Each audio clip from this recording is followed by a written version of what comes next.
What is going on, guys? My name is Bucky Roberts and welcome to your very first XHTML and CSS tutorial.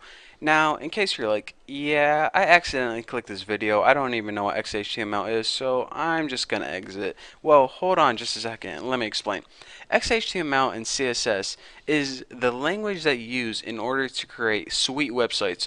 So I'm gonna assume that none of you guys have ever created a website before, or maybe you did with a program like Dreamweaver and you wanted to know more in depth how to create a website. Well, in this tutorial series, I'm going to take you from total noob to total expert web designer. We're going to be covering all the basic concepts and also some pretty advanced stuff, so stick with me and by the end of these videos you're going to be an excellent web designer. So first, let me show you guys an example of what XHTML is. Go ahead and open up your web browser. Hopefully you're using Google Chrome because it's the best in my opinion. And go ahead and right click anywhere on the page and click View Page Source. Now, a new screen opens and it's all this computer mumbo jumbo that we really don't know what it is. This is actually mostly XHTML and CSS. All these little symbols and all these little class equals whatever, all this little crap. We can't what the heck? Do you guys hear that siren? It's like a big fire going on behind me. Anyways, I get easily distracted. So, anyways, by the end of these tutorials, you're going to be learning what all of this stuff means right here. And you're going to be learning how to take this code and turn it into, right here, a beautiful website. Entrepreneurs who create the corporate world. Gonna have to check that out later. Like I said, I get easily distracted. But anyways, check it out. The first thing that we need in order to create sweet websites is actually a program on our computer called a text editor. And with this text editor, we can type in some code and we can turn it into something that looks pretty cool to a browser. And a browser is pretty much a program like Firefox or Internet Explorer or Google Chrome. It's the program that shows websites. So anyways, like I said, the first thing we need is a text editor. Now, you actually don't need to download anything. If you have Windows, you have a program on your machine called Notepad. So go ahead and open this and look at this. You can actually create websites and type XHTML code in here, but I mean, look at this. Can they make a program that's any more boring? Seriously, black and white, and it has like 2 options. What the heck? So anyways, I'm going to recommend not to use Notepad, and I'm going to recommend an even better program. The best program that you can use in order to type XHTML and CSS is called Notepad++. Now, if you're going to do any serious coding or web design, I highly recommend getting this program, and best of all, it's free. So go ahead and go to Google and I'll show you how to get it. Go ahead and type in Notepad++, hit enter, and click on the first link that pops up. This is Notepad's website. Now look for a link that says download, and well, your website may change depending on when you're watching the tutorial, but click download the current version. And now you see a bunch of different options right here. Zip package, binary. The one you want is the installer. It's pretty much a nice easy wizard to guide you through the installation. So go ahead and click that, and now you're going to have a file that downloads on your computer. Go ahead and save this, and it's going to download, and it just downloads. So if you're using Google Chrome, go ahead and double click that and say, do you want to allow? Yes, you want to allow it. So now let's go ahead and select English, unless you're, foreign or something. If so, then how the heck are you understanding me right now? But anyways, go ahead and click OK, and I'm not going to read that because I'm way too lazy. Press next. I agree, probably just sound my life away, but big deal, I'll get over it. Click next to this. All the defaults look good, and press install. Now, it's going to go ahead and install in your system right now, and then make sure you have Run Notepad. Actually, don't click that and make sure you hit finish. So now you have Notepad++ installed on your computer, and here's what I'm going to recommend. Go ahead and make an icon for it right on your desktop because you're going to be using it quite a bit. In order to make an icon on your desktop, and this isn't only with Notepad but any program, go ahead and click your little Windows button right there and click all programs. Now you should have a folder called Notepad++. If you expand this, you're going to have an application in here called Notepad++. This is the program that we just downloaded. So if you want to turn this into an icon on your desktop, go ahead and right click it and press send to desktop. This is going to go ahead and create an icon or a shortcut right on your desktop. So now it's a lot easier than having to go through this thing.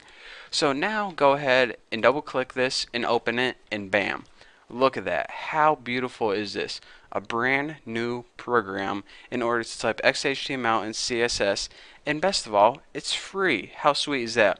So anyways, that's all I'm going to teach you guys for this tutorial. In the next tutorial, we're actually going to be typing some code and making our very first website. But for now, I just want to tell you guys, download this program, get everything set up, and if you have any questions or anything goes wrong, just leave a comment below and someone's bound to help you. Or if you have any questions, you can check out my website, thenewboston.com, and send me a message or go to my forum. I can help you there. But for now, thank you guys for watching. Don't forget to subscribe, and I'll see you guys later.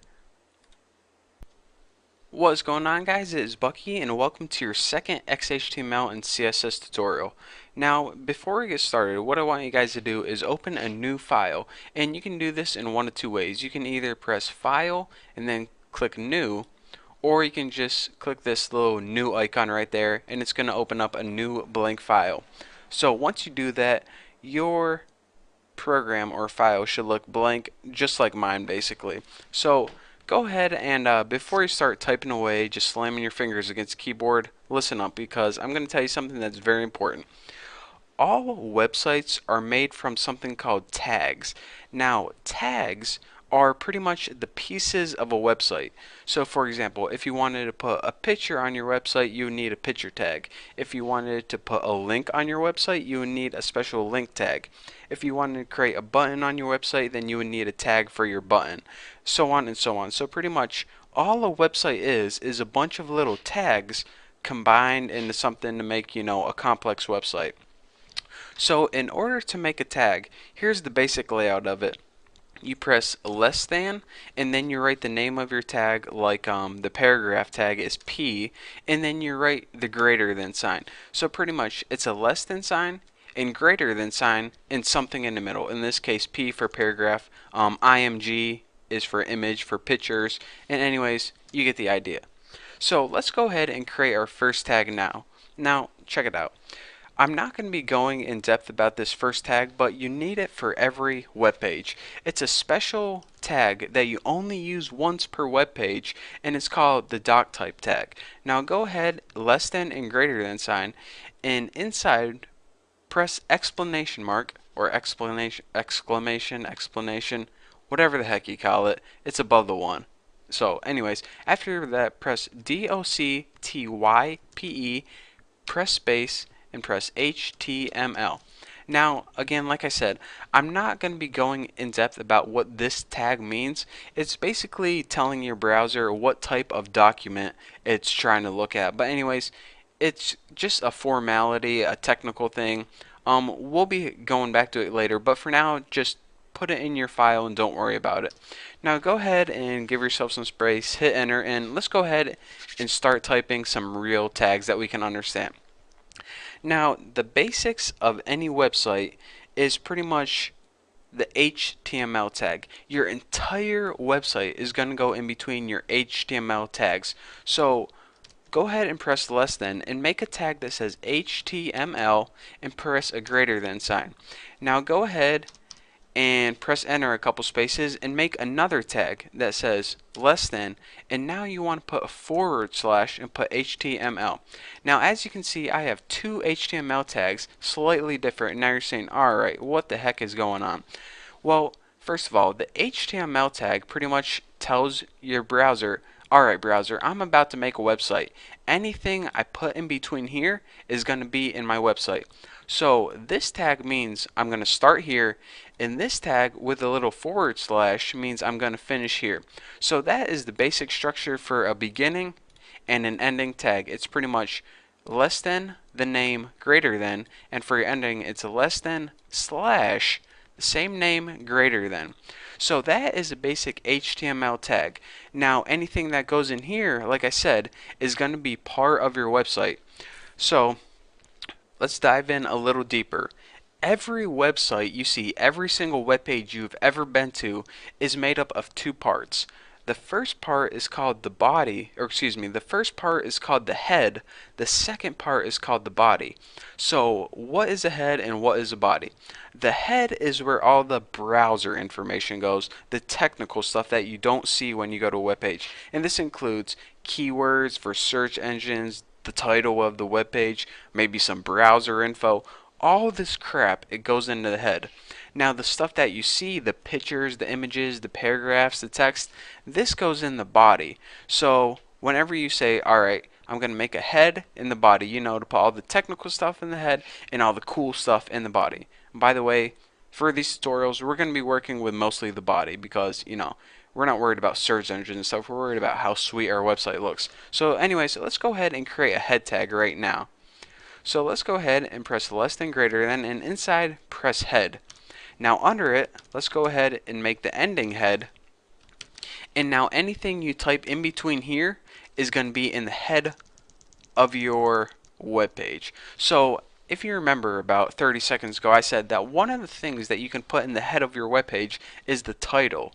So let's go ahead and inside the head, between the opening and the closing, let's go ahead and make two title tags. Title to open and title to close, and make sure you put that / to signify the closing. Now anything you write in between here is going to show up in the title, so just go ahead and type this is the title.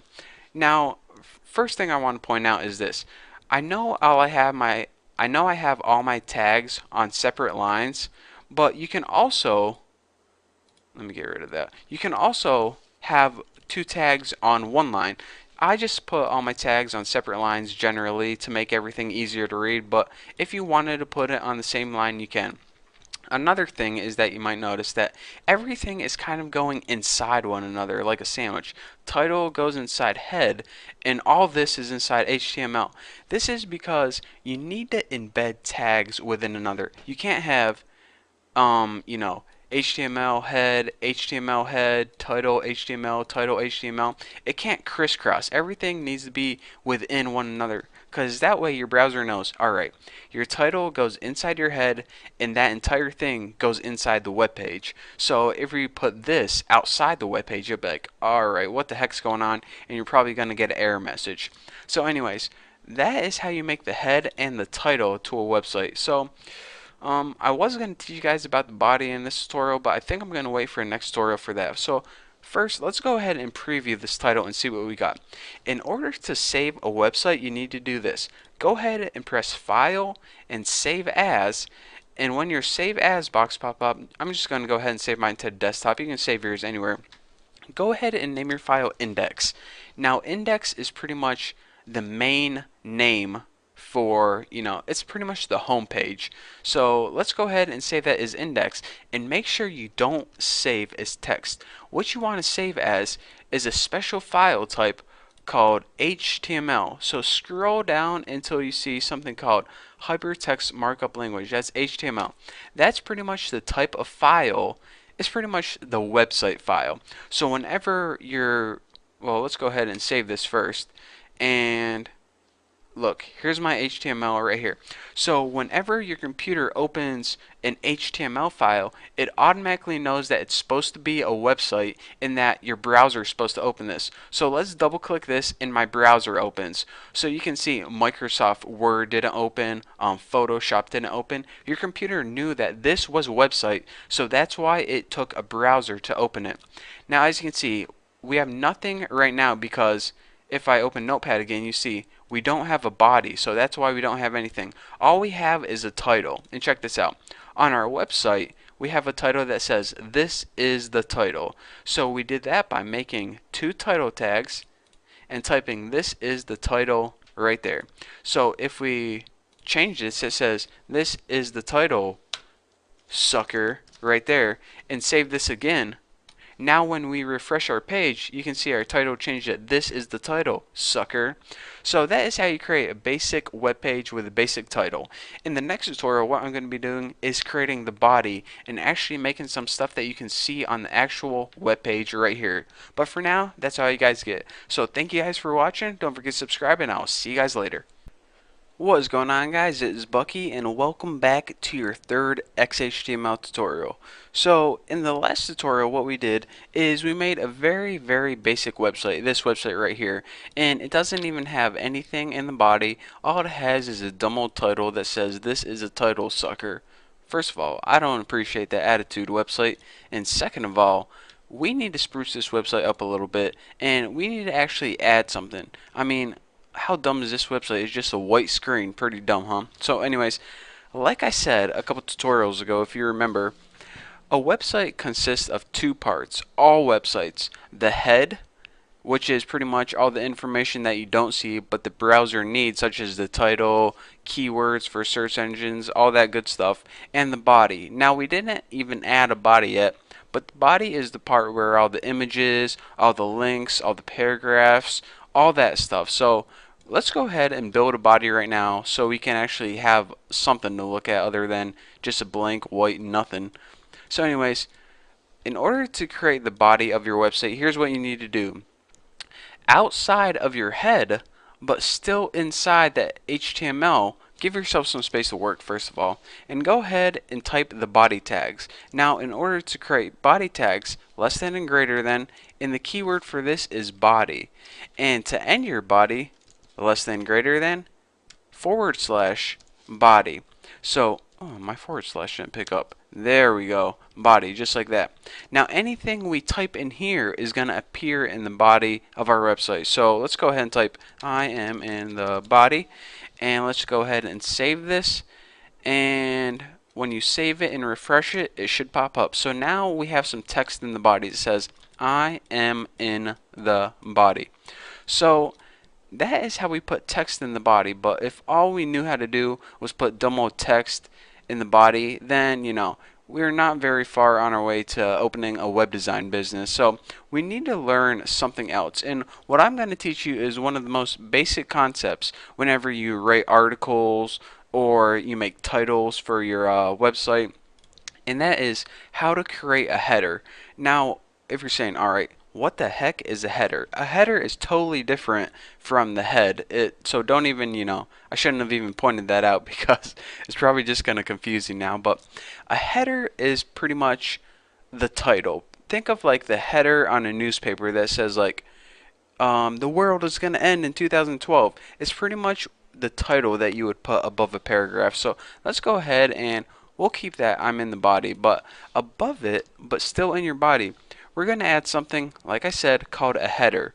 Now, let me reiterate this one more time. A header is basically a bold, big title. Now, by default, they come in 6 different sizes. Header 1, Header 2, Header 3, 4, 5, and 6. Now, Header 1 is the biggest title. Header 2 is a little bit smaller, and they keep getting smaller all the way down to 6. But anyways, let me quit talking and go ahead and show you guys an example before I, before I confuse you too much. So in order to make a header, go ahead and in your tags type H1.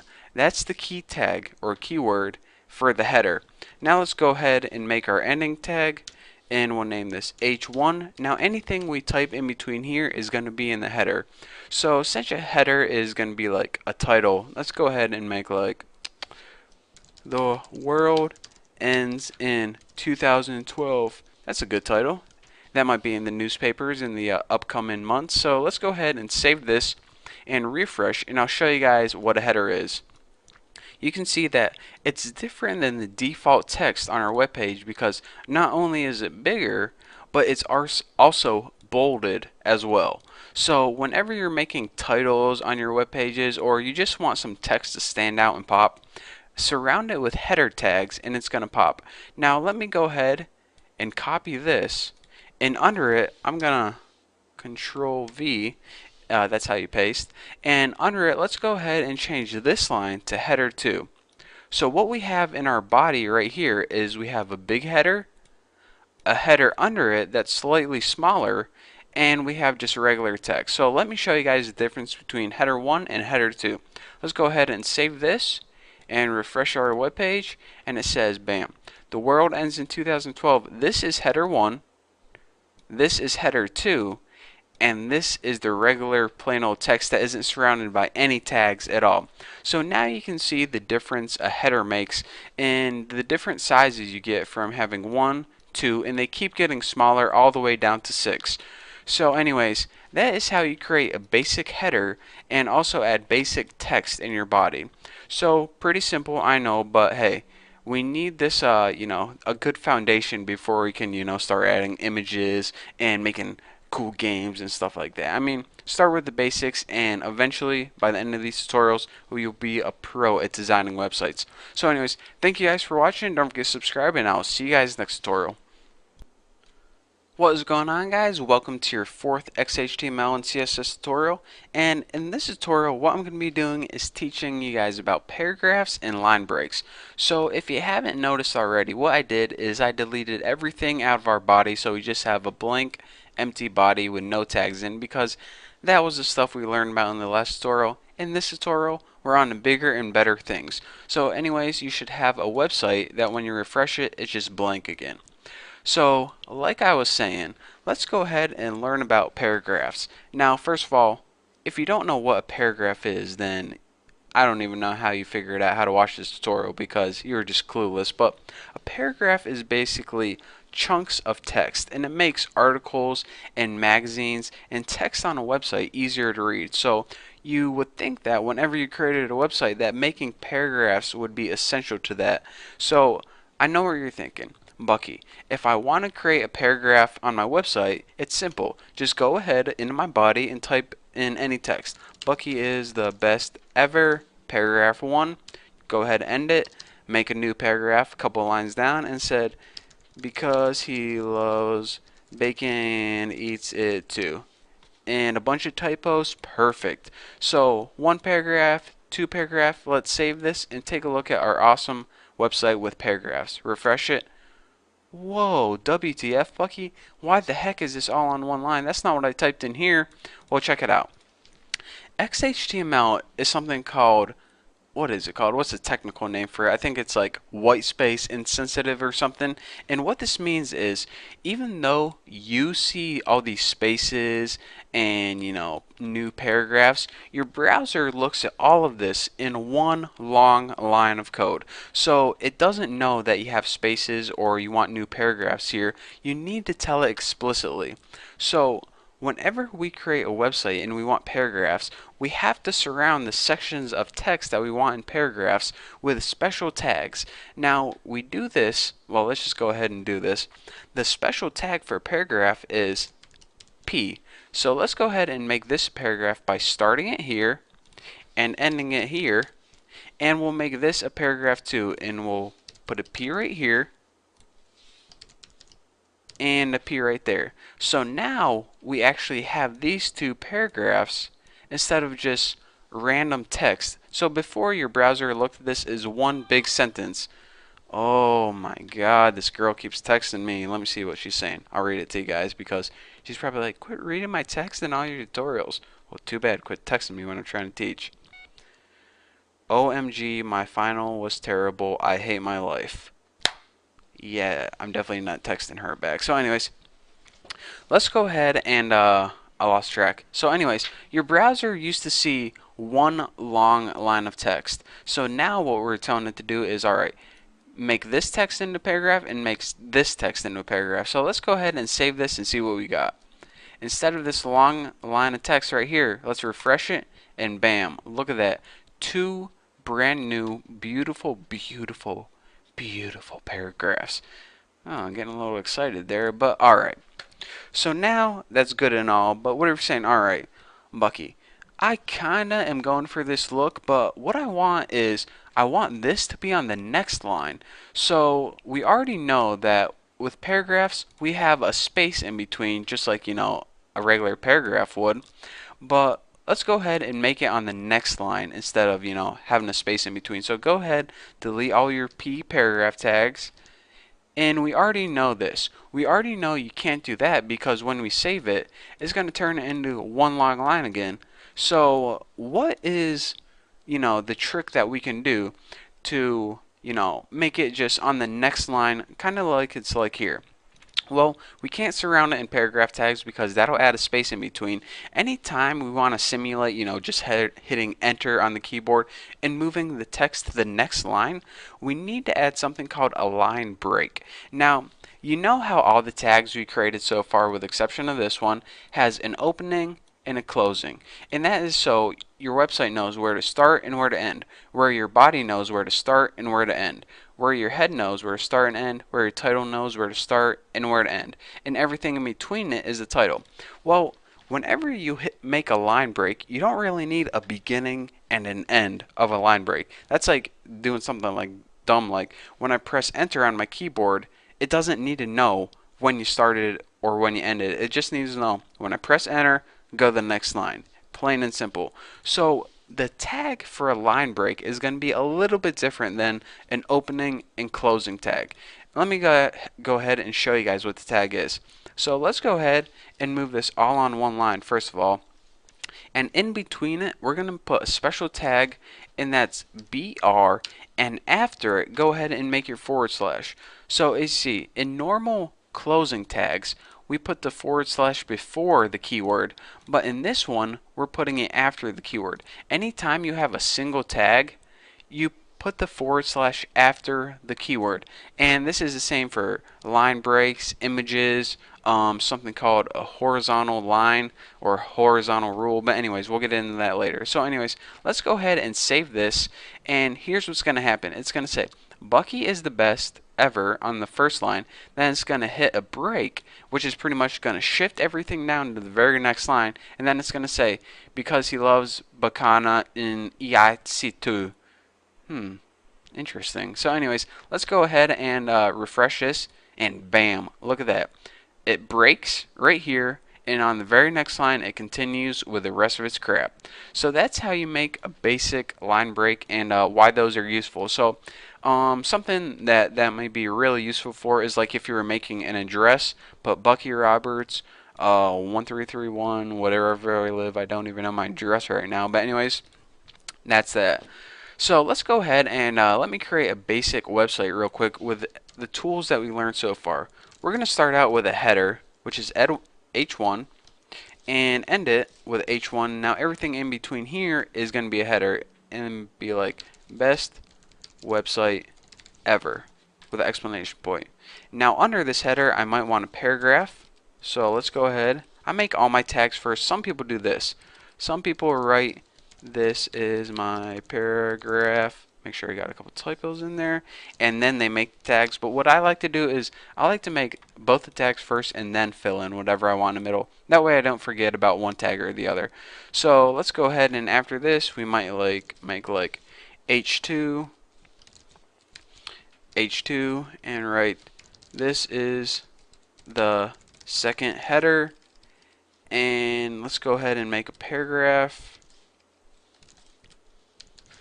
under this one and write, this is the second paragraph. Good enough. And now let's go ahead and add a line break, BR space / and after this write, and now I'm done with this tutorial. Pretty bad, but anyways, you get the point. So let's go ahead and save this. And so we got, let me make sure I didn't mess up anything before I embarrass myself. Yeah, I'll embarrass myself some other way. So let's go ahead and take a look at this beautiful website. Header 1, best website ever, and here's my first paragraph. And then header 2, it's a little bit smaller, but still noticeable.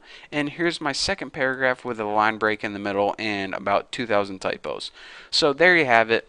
There is how you create headers, paragraphs, line breaks, and all that good stuff. So in the next tutorial, I think we're ready to move on to something a little more advanced. So don't go ahead and start creating awesome websites so far, because you know, if this is all you know, then you probably can't get a job with Microsoft just yet. So hold on to your horses and wait till the next tutorial. But for now, in the meantime, go ahead and hit that subscribe button, and thank you guys for watching, and I'll see you guys later. What is going on, guys? It's Bucky, and welcome to your, let's count, your 5th XHTML tutorial.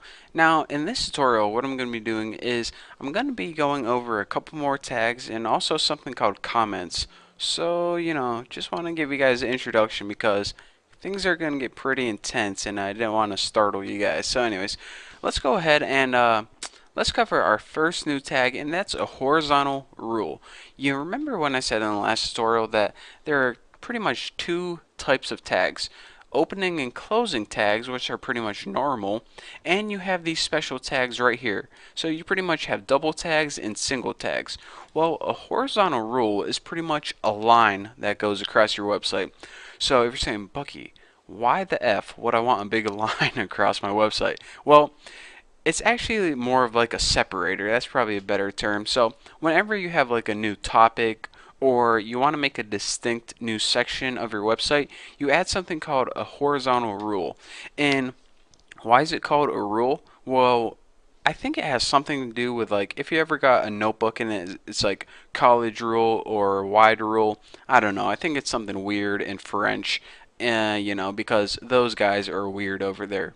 By the way, did you ever hear a French person or ever see him try to spell shop? S-H-O-P-P-E. How many P's do you need in it, dude? Easy, French Canadian people. Anyways, enough of me bashing on French. I love you guys and your fries. So let's go ahead and make a horizontal rule. So here's our website right now. Best website ever. This is my paragraph. But let's say under this is my paragraph, then I want a line right here so people knew that it was a new section. I shouldn't say new twice. Two different spellings. Same sound. So people would know that it's a brand new section. Yeah, Bucky, that's a little better. So anyways, let's go ahead and add this. HR, and after it, make your forward slash, because remember with single tags, you need a forward slash after the little key name or whatever, the text. So let's go ahead and save this and see what that does to our web page. Let's go ahead and refresh this and check it out. We now have a line across the total width of our website. So now it might be a little more clear to someone visiting the site that says, alright, this is one section and this is another section. By the way, if you're ever like looking on eBay or Amazon.com, they'd have like one item, a picture and low description, then they have a horizontal rule, have another item. So, in the future, if you guys want to make an auction website, then, keep in mind, horizontal rule. That's a nice little tip for you. That's what I'm here to, give you guys tips. So, yeah, you're welcome. So, anyways, aside from the horizontal rule, let's go ahead and spruce up this text a little more. Say, this is the second paragraph, and now I'm done with these tutorials. Let's learn how to bold and italicize text. Now, usually with all your styling and all the way you lay out things on your website, you want to use CSS, which we didn't cover yet. But for now, I'm going to show you guys how to style text using, basic bolding and italicizing. So anytime you want to bold either a word or an entire paragraph, you surround it with a tag strong. So strong. Let's go ahead and bold the word second. And let's just go ahead and copy this because I'm lazy. And Control V right there. So now the word second is going to be bolded. So let's scroll over and let's go ahead and italicize. I'm done with this. So italicize is a little bit different. Let's go ahead and make a tag. And it's actually EM.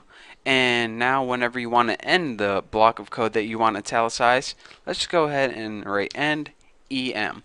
So now it's going to start right here with I'm, and it's going to italicize everything until it gets to this ending tag EM.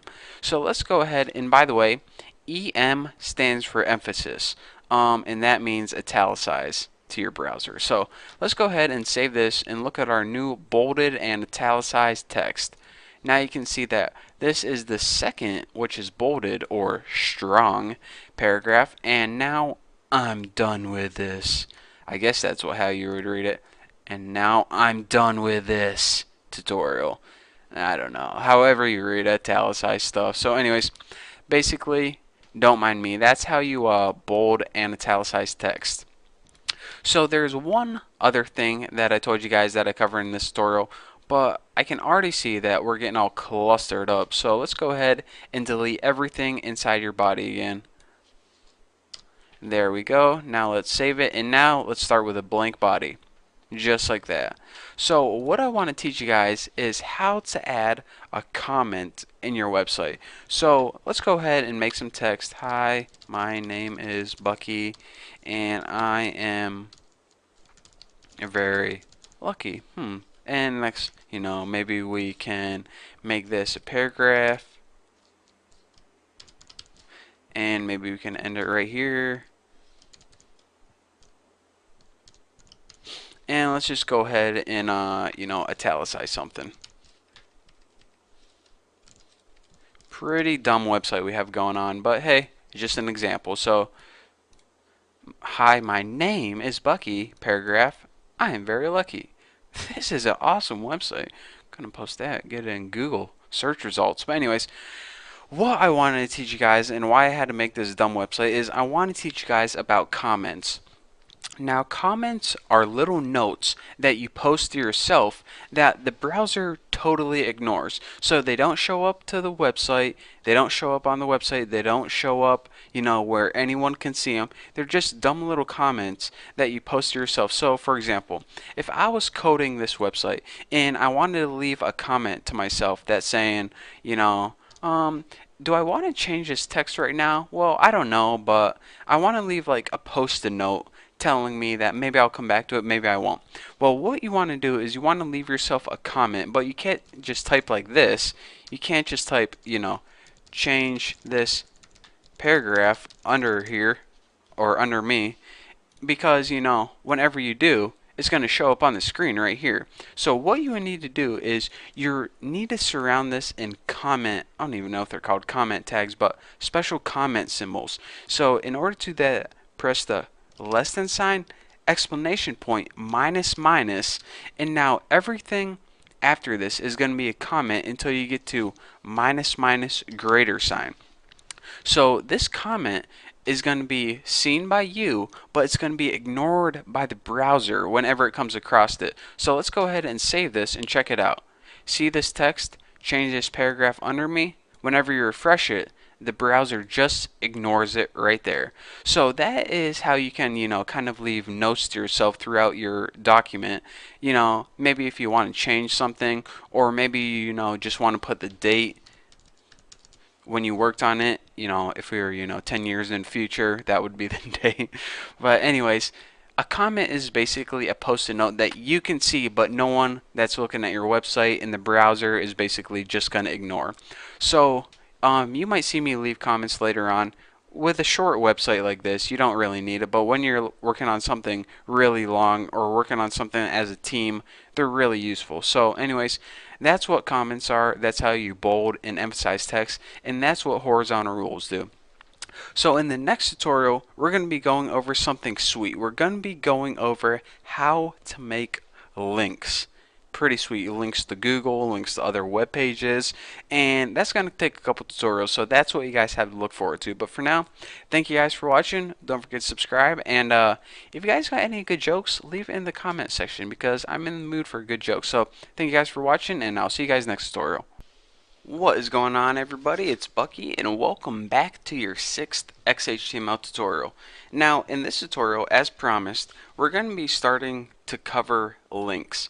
Now, if you never heard of a link before, then first of all, you're an idiot, because a link is the main concept behind the internet. Basically, it's the idea that you could link one page and connect it to another page. So it's basically a section of text or a picture or anything that you click and it takes you to another web page.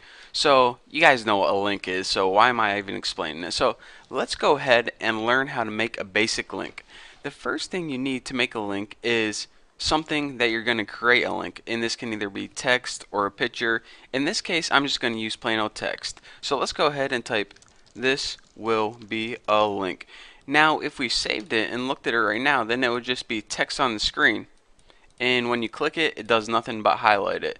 Pretty dumb. So in order to make this a link, what we need to do is we need to surround it with tags. In the element name, or the tag name for a link, is A, and this stands for anchor. Why they named it A for anchor and not L for link or H for hyperlink, I don't know. but it's pretty much the dumbest naming convention ever. But A means link or anchor, whatever you prefer. So anyways, that is going to make your text a link. But you're saying, alright Bucky, something's wrong with this right here. That text is a link, but what's it a link to? Is it a link to another web page on our site? Is it a link to Google? Is it a link to eBay, Amazon.com? Well, let me introduce another topic, and that is attributes. In some tags, in this one especially, you need to have something called an attribute. An attribute is basically more information that that tag needs in order to work. So not only are we telling this text that it needs to be a link, but we also need to tell it where to link. So the attribute that goes in here, and here's how you create attributes. In your opening tag, the one without the forward slash, go ahead and press space. Now go ahead and write the name of the attribute. The location is href. So this is hyperlink reference, I think that means. It pretty much means what's the location of the website that you want to link it to. So instead of A and href, it would be a lot easier if it was link and website. But you know, they had to be dumb and name it all sorts of weird stuff. So it's A and href. So we got href. All we need to do now is set it equal to and put quotation marks. So anytime you have an attribute, write the attribute's name, set it equal to something, and in between the quotation marks, write what you're going to make it equal. So in this case, the information that we need to give href is a website. What website do we want to link this text to? So let's just go ahead and put http google.com. So let's go ahead and save this and see our baby in action. Refresh this and check it out. Our text is now a link, and when I click it, it takes me right to Google. How awesome is that? So anyways, to recap one last time, whenever we want to link something, we first need to surround it with these A tags. A stands for link. Pretty confusing, huh? And in order to tell it what website we want to link it to, we need to write href, which is the attribute, stands for hyperlink reference, equals the website name. And make sure you write the full name, just don't write google.com or else it's probably going to mess up. So with that being said, let's go ahead, and we know how to link to sites like Google, eBay, Amazon, YouTube, but what if we want to link to another file or another page in our website? Well, let's go ahead and create another page first of all. And in order to do that, just go ahead and copy this and go ahead and hit this new button, or actually easier, just go to File, File, New, and we get this new file. Now let's just go ahead and paste this in, and in our body just write, this is the second page. And for the title, just write second page. And now let's go ahead and save this file, save as, not index, just go ahead and save it as second. And my computer's freezing, that's just great. Second HTML, just like that. So save this page as second. So now in our directory or in our folder, we got two pages. Let me tighten this up just a little bit. And this is the index page, this is our main page, and this is our secondary page. So now our website has two pages. Pretty cool, huh? So let's go ahead, and in our main page, we're gonna want to go ahead and make this a link to our second page. So let's change the text first of all. This will link to the second page. So now as a href, all we need to do is, since these two files are in the same directory, and let me show you what I'm talking about. Here's my folder I'm working on, and here is where the websites are. Here's where I'm saving them on my computer. The index is right here and the second is right here. So they're in the same folder. As long as all your web pages are in the same folder, you can easily link them by just writing the name of the website. So if we want to link this to our second.html file, let's just go ahead and href instead of Google, just put second.html. So anyways, the basics is this. Oh, got whooping kennel cough or something. So in order to link to a website that's not yours, just go ahead and write the full name, like http google.com. If you want to link to a web page that is yours, you just need to go ahead and write the name of the web page .html. So let's go ahead, and we already saved it. Let's see what we got. This will link to the second page. Go ahead and click it. This is the second page. So that's how you make a link between pages. Again, what you could do, maybe if you wanted to start off with some navigation, is you could make a link on this back to the first page. So maybe we'll do that in the next tutorial. Give you some nice connectivity. Does that even work, connectivity? I don't know, but I'm gonna say it, so oh well. So now you know how to create a basic link, and if you guys are still a little bit confused, then either watch this tutorial again or just keep watching the rest of my tutorials, and I promise it'll clear up for you guys. So anyways, thank you guys for watching, and don't forget to subscribe, and I'll see you guys later. What's going on, guys? It's Bucky, and welcome back to your 7th XHTML tutorial. In this tutorial, what we're going to be learning how to do is create a link within the same page. So we're saying, alright Bucky, you are an idiot. Why would I want to click a link that takes me to the same page where I'm already at? Why can't I just hit refresh if I was just going to do that? Well, this is helpful for one main reason. If you have a really long website and you don't want to have the user scroll down looking for whatever piece of information they need on that website, you can create something like a table of contents or a directory at the top, and then they click whatever information they want and it just shoots them down to whatever they were looking for. So before this tutorial, what I did is I went and grabbed a bunch of random information. This is actually the rules from my forum. If you ever get a chance, check it out, thenewboston.com/forum. Plug. And you can use whatever you want, but I just needed a lot of text. So as you can see, this is a pretty long web page, and if the user was looking for something on here, you don't want to make them go to your website and scroll down and be like, yeah, you find whatever information you're looking for. This is 2011. We don't have time for that. I want my data right now, biatch. So let's go ahead and create a navigation system where it makes it easier for the user. So the first thing that we need to do is write, alright, where do we want our target to be? So let's go ahead and do this. Let's go ahead and make a link at the top that says farming or something, and when they click it, it shoots them right down to this section. And maybe we'll create another one that says caps, and when they click that, it shoots them right down to this section, so they don't have to scroll through looking for it all. So in order to link to this section of our webpage, we need to create a target, a way of saying this is where I want to link. So in order to do that, go in your code where it says post count farming and go ahead and add your anchors. And take note, you don't need anything in between these anchor tags because we're not really linking to anything. This is just the destination where we want to end up. So anyways, in your first A tag, what you need to do is this. You need a name for your target. That way, if you have a bunch of different targets on your web page, your browser knows what one you're talking about. So instead of href like before, this attribute is called name. And set this equal to whatever name you want. I'm just going to name mine farm because, this is a section about post count farming. So why not name it farm? Simple enough. So go ahead and write a name equals farm. So now we have the destination. This is the destination where we want to end up. Now in order to link to that destination, here's what we need to do. At the top of your page, or wherever you want, go ahead and add your anchor tags. Your ending anchor tag, and write something in between like farming section. Now whenever they click this, it should take them to the farming section. But in order to link to this section, you need to do something weird.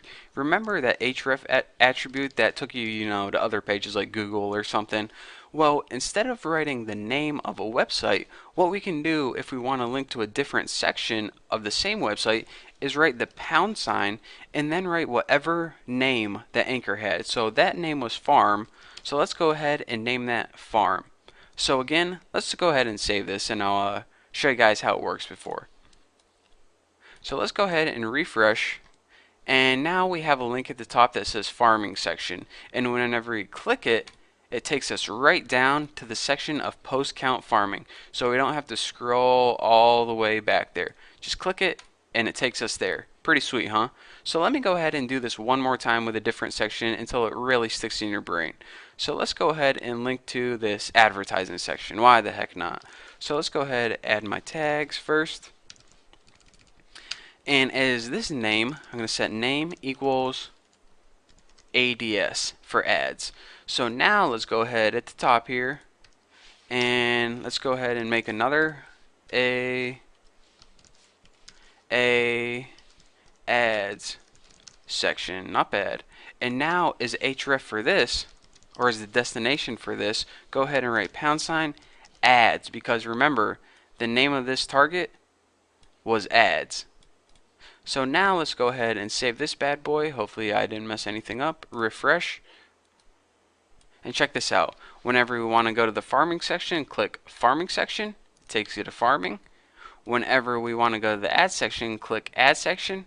It takes you to advertising. How sweet is that?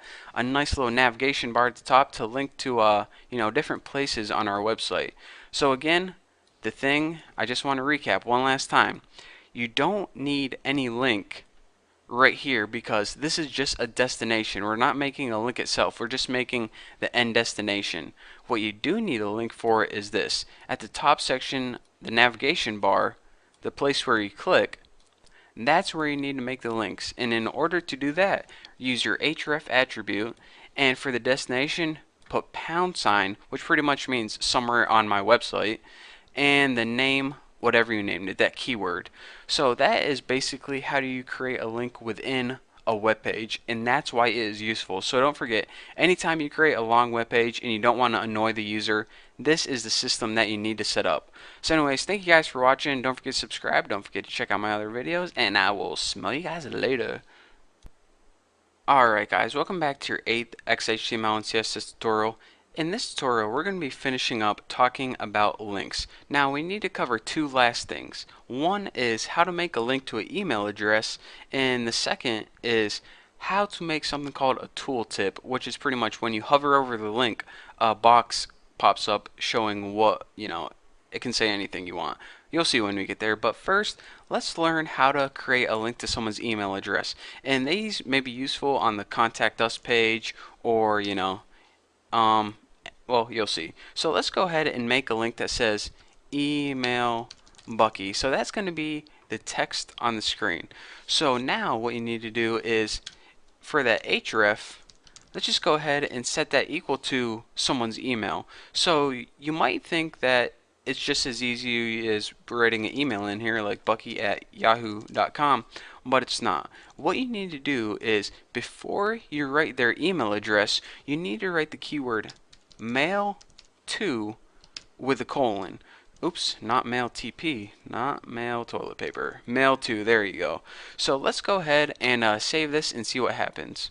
Refresh, and go ahead and if you click this, then your default, whatever your email program is pops up, and I didn't set mine up yet, but if it was set up, then it would, get ready to email Bucky. So that brings me to another point. This is why I don't like or recommend linking to people's email. If you want to give someone your email on a website, just go ahead and write it in plain text. Then they can copy it and paste it into their email editor, or what's it, email program, whatever. Because I use like yahoo.com, you probably use like Gmail or something.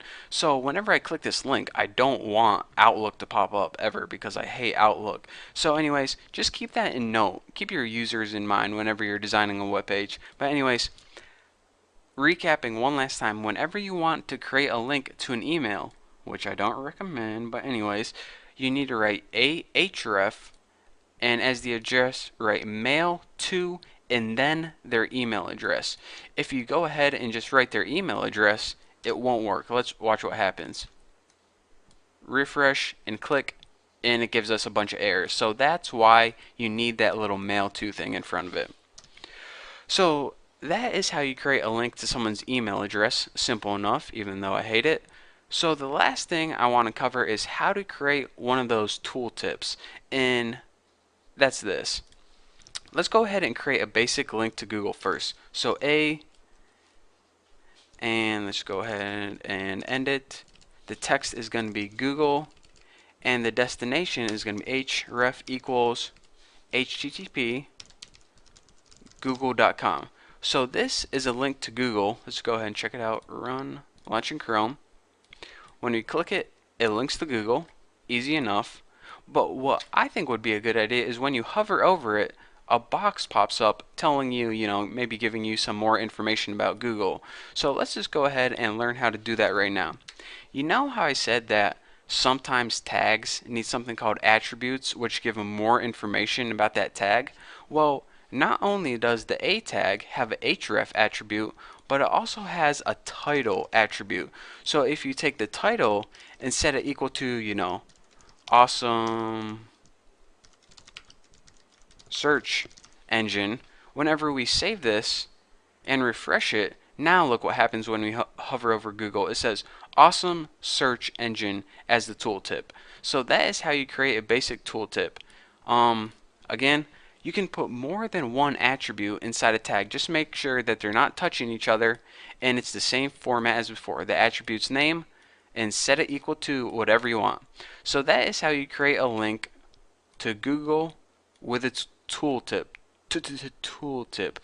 I did, and your video's not skipping. I actually was just stuttering. So that is how you do that. Now you guys know basically everything you need to know about links. So anyways, thank you guys for watching. Don't forget to watch the next tutorial, because that isn't all there is to web design. There's a ton more stuff we have to cover. So anyways, one last time, thank you guys for watching. Don't forget to subscribe, and I'll see you guys later. Alright guys, welcome to your 9th XHTML tutorial, and this tutorial is going to be awesome because we're going to finally cover how to add images to our web page. I mean, how dumb is a web page without any images? Pretty dumb. So let's go ahead and learn how to add images to our web page. Now, in order to add an image to our web page, we first need an image, of course. So go on your computer, it doesn't matter anywhere, and grab the dumbest image you can find. This chicken's pretty dumb, but I want something a little dumber than that. Here we go. Look at this, big old dummy. Let's go ahead and copy that. That's me, by the way. And remember the file name. It's myface.png. And if you don't know the file name, all you need to do is this. Right-click any image, like, it's a little inappropriate, like this YouTube logo, and click Properties, and the file name is going to be this, and the extension is going to be the type of file right there. So anyways, if you don't know how to look up your file name or extension, that's how you do it. But anyways, what we did is I copied that image of my face. Now where I need to put it is in the same folder where the HTML file is. So I'm working from this folder right here. You can see that index file, that's this right here, and let's just go ahead and paste that my face image right in there. So now the picture and the website are in the same folder. So don't forget, this is named myface.png. That's what type of file it is. So in order to add an image to the website, you need to have them in the same folder. Done. The next step is to add the image tag to your website, and the special tag or a special keyword for an image is img. And you know how I said before that there are two basic types of tags: a double tag, which has an opening and closing tag, and a single tag. Well, an image is one of those single tags. Makes sense because it's just one image. You don't need to surround text with it or anything. So image has one attribute that you absolutely need, that's absolutely required, and that's the src. It stands for source, I believe, and it basically means what file do you want to use as this image. In here you type the name of the file that you want to use, and mine was myface.png. Yours is probably going to be different, but that's what mine is. So that's all you need to do in order to take an image and place it on your website. So let's go ahead and save this, run, and launch in Chrome. So now check it out. This is probably one of the greatest websites I've ever seen. Just a website with my face on it. If I made this, it would get like 1,000 hits a day, because that's how awesome I am. I mean, look at this face. You don't see that every day. Anyways, so that is how you create a basic image and put it on your website. But since we learned how to make links, let's go ahead and combine the two to make something just incredibly awesome. See, now we just have a dumb old face on the website. We can't click it, it's not interactive at all. Say we want to take this image and turn it into a link. And of course, we're going to link it to thenewboston.com because that's the best website ever. So what you can do is, outside of your image tag, go ahead and add your anchor tags. Opening and closing at the end. Now in your opening tag, you need one attribute, and that's of course, if you remember, the href attribute, and this is pretty much what location or what website do you want to link it to. And I want to link this to http thenewboston.com. So let's go ahead and save this and refresh this, and now you can see when we hover over our image, it turns it into a little pointer finger, which means we're hovering over a link. So let's go ahead, let me center this, click that and check it out. It's now going to take you to thenewboston.com. Wow, what an awesome website. Check out all my tutorials here. Wow, this guy's a genius. I wonder who made this one. So anyways, that is how you make a basic image, and you can also turn it into a link this way. Some images you might not want to turn into links, but you know, in this case we did. So now that you understand the basics of images, we can begin diving in a little deeper and learning some other cool, neat tricks that goes along with them. But for now, that's all you get. 5 minutes, I'm tired, I'm gonna go eat a Hot Pocket or go to McDonald's or something. So for now, thank you guys for watching. Don't forget to subscribe, don't forget to check out my other videos, don't forget to go to my website, and you know, don't forget anything, and I'll see you later. What is going on, guys? Welcome to your 10th XHTML tutorial, and in this tutorial what I'm going to be talking about is how to resize an image, because sometimes you just have images on your website that are just either they're probably way too big or maybe they're way too long width-wise. So sometimes we need to learn how to resize an image so they fit better on our website. So what I did before this tutorial is I went ahead and I took a huge image of this video game right here, Madden, what year is it? Madden 10, and I threw it in my directory. So I you know, I didn't want to show you guys me doing that because it would just waste time. But this image is way larger than we need for our website, so we need to figure out a way to resize it and put it on our website. So first and foremost, what we want to do is actually get it on our website before we start shrinking stuff. So let's go ahead, and we know how to do that. Image, let's go ahead and put our ending tag right now, and for the source, the name is madden1.jpg. So let's go ahead and save this and see how it looks. Oh mama, this is like the biggest image ever. No one's ever going to be able to tell what that is. That's like a billboard size image right there. So we want to shrink it so it's like only 150 pixels tall. So in order to shrink that image, here's what we need to do. Not only does the image parameter, or excuse me, the image tag take an attribute called source, but it also takes another attribute called height, and we can set this equal to whatever number of pixels we want. I want my image to be 150 pixels tall, so for height, set it equal to 150. Now go ahead and save this, what the heck, save this and refresh your screen. Gotta get all my S's in order, and refresh it and see what we get. Yeah, that's a whole lot better than that big mumbo jumbo billboard poster we had on there earlier. So now we have a beautiful, small, 150 pixel tall Madden 10 image. So, you know, if you're making a site like eBay or something, that might come in handy. So before I just let you guys go, I want to talk to you guys about a couple things.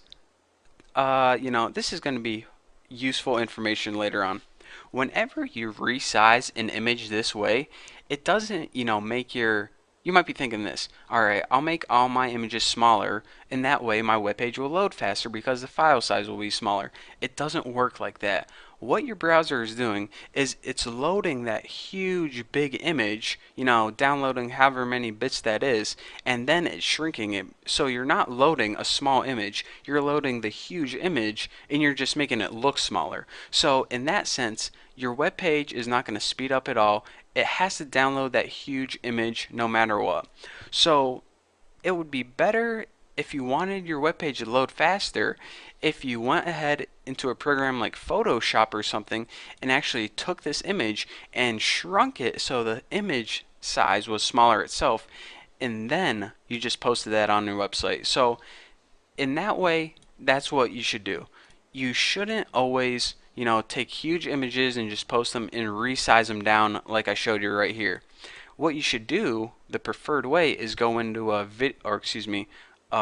image editing program and make it a smaller file and then put it on your website. So that's a lot easier way. It saves your browser from doing any extra work.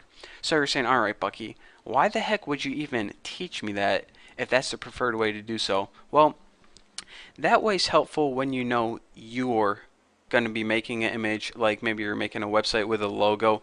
It's useful when you add images to the website. But what if you had a website like Amazon.com or eBay or even Facebook where you allowed users to upload images of any size and you shrunk them down to what you wanted them to be? Well, I think I just answered my own question. This is only useful whenever you're going to have a website like eBay where you can say, alright, upload any size image you want and I'm going to shrink them so they all fit nice and neat. That is when you would want to use something like that. But trust me, making websites like eBay and Amazon are a couple tutorials away from now. So anyways, that is the basics of resizing an image, when you should do it and when you shouldn't do it, and why it doesn't save you any loading time to do it this way. So anyways, thank you guys for watching, and the next tutorial will probably be talking a little more about images, maybe finishing them up. So anyways, practice adding some images to your website, and let me know how it goes. So thank you guys for watching, and I'll see you later. What is going on, guys? Welcome back to your 11th XHTML tutorial, and in this tutorial I think it's time to start covering tables. Now, what a table is it's an easy way to organize information on your website into rows and columns. It might make it easier to read, easier to view, easier to navigate. So if you're familiar with Microsoft Excel at all, that pretty much is a program to make tables. It's the same concept as like a spreadsheet. So if you don't know what a table is or you never saw one before, then the easiest way to learn is just to watch this tutorial, and trust me, by the end of it you'll get it like that. So the first thing that we need to do in order to create a table is to make our table tags. And yes, the keyword for this is table and the ending tag table. So our entire table, all of the information, is going to go in between these tags. So as I said before, tables consist of rows and columns. Now let's go ahead and make a table with 2 rows. In order to do this, we need the tag TR. This stands for table row, and also at an ending TR, in everything that goes in between the opening and closing TR tag, that's going to be 1 row of the table. So let's go ahead and copy this and paste it, and now we have a table with 2 rows. We don't have any information in there, but hey, we got a table with 2 rows. It's a start. So remember earlier I said that tables consist of rows and columns. Well, in order to make a column in your table, go ahead and add some space in between your table rows so we have some room to work. And you might think that the keyword for this is TC, but it's not. It's actually TD, and I believe this stands for table data. Why they didn't name it column, I don't know. It would have made a lot more sense, but hey, I don't make the rules, they do. So anyways, TD, and also an ending TD, maybe it stands for touchdown, who knows. And anything you put inside here is going to show up in that column. So let me go ahead and just copy this. So now our first table row has 3 columns in it. So if you copy this and paste it right here, so check it out. We have a table and it has 1 row and another row right here, and each of these rows have 3 columns. Now if you save this and refresh it right now, we'd get an empty screen.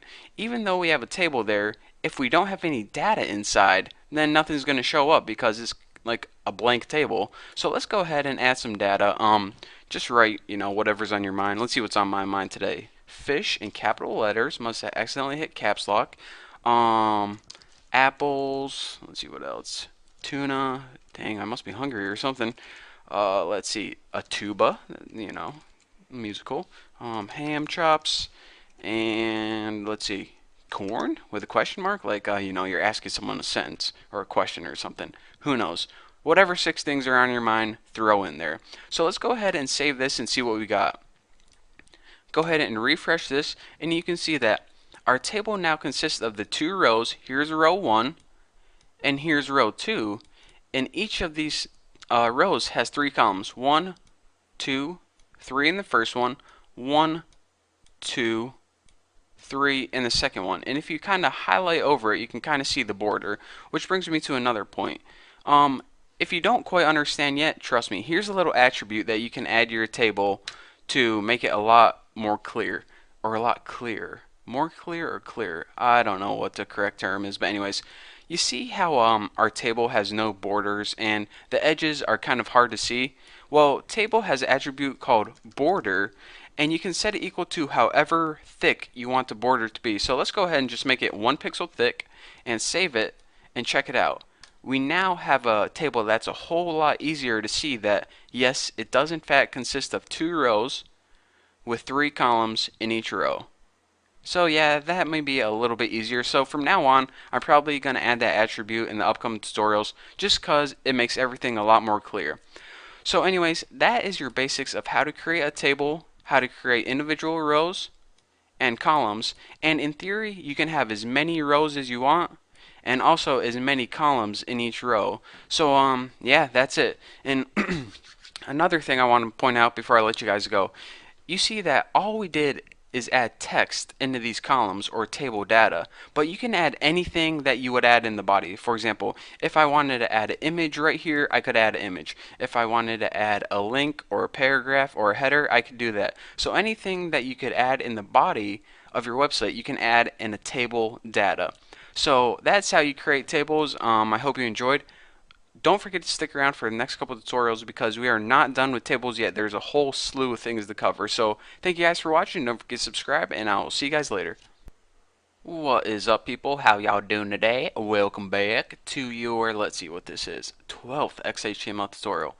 I always go, let's see what this is, or what number is it? I probably should just, you know, think about what number it is before I start talking, but you know, I didn't. So anyways, on with the tutorial. In this tutorial, I said we're going to be talking a little more about tables, and I meant it, because in this tutorial we're going to be learning about table headers. Now, a header for your table is pretty much a title that you can put for each column. So if you just have a table with a bunch of data in it, people might be confused, be like, are these addresses, or are they phone numbers, or are they names of people, or street names? I need a title to tell me what each row means, or excuse me, what each column means. So in order to do that, we need to create table headers. So in order to create table headers, we first need a table. So let's go ahead and make a table with a border of 1 and put the ending table so we don't forget it later on. And inside our table, let's just go ahead and make 3 rows. So table row, and let's go ahead and copy this. Actually, let's go ahead and indent this, make it easier to read, and copy this and paste and paste. So now we have a table with 3 rows in it. Now let's go ahead and space out these rows. This is going to make it easier to read.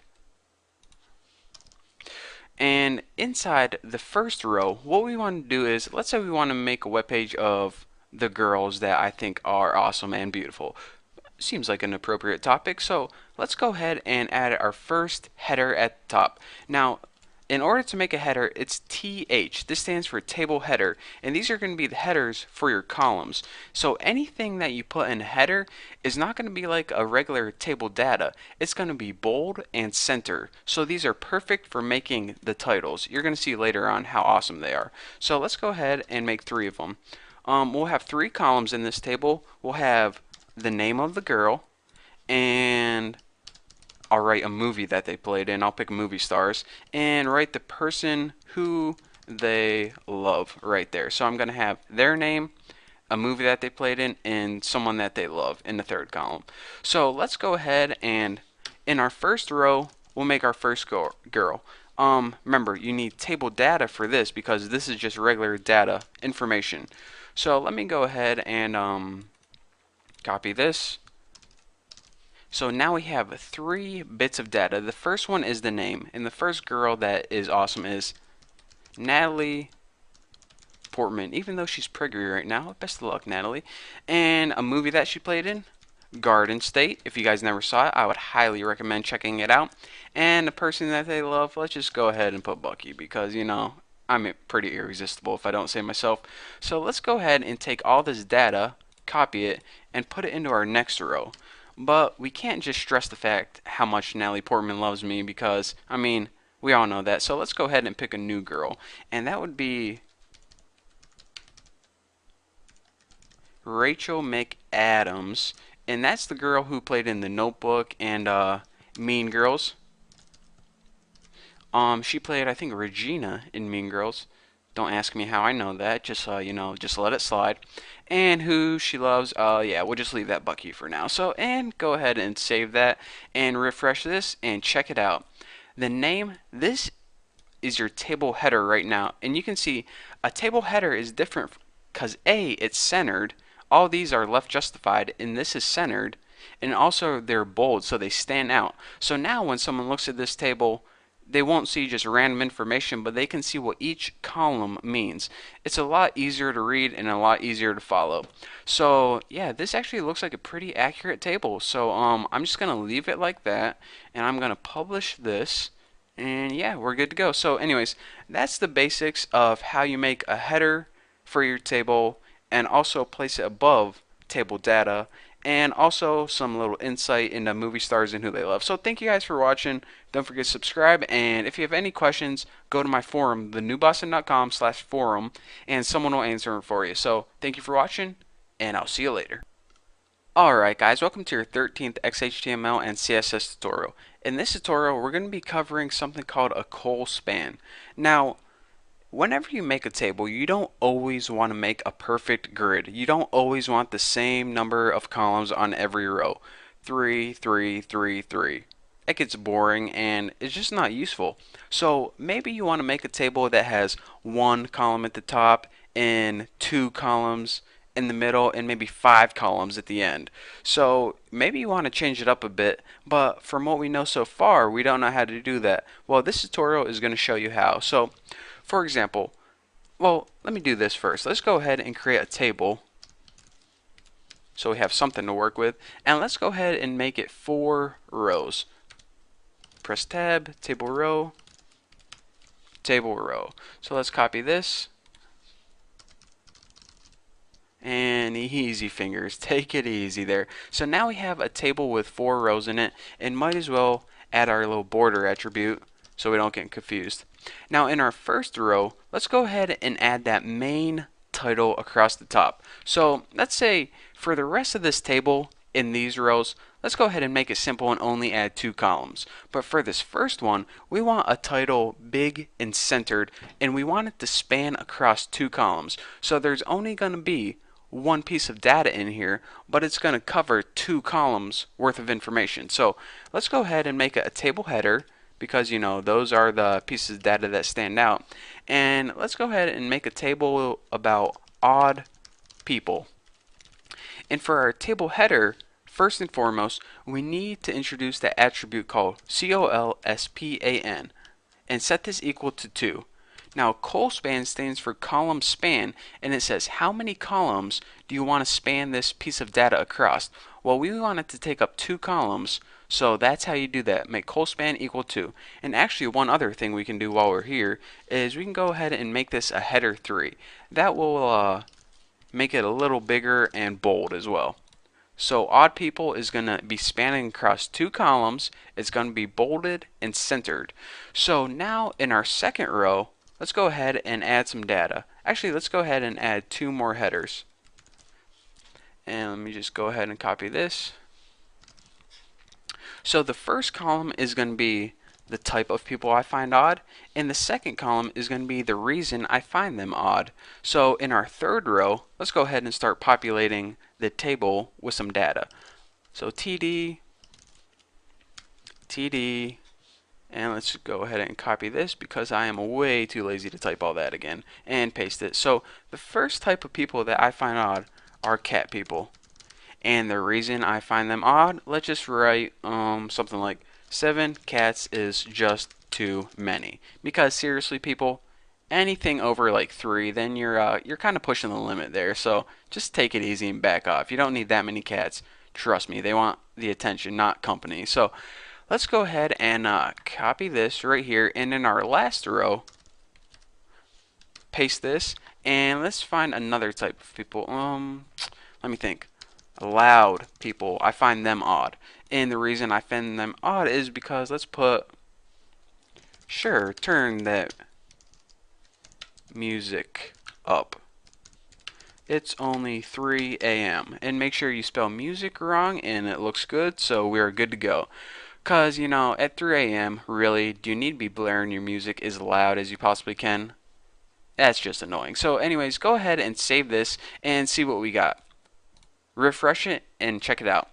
The main odd people, you can see that this table basically consists of 2 columns. 1, 2. But this main one right here, we told it to col span 2, if you remember right there. So what this did is it took this piece of data and it spanned it across 2 columns. 1 column and 2 column. And the rest of this was just stuff we learned before. The table headers, type and reason, that's why they are bolded and centered. And the table data, which is this regular dumb old data, is just plain old text, left justified. See, this is pushed to the left, everything's pushed to the left.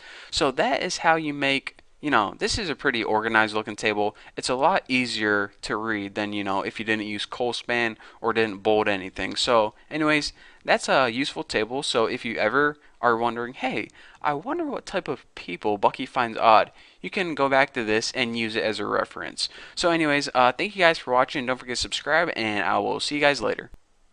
What's up, guys? Welcome to your 14th XHTML and CSS tutorial, and in this tutorial I want to talk to you guys about table width. But before I get started, I want to tell you guys that if you're following along with my last tutorial, you'll notice that I took out that big title at the top that says odd people, because for this tutorial it'll just confuse you if you leave it in. So go ahead and take that out and make sure that your table only has regular table headers and table data in it. So once you have a basic table, you can continue. So what I want to talk to you guys about, like I said, is table width. Now by default, whenever you create a table, it's going to adjust the width automatically to however long the longest piece of data is. So this is the longest piece of data. So that is how long the column needs to be. And you see this column is shorter, so that's why this is that short. So it makes sense, right? But what if you say, alright, the table would look a lot better on my webpage if it was just a little bit wider? Well, actually, this is possible with XHTML, and it's really simple to do. You can adjust the width of your table in 2 ways. Aside from border, table has another attribute called, can you guess it? Width. There you go. 1 point for you. And you can adjust the width, like I said, in 1 of 2 ways. The first thing that you can do is just write a number, and whenever you write a number in there, it will adjust to that many pixels exactly. So let's go ahead and save this and refresh and check it out. It now adjusts to 500 pixels. So now your table is 500 pixels wide, regardless of how long the data is inside it. So that's pretty cool. Another way you can adjust the width is to give it a percentage. And if you go ahead and give it something like 100%, it's going to adjust to 100% of the width of your website. So let's go ahead and save this and check it out. It now takes up 100% width. So if you go ahead and shrink this, check it out, it's still taking up 100%. No matter how small or how long it goes, it changes dynamically based on how wide your browser is. So we're saying, alright, I don't know how big their screen is going to be, but I know I want my table to take up 100% of the space. That is how you can use that, a percentage of, you know, instead of a number, what would just be pixels, you can use a percentage. That's what I was trying to say. So that is how you can adjust the width of your table. And now I want to talk to you guys about another thing that you can add, and let's go ahead and get rid of this width because it will just confuse you. So let's go ahead and keep the border, and now I want to talk to you guys about a concept called cell padding and cell spacing. So let's go ahead and save this and refresh it. Let's see, there we go. Refresh until we just got a normal table. You might be saying, alright Bucky, this table is looking pretty dang good, but everything's just too clustered together. I need some space in between this text and the border, or I just kind of need things spaced out some more to make it easier to read. Well, that is also possible with XHTML, and you do that with an attribute. There's two different attributes. One's called cell padding, and one's called cell spacing. Let's go ahead and start with cell padding. Cell padding is the idea that it gives you space between your text, in this case, and the border. So whatever content is inside, in this case the word cat people, and the border, you can write an amount in there, and that's how many pixels it's going to give you to space. So let's go ahead and make this 10 pixels and check it out. You see how everything's kind of tied up, the text is kind of bumped up against the border? Let's refresh it and check it out. We now have some padding around the text or the contents of your table and the border. So I mean, that's what cell padding is. Pretty much puts pads in your cell. Maybe that's where they come up with it. Who knows? So now let's change over to something called cell spacing. Cell spacing? What? I was gonna say spell chasing, I think. What the heck does that mean? Cell spacing is the idea that you have space between your cells themselves. So instead of having padding around your text, you're going to be having space between your individual cells. So let's go ahead and refresh this. You hear that siren? Let's see what's going on. Probably just a bank robbery or a homicide or something. No big deal. I'm just going to keep talking. So let's go ahead and refresh this. Yeah, that's kind of annoying, and it's kind of distracting me, so yeah, it's getting louder. Oh my god, they're coming right here. Anyways, so now you can see that cell spacing is the space between the cells themselves. The text is still bumped up against the border, but the cells are separated from each other a little bit. Kind of like giving yourself a thicker border. So anyways, that's the difference between cell padding and cell spacing. A lot of people get that confused, but hopefully I explained it so you guys understand what it means. And now you would know when to use one and when to use the other. So between, adjusting your border, your table width, your cell padding, and your cell spacing, and also with col span and stuff, you can pretty much get any type of table that you want. So there is basically the basics to tables. So now that you guys understand this, you're ready to move on to the next subject. What it is, I don't know. But anyways, it's going to be awesome. So anyways, thank you guys for watching. Don't forget to subscribe. Don't forget to check out my website. And I will see you guys next video. What is going on, everybody? Welcome back to your 15th XHTML and CSS tutorial. In this tutorial, I'm going to be covering lists. But before I do, I want to talk to you guys about this doc type right here because I thought I could get away with it, but I've been getting a lot of hate mail and people are complaining about this doc type for good reason. You know how I said that every XHTML document needs to have a doc type to make it valid? Well, the truth is that this is not a valid doc type, and I shouldn't even be telling you this, but to be completely honest, if you go ahead and delete your doc type altogether, then your browser is still going to read your web page and it's probably going to be just fine. But if you want to make a valid doc type and a valid XHTML document, you might want to do this if you're making a website for someone or if you had a job designing websites. You need to have a valid doc type. So let me go ahead and grab one from over here. That is what a valid doc type looks like. I think there are three major kinds. Strict, which is like you need to write your code exactly. Transitional, which is the best of the new XHTML and the old HTML. And I think there's one called frame set. Don't ever use that because that has to deal with using the old HTML frames, and I'm not even going to teach you guys what frames are because they're worthless and I hate them and no one uses them. So that is what a valid doc type looks like.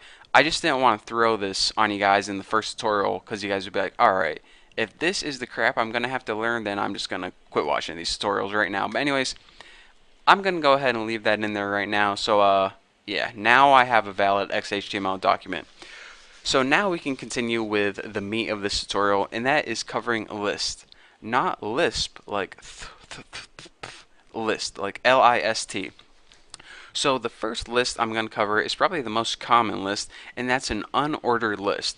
And whenever you make an unordered list on your web page, it's just going to take the items and make them appear as bullet points. So when would you want to use an unordered list? Say you're making a website of like things you want for Christmas.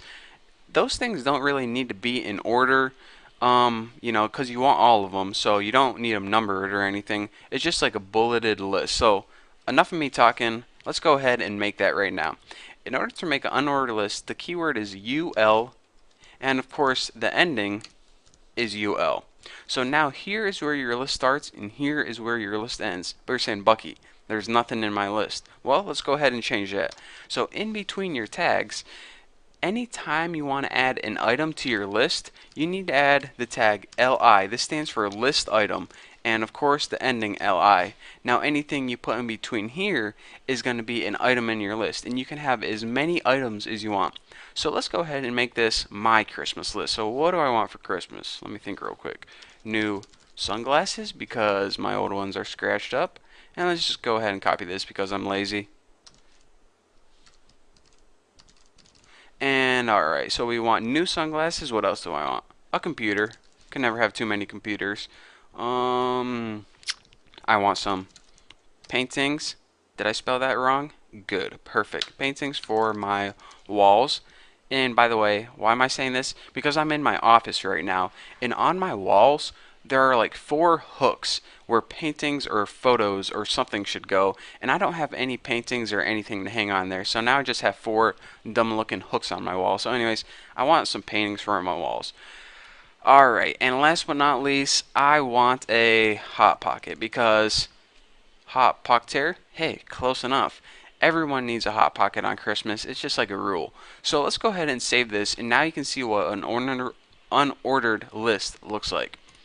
See, like I told you, it's just a bunch of bullet points. So anytime you want to make a list and they don't need to be in particular order, this is what type of list you would use. Again, the keyword is UL and the items in it are LI. So let's go ahead and change this up. And now, since they made something called an unordered list, you'd figure it only makes sense for them to make an ordered list. Well, if you thought that, then you're right. So an ordered list is keyword OL, and let me just go ahead and end this, OL, and you put items in here just the same as you would an unordered list. The only difference between an unordered list and an ordered list is whenever you make an ordered list, things are going to appear numbered. First item is going to be 1, then 2, then 3, then 4. You don't need to number them explicitly. Your browser is going to do that for you automatically. So let me go ahead and show you. Again, to add a list item in an ordered list is the exact same as an unordered list. Just go ahead and put LI and end it with end LI. Let's just go ahead and copy this and paste this baby right now. Paste, paste, paste. So the first thing in my order list, so first of all, let's back up. Why would you use an ordered list? Well, say you wanted to give someone directions or instructions how to do something. Step 1, step 2, step 3, and or maybe, you know, the top 10 movies you want to see this summer, 1, 2, 3, 4, 5, 6, 7, 8, 9, 10. You know, anytime you want an order list, use an order list. Fair enough. So let's go ahead and make an order list and instructions on how to have a wonderful day. So number 1, go to YouTube, and notice I'm not typing number 1 anywhere because my browser is going to do that for me automatically. Step 2, type in the new Boston. Step 3, watch all the videos that pop up. And step 4, eat a hot pocket, because we got to throw a hot pocket in there sometime. So that is the instructions on how to have a wonderful day. So let's go ahead and save this and refresh it and see what we got.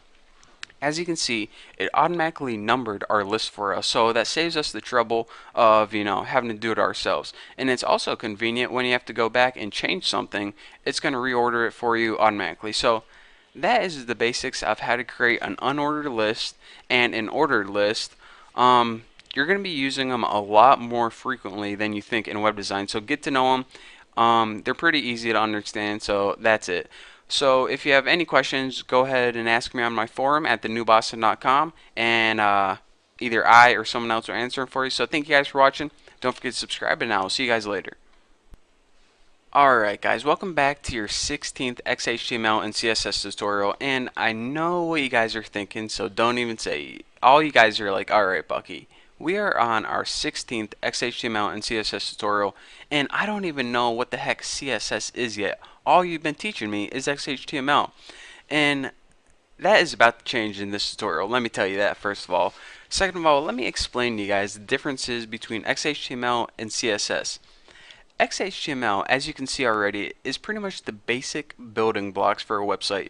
How to add all the main elements to your website, like images, headings, paragraphs, text, links. It's all the core foundation stuff.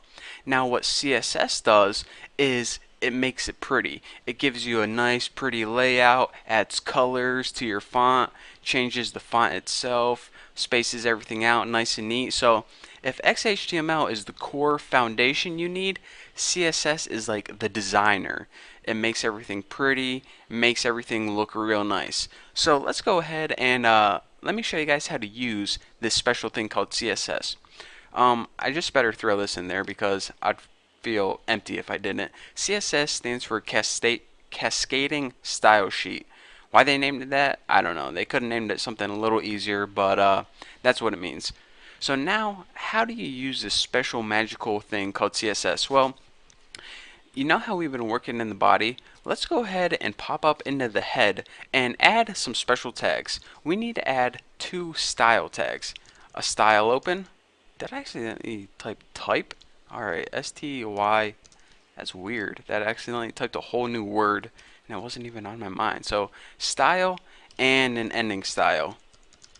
So for your first style, you need one attribute, and that is called type. And you need to set this equal to text/CSS.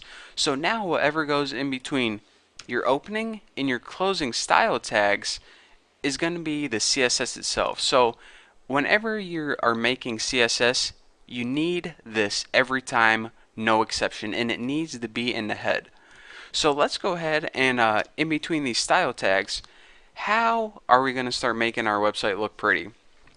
Well, let's go ahead and make a basic website first, and we'll just write this is normal text, and let's go ahead and make a paragraph and write this is paragraph text, and make sure you spell everything wrong.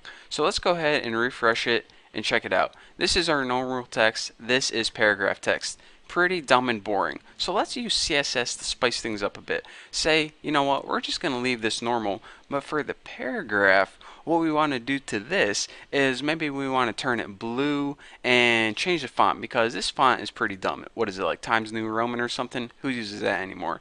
So let's go ahead and in order to change any element on your website, in between your style tags, the first thing you have to do is type the name of that element, the keyword.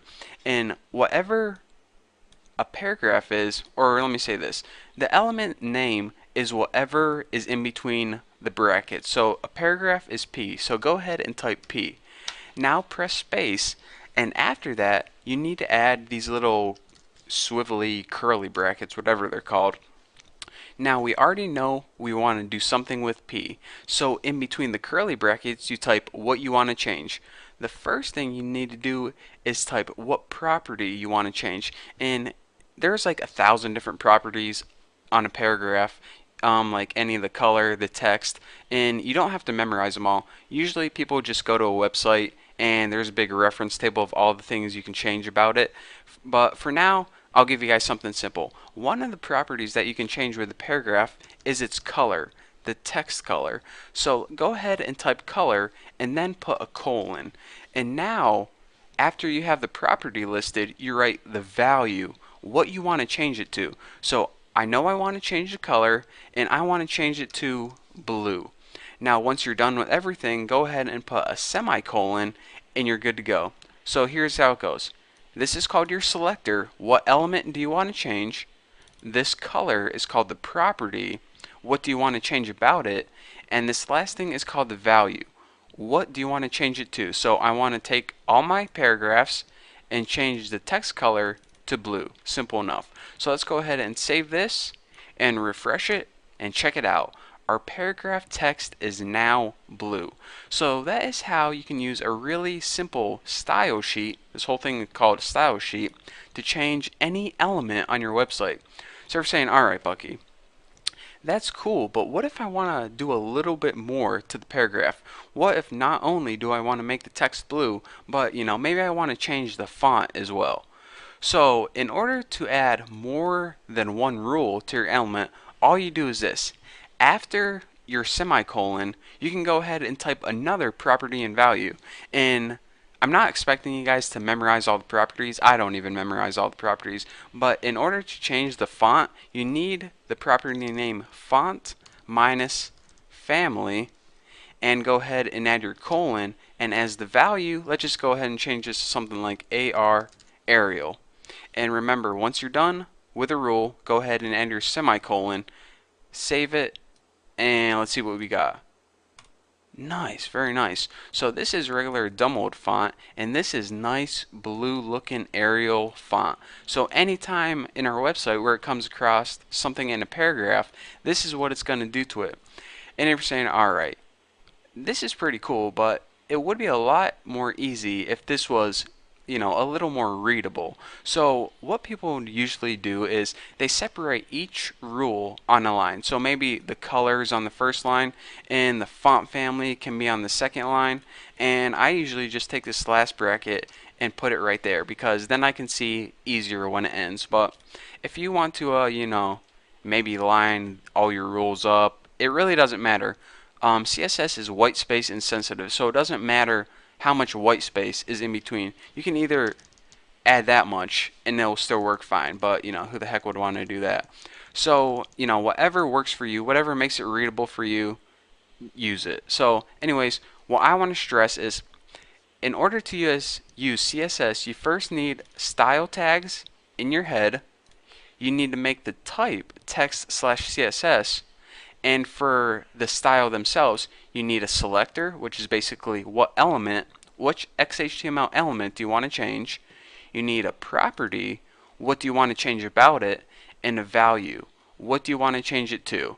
So that's the basics of CSS and style sheets. In the next couple tutorials, we're going to be working more with style sheets, and if you don't quite grasp the concept yet, just watch my next tutorials and I promise I'll clear things up for you. Once you've seen this like 3 times, you'll be an expert at it. So anyways, thank you guys for watching. Don't forget to subscribe and don't forget to check out my website. See you later. What's up guys? Welcome to your 17th XHTML and CSS tutorial. And in this tutorial, I'm going to be building a basic website and applying some sweet CSS properties to it. So let's go ahead and get started and build just a starter quick little website. Put a header at the top, H1, and make this website Bucky's Bacon Wagon. Just imagine a wagon with a bunch of bacon in it, and there you go. And now let's just go ahead and add a paragraph. Actually, tighten that up a bit, that's what she said. And we'll just add one paragraph, that's good enough for now. And we'll just put like best on this side of the best bacon on this side of the Mississippi, exclamation point and space. So let's go ahead and make a copy this, and we just need some text, so just fill that in like that, so we have actually a paragraph that's more than one line. So we have a header, H1, and a paragraph. So if you save that and looked at it right now, here is what we have. But this website, although the idea is good, a bacon wagon sounds like a pretty good idea, the website needs some work. So let's go ahead and let's change the color of this and also make this a little more readable. So what I want to do first is we need to add that style sheet that we talked about last time. So style equals, or excuse me, I'm getting ahead of myself, type equals text/CSS, and remember you also need the ending style tag. Now everything in between here is going to be one of the rules. So the first thing we want to work with is that header. I mean, this plain black header, I mean, we can do better than that. So let's go ahead and make a rule to change the color on that. So the element we're working with is H1, And in our curly braces, the property that we want to change is color. Now, before I told you guys that you can just make it something like red, and that's good. So let's go ahead and refresh this, and now it's red. But what if you're saying, well, everyone has red on their webpage. I want mine to be a little different. I want mine to be the color of bacon. So what you can use aside from just keywords like red, blue, green is you can actually use something called RGB value. Now, if you don't have Photoshop, because that's where I use mine, you can go to pretty much to any website or go to Google and type in RGB values and it'll give you a list of RGB values. But whenever I'm looking for a specific color on my website, here's what I do. I go in the Photoshop and I click this thing called a color picker, and I make sure that I'm working with only web colors, and I can scroll down to the color that I'm looking for and highlight over it, and then I just copy this, and this is the RGB value that stands for red, blue, and green. So what I want to stress is not only do you have to use keywords, but you can also use RGB as well. And anytime you do that, you go ahead and put the pound sign and then paste that 6-digit color in there. So now if we go ahead and save this and refresh it, instead of red we get this brown, dark brown, cooked burnt bacon looking color. So that's a little better. Again, if you're just building a basic website, then the keyword is fine. But anytime you want like a really specific color, then you need to use that RGB value. So I just want to tell you guys that you have more options than, just the colors in your head. So aside from this, I mean, our Bucky's Bacon Wagon is looking brown and it's looking pretty beautiful, but you may say, alright, this paragraph right here, this isn't really readable to the user. Maybe these lines are too close together, or maybe you just want to space them out so we can fill this website a little better. So anytime you want to space out the lines, you need to use a property called line height. So let's go ahead and first tell CSS that we're going to be working with our paragraph. We'll do that by typing P, and in our curly braces, go ahead and type line height as the property. And now we can set this equal to a percentage. By default, it's at 100% right now. So if you want to space them out a little bit, go ahead and type like 130%, like that. And now add your semicolon at the end. Let me save it, and let me refresh this in front of you, and you guys can see when I refresh what happens to the spacing. Let me refresh, and I didn't save it or something. Line height 130%. It looks good. And okay, I must have okay, let's try this one more time. There we go. So I changed it to 150%, and as you can see, the line height grew. Or, well, I mean, I can't even explain it as well. I can just show you. So let me change this to like 170. 170 is good enough, and I'll show you guys one more time what happens. Right like that. So what happens is you get more space in between your lines, aka line height. So I'm not going to explain to you guys what line height means because I just showed you. But anyways, I usually like somewhere around 125, 130%. So I mean, let me go ahead and refresh this, and it makes it more readable than it did by just having a default paragraph. So that is the basics of how to change color. Remember, take away from this tutorial, not only can you use just common colors like red, blue, green, you can also use RGB value, and last thing, you can use something called a hexadecimal value. I think that's how you say it, but don't ever use that because no one ever does that. And again, with line height, anytime you want to change the line height, this is the property, and change it to a percentage of different than what it is to make it more readable. So that is two basic property values I want to show you guys. And these might not be the most common properties that you want to change on your website, but I just wanted to illustrate the point, and I just wanted to go over CSS again. So hopefully the idea of what element you want to change and what you want to change to is sticking in your head now. So now that you understand this concept of basic style sheeting, we can move on to the next tutorial. So thank you guys for watching. Don't forget to watch the next tutorial, and I guess I'll see you then. What's up guys, welcome back to your, 18th XHTML tutorial, and in this tutorial I'm going to go over the correct way to bold and italicize text. So I remember probably 10 tutorials ago I showed you guys how to bold and italicize text by surrounding them with special tags, and while this is indeed a valid way, you actually can do that and it'll work in most browsers, it's not the best way and it's not going to be the way that people do it in the future. So a better way to bold and italicize text is through CSS.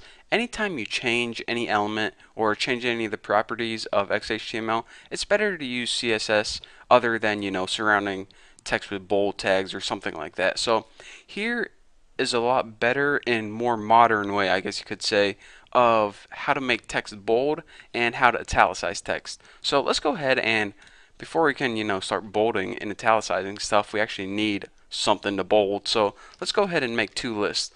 An unordered list, and let me just end this. And I guess we can just put one element in there. We don't need a bunch of elements in there. So for the first and only element, I'll just put unordered list, and make sure you spell it.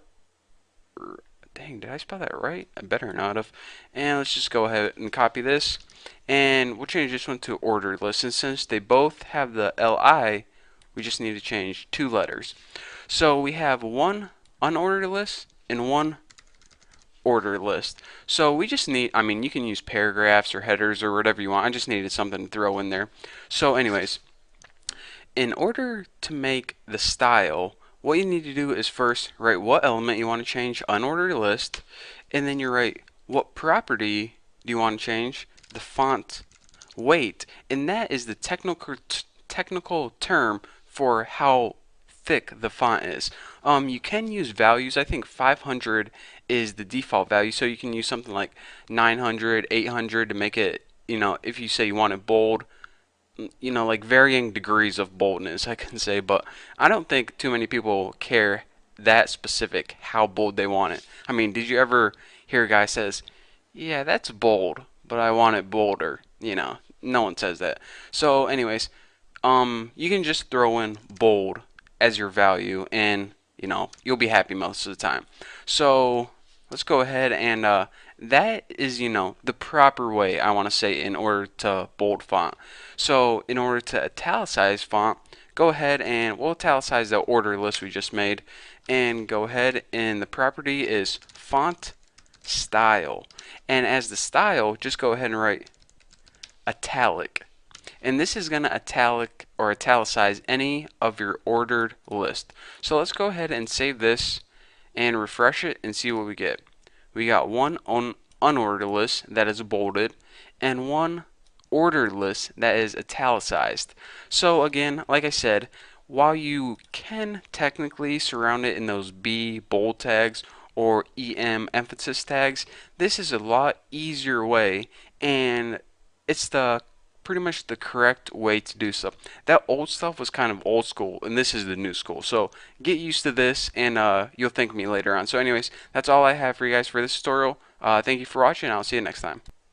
Alright guys, your 19th XHTML and CSS tutorial, and this is going to be a sweet one. So what I want to teach you guys first is how to properly align text like center justified, and you can also make it left justified, which it is by default, or make it right justified. So the first thing that we need is something that we can center on our page. So just go ahead and make something like a header 3.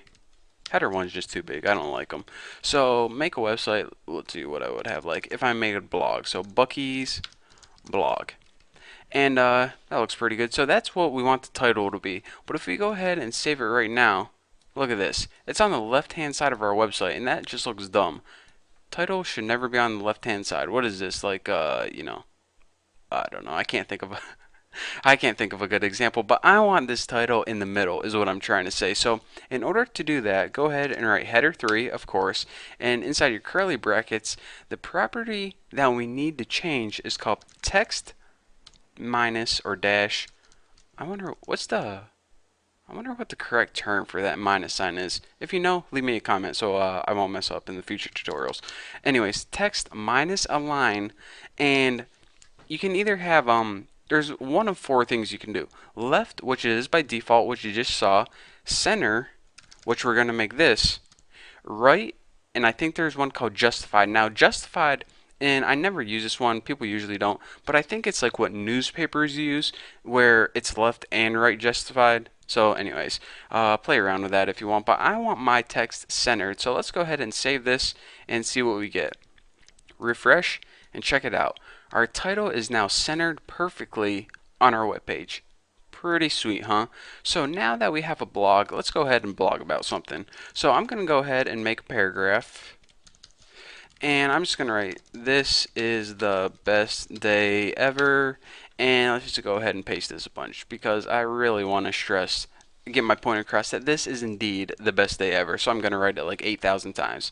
So let's go ahead and save this and refresh. And it says, alright, this is looking pretty good, but we can't really, this first line doesn't really stand out. It would be sweet if we could just indent this right here. So you get this brilliant idea to go in here and write space, space, space, space, space, space, space, about 15 spaces. That looks pretty good. So let's go ahead and save this, refresh, and what the heck? What's going on? It's not working. Did we break it? No. Remember that XHTML is white space insensitive. So it takes that white space and pretty much is like, yeah, I'm just going to ignore that. So anytime we want to add an indent on our paragraph, which you want to do a lot of the time actually, you need to add a special property called text indent. Now, text minus or dash, who knows, indent is spelled like that. And you can either do this as a percentage, I believe, or what everyone just normally does is they use a certain number of pixels. How many pixels do you want to indent it? In order to do that, just write the number of pixels and write px after it. So now once we go ahead and save it, it's going to go ahead and indent that 25 pixels. Or again, you don't have to indent it 25. You can indent whatever number you like. But that is how you indent text in a paragraph. So anyways, if you're trying to indent it like this before and it wasn't working, that's why. Because XHTML is just going to ignore your white space and do what it wants. So that's how you make paragraphs indented. So now that we have time, let's go over something cool that you guys are probably wondering what to do. And I probably should have covered this in like one of the first CSS tutorials, but hey, we'll cover it now. In order to change the overall font, or excuse me, the overall color of the text, as well as the background of the entire web page, you need to edit the body element right here. So let's go ahead and type body right there because we're pretty much, this means affect the whole website. So what do we want to do to affect the whole website? Well, the first thing that we want to do is let's go ahead and change the background color. And you know what the property for this is? Well, if you guess background minus color, you are correct. So let me make sure I spelled that right. Background color, yep. And let's go ahead and change it to something like blue. That should look pretty good. And after this, so now check it out. Our website is going to appear blue with black text. But I mean, that's not the easiest stuff to read. So if we have a dark blue background, it would be a lot easier to read if all this text was white, kind of just like that. So let's go ahead and do that. And in order to make our text white, we can do this in one of two different ways. We can go ahead and make our headers white and make our paragraphs white and make everything else white.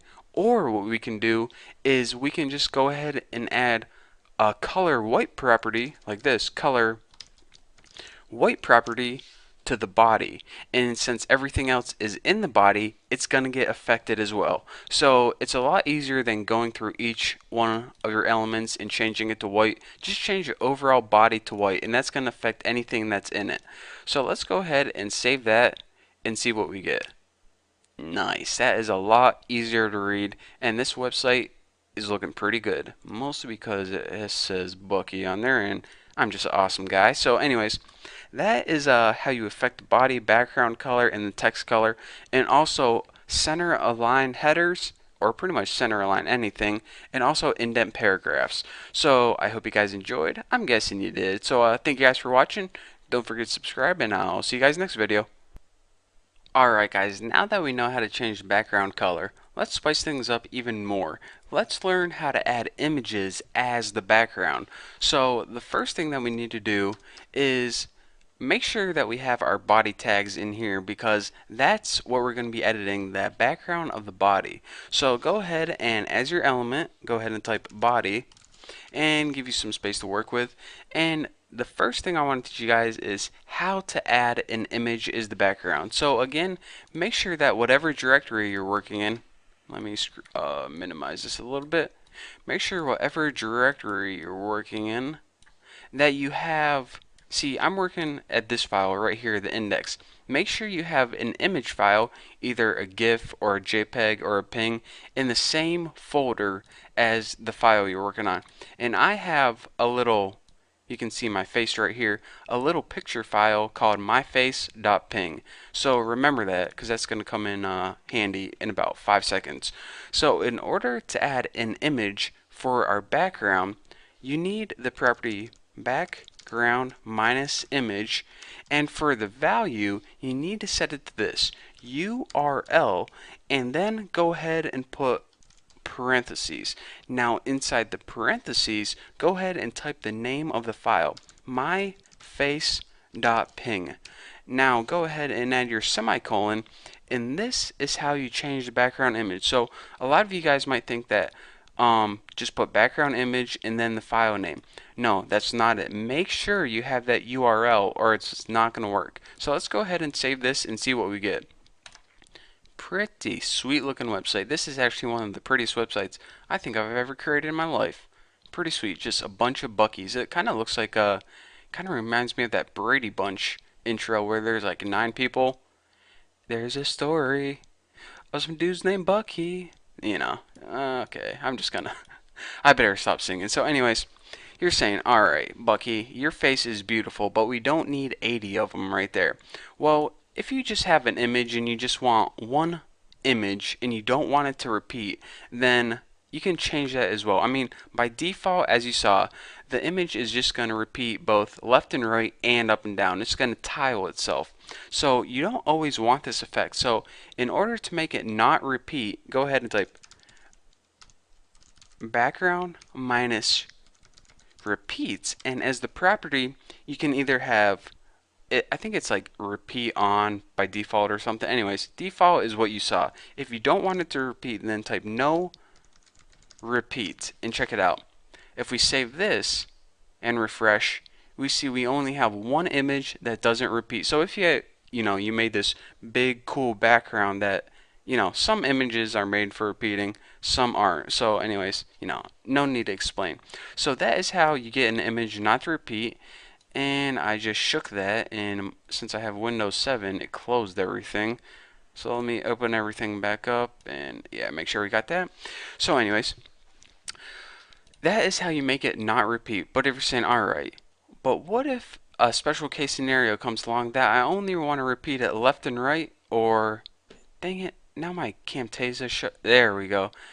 My screen recorder shut down. I didn't know how long I had on my video, but I gotta remember not to shake any windows again, I guess. But anyways, sometimes you're gonna come across a situation where you have this image, but you only want to tile either left or right or up and down. So you can do that using the same background repeat property, but instead of no repeat, go ahead and change to repeat minus X, and this is going to tile it, let me show you, left and right in the X-axis. The X-axis is left and right, Y is up and down, and Z is forward and backward. But since we're working with a computer screen, we don't have Z, so just a little tidbit of information.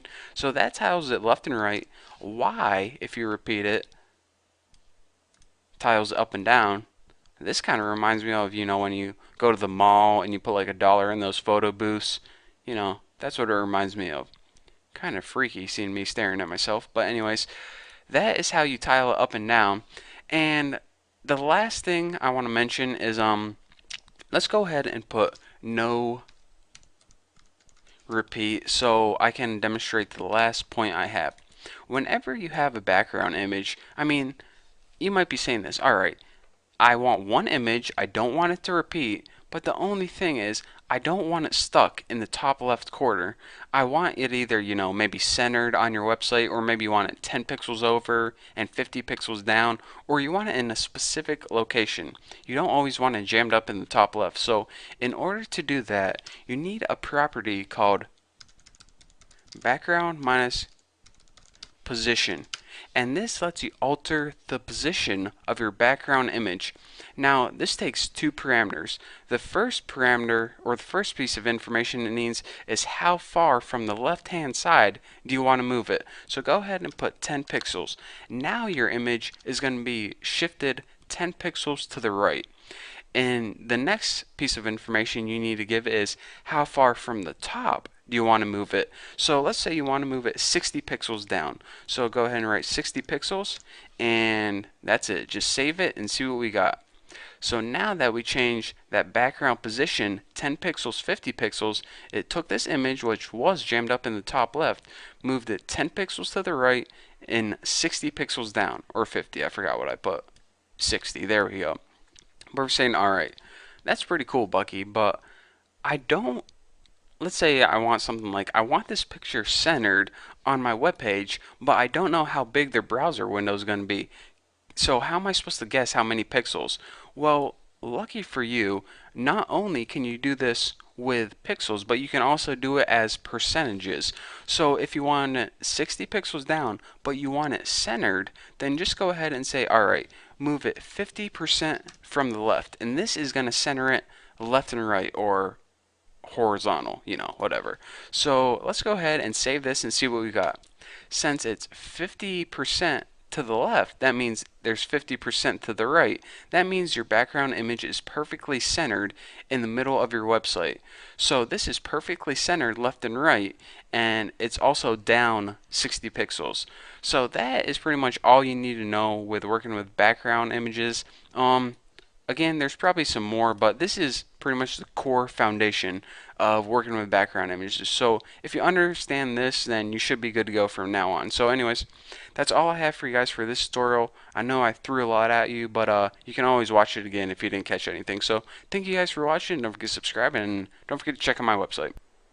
Welcome back, guys. It's Bucky, and welcome to your 21st XHTML and CSS tutorial. And in this tutorial, I'm going to introduce a concept with CSS that tends to give people a lot of trouble. And the reason for this is that people tend to explain this in, it's not the most easiest concept to grasp, but it is critical whenever you're creating a website and you need to position elements exactly how you want them.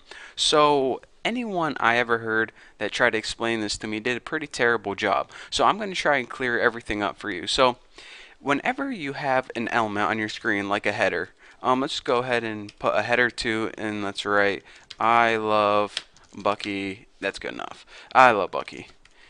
And let's go ahead and check this out right now. Whenever we have any element basically on the screen, we look at this element and say, oh, this is nice.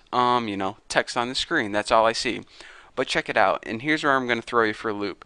This one element actually consists of 4 different parts. Now, we already know that the text, and that is called the content. But what you don't see is the 3 other parts, and that's because they're all white right now, so they're kind of hard to see. But there's actually the content, which I just showed you was a text, the padding, which we're going to be going over this tutorial. And the padding is basically this. See this blue that I just highlighted and everything turned blue? Well, if you could go ahead and draw a box around here and make a border, the padding would be the space between the text and the border. And that brings me to the third part, which is actually the border. And the margin is a space outside the border. So anyways, the space between the text itself and this little line, the border, that is called the padding, and that is what I'm going to show you guys in this tutorial.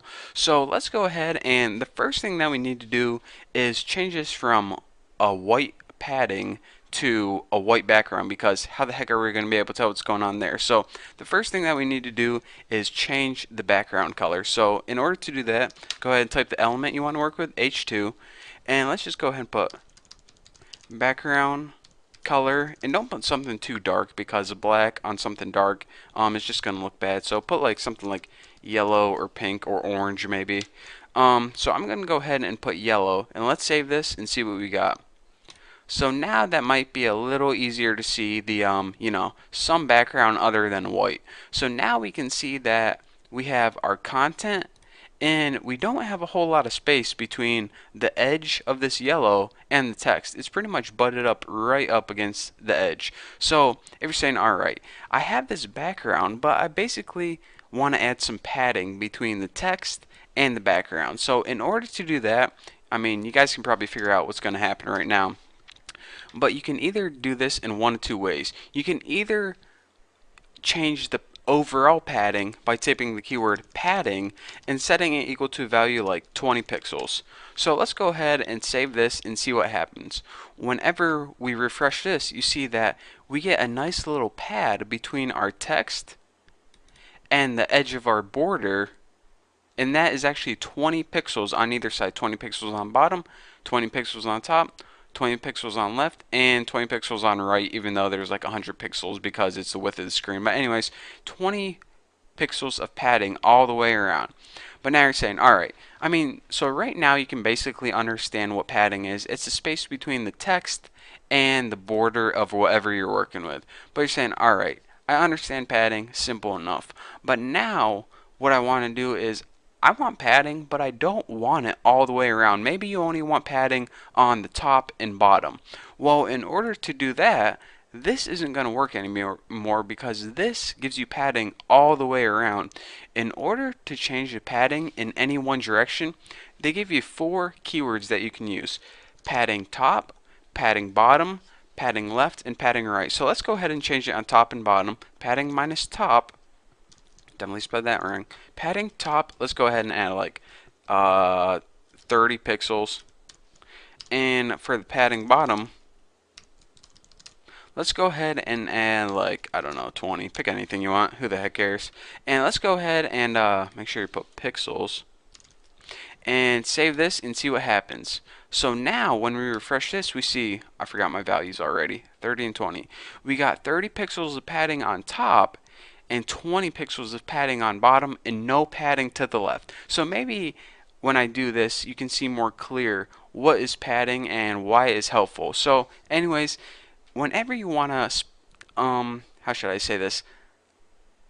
Place items on your website very specifically, padding comes into play a lot. So whenever you just want that header, but just a couple pixels to the right, that is when you can use padding. So anyways, the next thing I'm going to talk to you guys about is borders and margins, and they're a lot different than padding, although a lot of people get them confused. So don't forget to watch my next couple tutorials, and that's it. I'll see you guys later. Alright guys, welcome back to your 20-second XHTML and CSS tutorial, and as promised, I'm going to be talking to you guys about borders.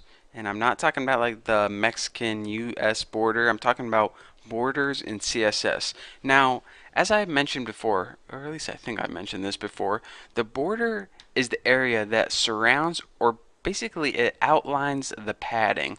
So what I did before this tutorial is I just set the overall padding to 15 pixels, so we have the content and we have 15 pixels of padding around it. So now what I need to do is show you guys what a border is. So let me make one of the ugliest borders ever. I'm just going to make it stand out, and I'm going to make like a red border or something. So the border, you think you might just be able to type border and type a red, but you can't just do that. Border actually has 3 properties that you need to set in order to make a border. The first one is border color, and let's just go ahead and set this equal to red. That should look pretty good. And the second one is width. How wide or thick do you want your border? And that's border width, and I'm just going to make mine like 3 pixels or something. That'll be good enough. And the last the last element you need to set when working with the border is border style. Now, I think by default it might be solid, but let's see if I can remember. There's dotted, dashed, I think there's one called double, groove, inset, outset, solid. Anyways, you can look them up online if you forget them, but let's go ahead and I'll add a simple one. Border minus style dash, and this gives you like dotted lines basically. So now let's go ahead and save this and see what we get. When we refresh this, we get a red 3 pixels wide dashed border. Pretty cool, huh? So this kind of actually reminds me of a coupon that you would cut out. So if you're making a website with coupons to love Bucky, then you know, there you go. I just basically made it for you. So that is basically how you do that. And another cool thing I want to mention before I let you guys go is each side can have its own border. So whenever you think of something with a border, you typically think the border is consistent all the way around. But sometimes when you're creating a website, you want the top to be one thing, or maybe you only want a border on the bottom, like it's underlined in a cool type of way. So you can do that using some special border properties, and that's this. Say you want to change like the top or something. You can use border minus top minus color and set this equal to like green. That looks good. And now what you can do is like put border minus top minus style, and let's make this one dotted. And now let's go ahead and oh yeah, the width. Border minus top minus width, and set this equal to like 4 pixels. Bump it up a little bit. And if I didn't mess up anything, I should get a nice dotted green 4 pixel border across the top. So this looks pretty ugly right now, but trust me, if you work with it, I mean, most people you just use this when they want to underline something, like if it's like the title of a paragraph or title of an article or something. But I just wanted to show you guys a quick example, so I made the ugliest website I could possibly make. But anyways, I showed you guys how to do that on the top, but if you just replace this word top with bottom, left, or right, then you guys can see the other effects that it can have. I'm not going to go through bottom, left, and right because it's obvious what it would do. So anyways, that is how you make a border. Whether you want it consistent, you just write border minus the property, or if you want it on one side, you write border minus what side you want minus the property, and then write the value. So anyways, that's basically all there is to borders. Nothing else I can think of. So anyways, thank you guys for watching. Don't forget to subscribe, and I'll see you next tutorial where we're probably going to be covering margin. So I'll see you then. Alright guys, welcome to your last tutorial on the CSS box model, and the last element that we have to cover is the margin. Now the margin is the area outside the border and outside the padding. It's the area basically that surrounds the entire element. So let's go ahead and actually make some paragraphs. That'll probably be the easiest to see. So paragraphs actually have margin by default, one of the few elements. So this is a paragraph. Make sure you spell that.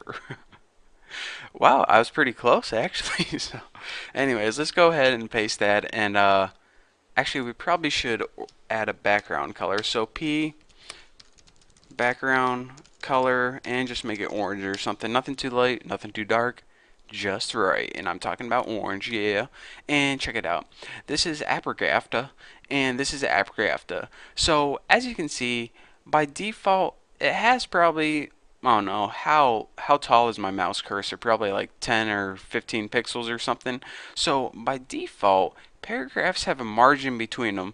But what are we saying? Alright, I wrote this sweet article, and I made it into a couple paragraphs, but I either think it's too much or I want to tighten the paragraphs up so they're closer together. Well, in order to do this, you need to play with the property called margin. Now, the margin, like I said, is a space around each of these paragraphs. So let's go ahead and do that right now. Just like the padding, that's what I was trying to think of. You can either play with margin in one of two ways. You can either change it overall or you can change it individually. So let's go ahead, and the first thing I want to do is show you guys how to tighten up your paragraph. So if you want to tighten it up to like 1 pixel, just like that, if you set margin to 1 pixel on your paragraphs, it goes from the default, which is, I'm going to say it's like 10 pixels by default, and it refreshes it. You now have a 1 pixel of space in between your paragraphs. So that is a way to tighten up. You can even set it to 0 if you want, but then it wouldn't even be a paragraph at all. It would just be like a line break. So anyways, that is how you would do that. Now if you want to space it out even more, I think it's like 10 or 15 by default, so let's really stretch it out to like 40 pixels. And you can either do that, and now when you press refresh, each of your paragraphs has 40 pixels surrounding it. So, I mean, if you're going for that effect, then that is what you do. And what I want you to take notice of is that the padding does not change. The padding and the border are staying the same. It's the margin around it that is changing. So that's the difference between the padding and the margin. A lot of people get this confused. Just remember, padding is inside the border, margin is outside the border, and you'll be fine. You'll be way ahead of everyone else. They'll be lost in the dark because they read books instead of watching my tutorials. Those idiots. So, like I said way before, you can change margin in one of two ways. You can either change it overall, or I'm not even going to go through this. You can change it one side at a time, like margin top, spell that wrong, top, margin bottom, margin right, and margin left. So I don't want to go through each one and show you because it's obvious, just like padding, what it does. But anyways, that is the difference between margins and padding and borders. And overall, that's called the CSS box model. How you can play with different areas of an element, basically. So anyways, now you understand the CSS box model, we're ready to move on to another topic. So anyways, thank you guys for watching. Don't forget to subscribe. If you have any questions, just ask me on my forum, and if I see it, I'll answer. If not, trust me, there's like 8,000 people willing to answer your questions for you. So anyways, one last time, thanks for watching. Don't forget to subscribe, and I'll see you next video. What is going on, guys? Welcome to your 24th CSS tutorial, and this tutorial is probably going to be a pretty quick one because I want to go over two quick properties of CSS, and that's the width and the height. And actually, I want to talk to you guys about a couple more things I just remembered. So let's go ahead and get started. The first thing we need is, of course, something on our website. So let's go ahead and let's add a heading 4. We never work with heading 4s, and it's a good heading. You know, it's a fourth one. Deserves some respect. So what's popping into my head? What am I going to type? My name's Forrest Gump. Close enough. You know, a couple typos, but hey, who's counting? So let's go ahead and actually, I want to give this a pretty cool color scheme. So let's go ahead and make the background red and the text white. I always like that color scheme. So background color red, and the color of the text, which is color white. So let's go ahead and save this and see what we got. My name's Forrest Gump. Now we can see a couple things are happening automatically right now. By default, our browser sets the height of the element equal to the height of the text, which you know it should, but it also sets the width of the element equal to the width of the website. So check this out. Whenever we resize our website, our element size changes. So I mean, maybe this is what you're going for, but maybe it's not. So depending on the size of the website, we really don't know how big that element's going to be.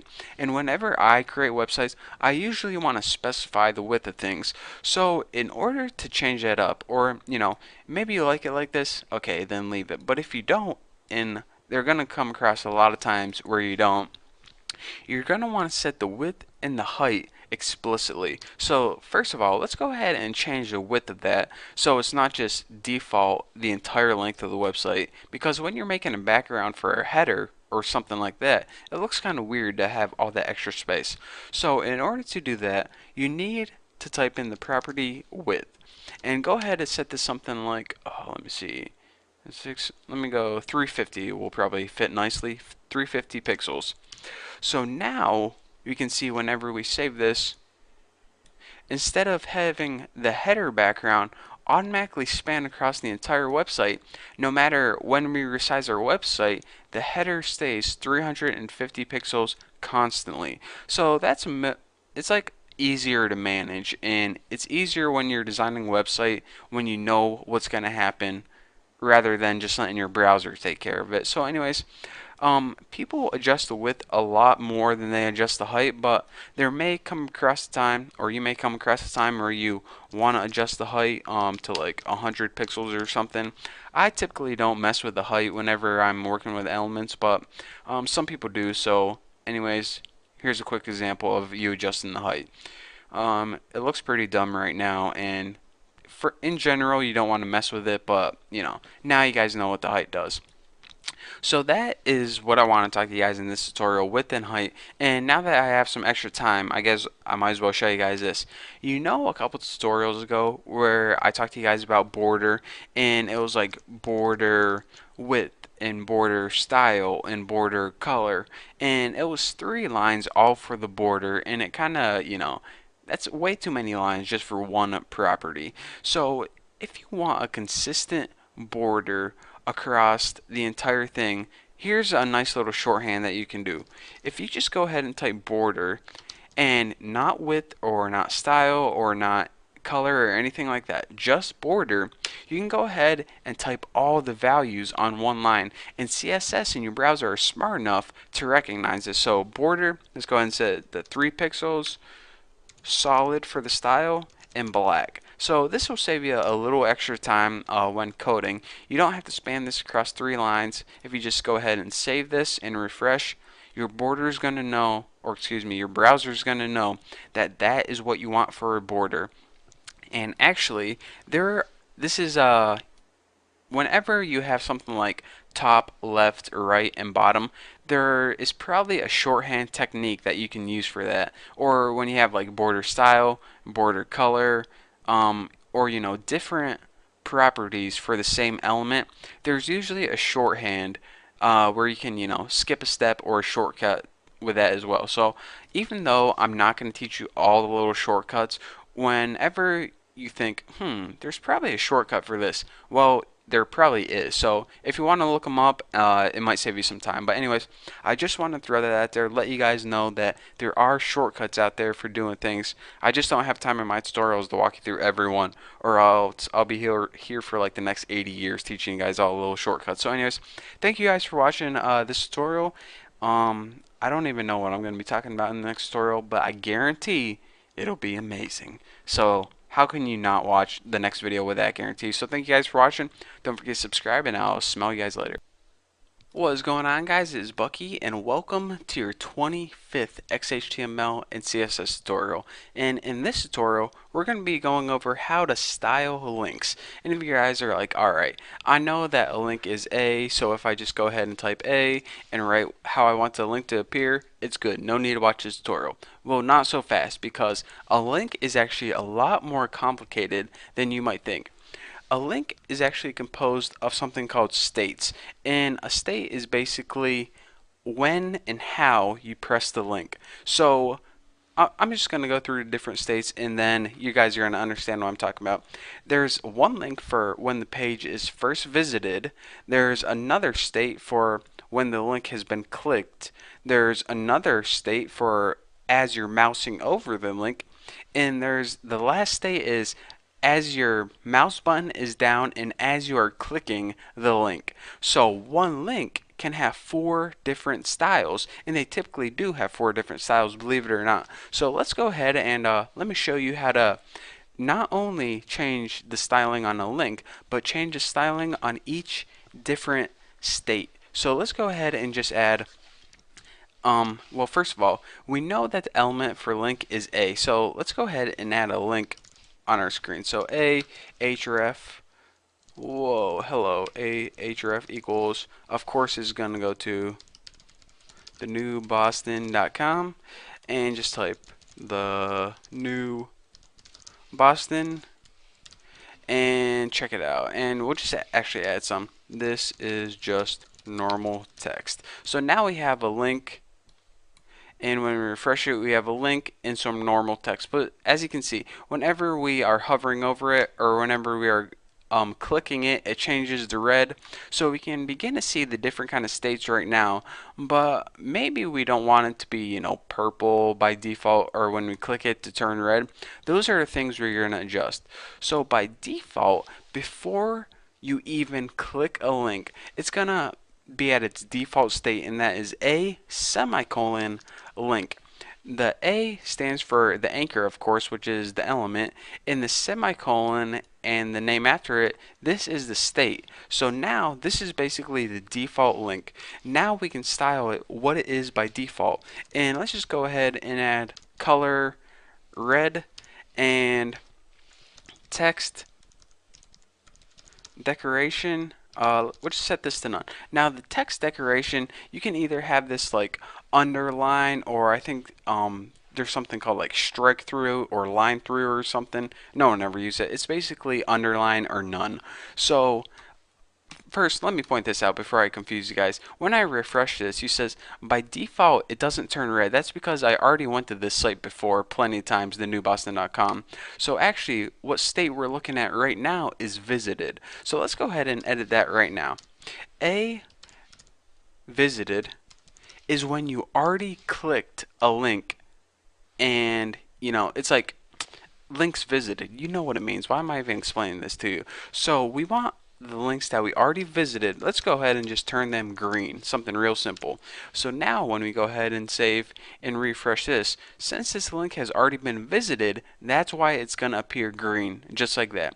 So now we know how to adjust the style for default links that we haven't been to and links that we have been to. Now I told you guys that there are other states other than this, and that is one, their state is when you are hovering over the link. Now this doesn't matter if you already been to it or you have not been to it. When you're hovering over it, you're hovering over it. So let's go ahead and make this one a lot different. So background color, let's just change this to blue. Change the background to blue. And what else can we do? Change the color of the text to white. That might make it a little easier to read. Put text decoration underline. I always like hovering over to be underlined, so in order to do that you need to change a property called text decoration. And let's just go ahead, font weight bold. Make sure I spelled that right. Good enough. So now whenever you hover over it, let me just go ahead and do this. Whenever you hover over it, you get a blue background. You can see the text changes from green to white. You get an underline, and your font turns from regular to bold. Pretty cool, huh? So that's like how to make your website kind of dynamic and changing using just basic CSS. So, you know, just thought I'd throw that out there. So now the one last state I want to cover is called the active state. Now the active state is as you are pressing down and your finger is holding down that button, this is the active state. So active, what do we want to do when our mouse button is active? Let's just go ahead and do something simple. Change the background color to orange. Simple enough. So let's go ahead and save this, and let me explain to you guys what my finger is doing. Alright, right now I'm just moving my mouse. Now I'm hovering over it, so that's where the A hover comes into play, and now I'm clicking down. Maybe you can hear me. Here, maybe you can hear my mouse. See, now I'm holding it down. Now it's active. And of course, if I let go, it's going to go ahead and take me to the greatest website ever, thenewboston.com. There we go. Welcome to the New Boston. Have to check this out later. But anyways, that is the basics of the different states. I mean, before you might be thinking, alright, a link's a link, a link, a link. But no, it's actually composed of 4 different states, and that's what get a lot of people hung up and confused. But now you guys have the edge on them because you understand those different states and how you can alter them. So that's all I got for you guys for this tutorial. Thank you guys for watching. Don't forget to subscribe, and I'll see you guys later.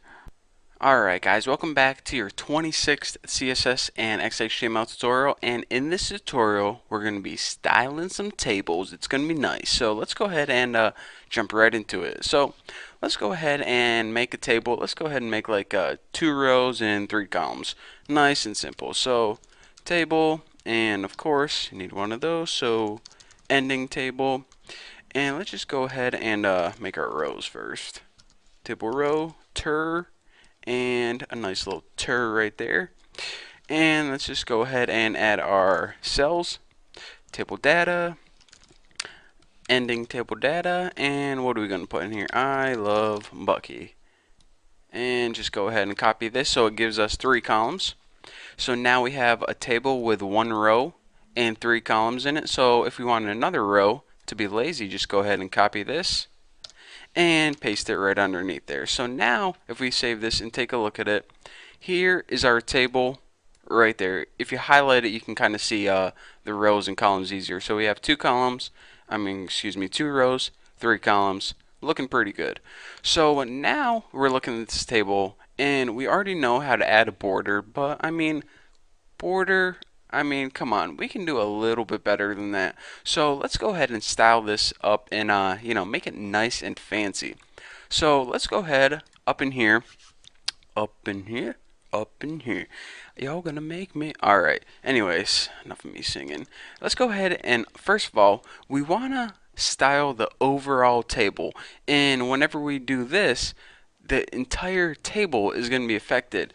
So later on, well, you'll see what happens later on. So let's go ahead and just give this overall border. We'll use that shortcut so we don't have to define each one individually. Just make it like 3 pixels, solid blue. So let's go ahead and save this, refresh, and see what we got. So now around the entire table we have a border that's 3 pixels, it's solid, and it's blue. Exactly what we expected. But now, what if we want to do something a little bit fancier? What if we want to say, alright, I want to change these rows individually to, I don't know, with a background of yellow or something. And then, even furthermore, I want to take each individual cell, and around each individual cell I want to add a border so we have 6 individual box looking things. Well, actually it is possible to do that in CSS, so let me go ahead and show you guys. Let me go through and do that for you guys, and then I want to go over a few things. So let's go, and for our table row, what I say, background color yellow, not yellow, yellow. That's a little better. Yellow, you there? Get it? Answering the phone. Yeah, it's a pretty corny joke. Anyways, so now if we go ahead and save that, check it out. Refresh, and now the entire row is yellow, and this row is yellow too. I mean, why wouldn't it be?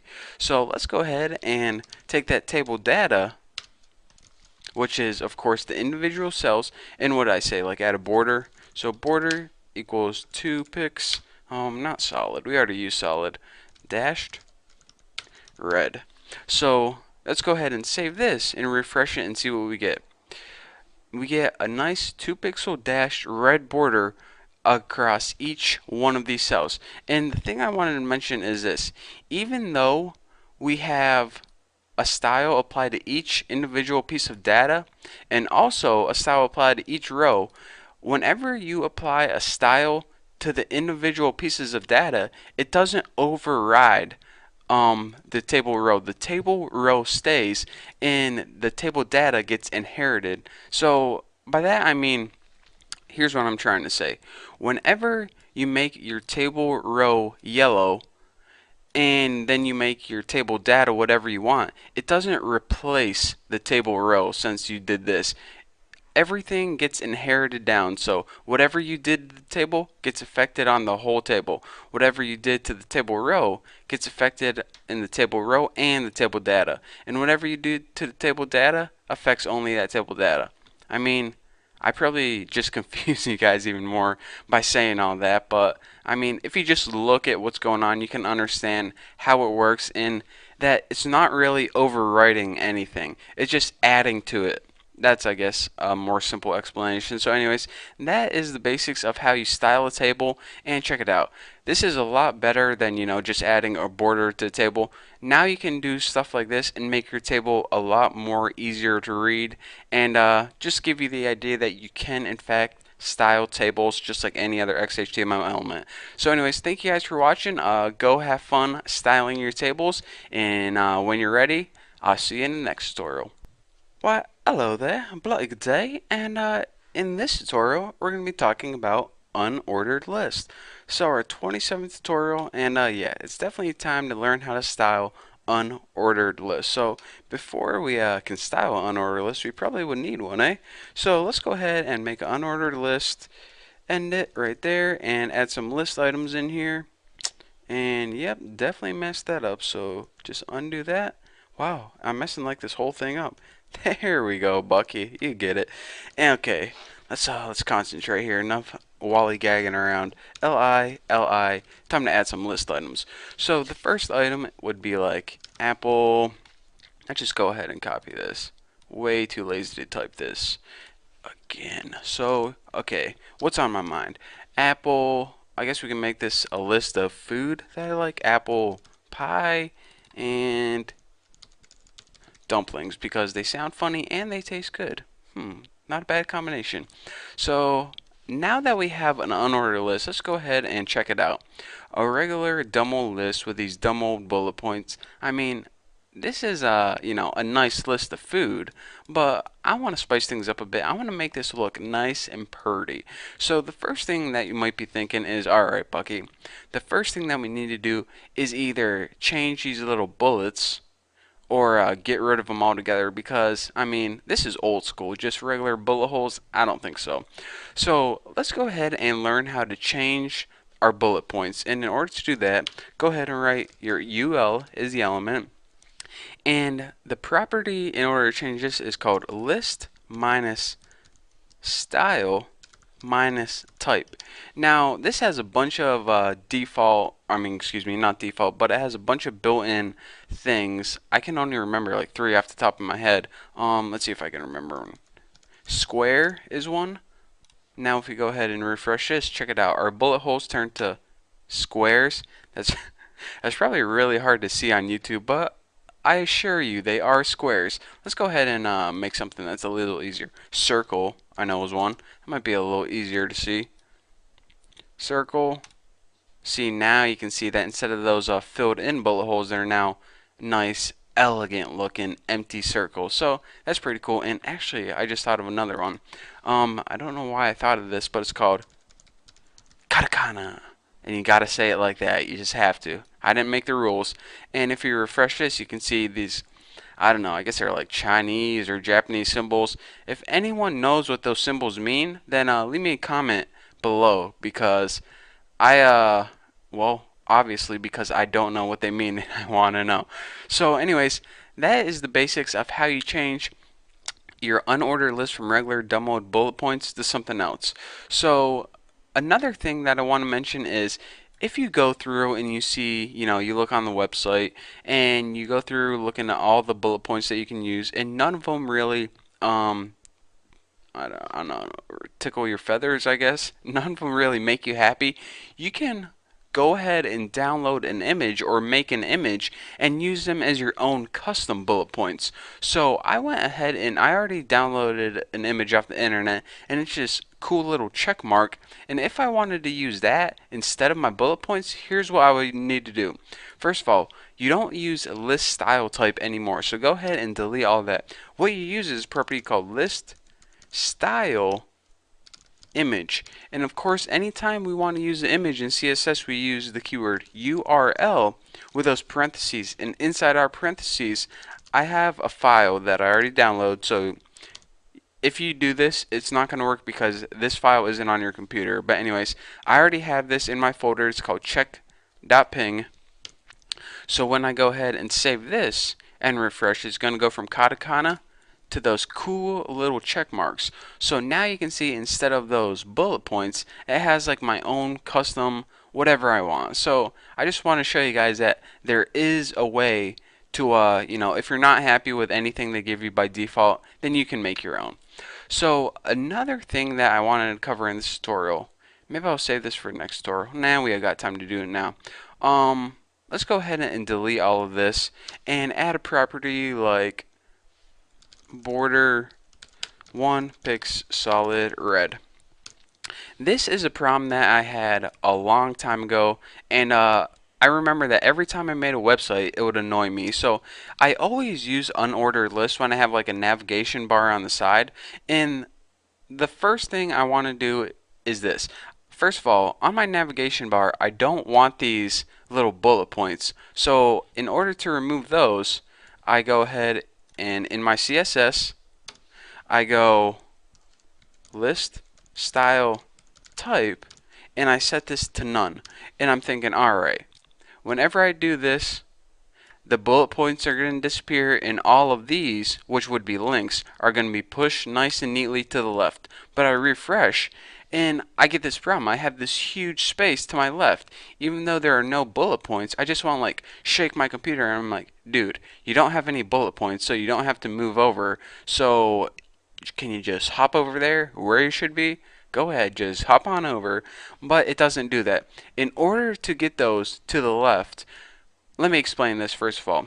By default, your browser gives padding, at least left padding, to unordered list. It also gives a margin, I believe, by default. So in order to fix the padding, I mean, you would think that it would be 0 by default because it just makes sense, but it isn't. In order to fix the padding, you need to explicitly set this to 0. So go ahead and type padding in there, and go ahead and type 0. And now once we go ahead and save this and refresh it, check it out. Everything is pushed nice and neatly to the left. And of course, if this is too much for you, you can alter the padding accordingly. But I just wanted to show you guys, whenever you guys are, making a website and you're like, making an unordered list as a navigation column seems like a good idea, and you have this problem, well, now you won't have it anymore like I had. So I shot myself in the foot so you guys wouldn't have to. So anyways, that's all I wanted to show you guys, trying to save you a little headache at least. So there you have it. So thank you guys for watching this tutorial. I don't know what I'm covering in the next tutorial, but like always, it's going to be amazing. So anyways, thank you guys. Don't forget to check out my website, and I'll see you guys later.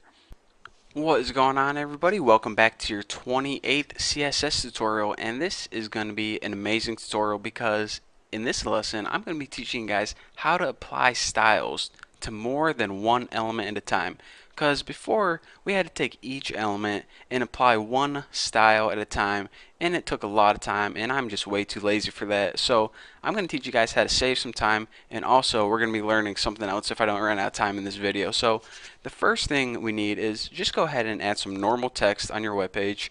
Not up there, down here in your body. This is normal text, and under this just go ahead and make a header 1. You can actually make whatever header you want, but I chose header 1, why not?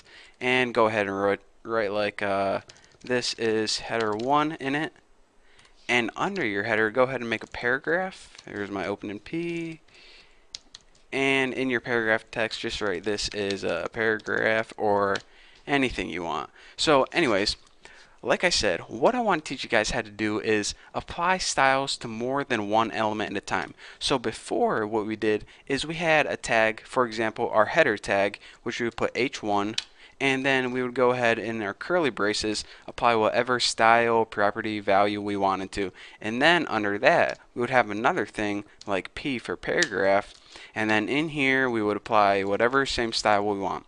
But what if you had this crazy idea that I want to apply the same style to two different tags? For example, I want to turn all the text in my paragraph red and also all the text in my header red. So if we wanted to apply the same style to more than one element at a time, here's a nice little shortcut for that.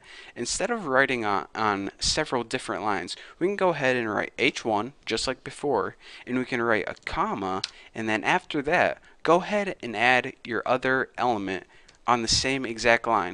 So this saves you the trouble of not only having to add many elements, but on one line write all the elements you want. You just have to remember to separate them with a comma, and then you only apply that rule once. And when you apply it once, it's going to affect all the elements you told it to. So like I said, it saves you some time. So let's go ahead and check out an example right now. If we go ahead and take the property color, set it equal to red or something simple, something that shows up good, and go ahead and save that. Now check it out. The normal text stayed the same right there because it didn't get affected with our CSS, but the header and paragraph both turned red. Even though they're on the same line and we only said that CSS rule color red one time, it applied it to both the paragraph and header 1 element. So again, like you can see, this saves you a whole lot of time whenever you're applying the same style to many different elements. And I did it with 2 elements in this example, but you can do it with 3, 4, 5, however many you want. So anyways, that's what I wanted to show you for the first half of this tutorial. Now let's just go ahead and delete everything because that was simple enough. What I want to show you guys now is something called span. Now before I taught you guys how to apply styles to entire elements, for example in the lesson I just showed you, how would you apply the style to an entire header, or how would you apply a style to an entire paragraph? But say for example you have a paragraph. Let me go ahead and make one real quick on your screen like this, and there's a bunch of text in it. Let me just type some stuff. This is my first para and I love carrots and apple pie. So you have this wonderful paragraph on your screen, and this website's looking pretty good so far, but you get this crazy idea that maybe you want to apply a CSS property to, maybe just a couple words. Well, we know that we can't apply it to the paragraph or it's going to affect everything. So how do we solve that problem? Well, what XHTML did, or the wonderful people who made it, they invented a special XHTML tag, and it's called span. S-P-A-N. And whenever we want to affect just a group or a block of text, what we need to do is we need to surround that text with our span tag. So let me go ahead and surround like I love carrots with a special span tags. Now this is a double tag, so it has an opening and closing. Span, and let me go ahead and end it right here. Span. And now you're saying, alright Bucky, so how do I actually apply a CSS rule to this? Well, again, just like any other element, just go ahead and type the element name, which is span, up here. And I'm not just making this word up. You can't like write your name and put it in here and expect it to work. Span is actually a built-in thing, so don't go making up words on me. So anyways, in your curly brackets, just write it like you write any other normal CSS property. So let's go ahead and something different than color. Let's go ahead and change the font weight this time. Let's change this to bold, and also might as well change the color to change it to green. That should look pretty good. So now let's go ahead and save this and refresh and check it out. None of the paragraph is affected, but your span, which is pretty much like custom made tags, that might be an easier way to understand it, that is the only part that's affected.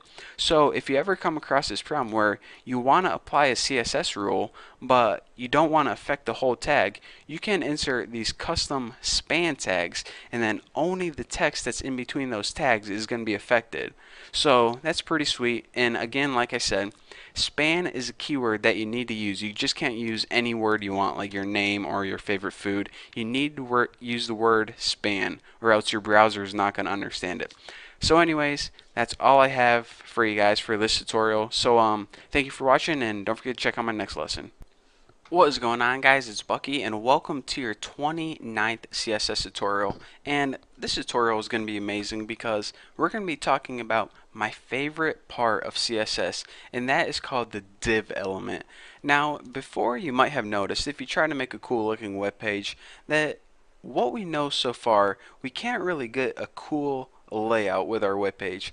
Maybe you tried using tables, but that didn't really work out. It looked like an old web page. I mean, if we just put like a heading and an image and then a paragraph, everything kind of looks like it's stacked on top of each other, and it reminds you of like the old 1990s websites where everything was just like plain and stupid, and it wasn't a good layout. It looked more of like an outline for English class than a layout.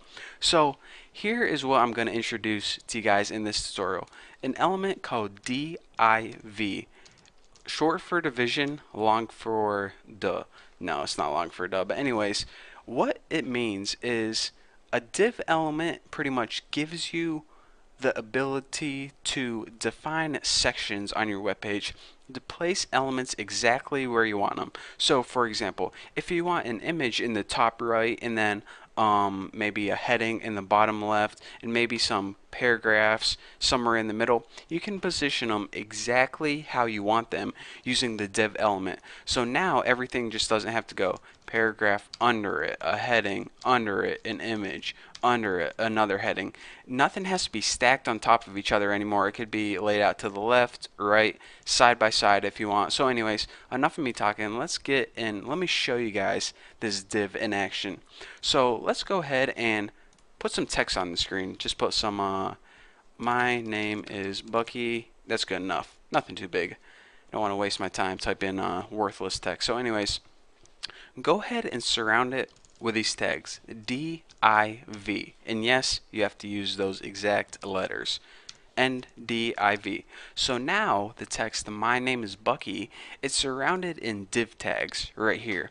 So what exactly can we do with div tags? Well, if we go up here in our CSS and write div, and in our properties, or curly braces, whatever you want to call them, go ahead and start adding properties to it. First of all, let's go ahead and make it easy to see. So let's give it like a solid red border. So border 2 pixels solid red. If you guys can't see that, then you are blind.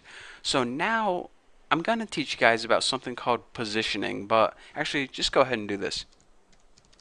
Position absolute. Now positioning is like a whole nother tutorial, so I'm just going to skip over this for now, but it's crucial that if you want to follow along, then you write position equals absolute.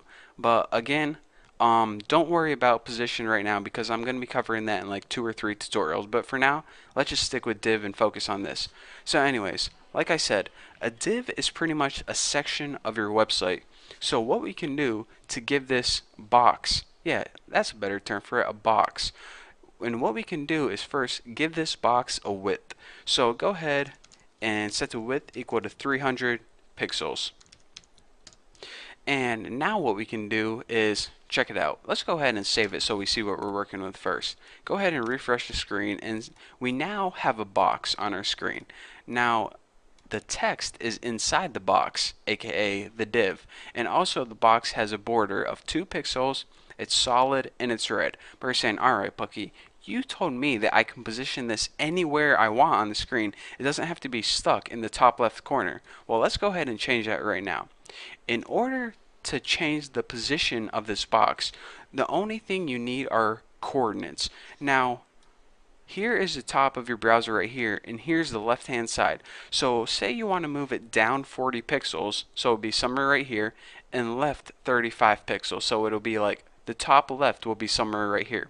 So let's go ahead and do that by adding the properties top, and go ahead and make this 40 pixels, and also set left equal to 35 pixels. And a lot of people get this confused easy. Whenever you save it and refresh it, you see that it moved down 40 pixels and it moved to the right 40 pixels.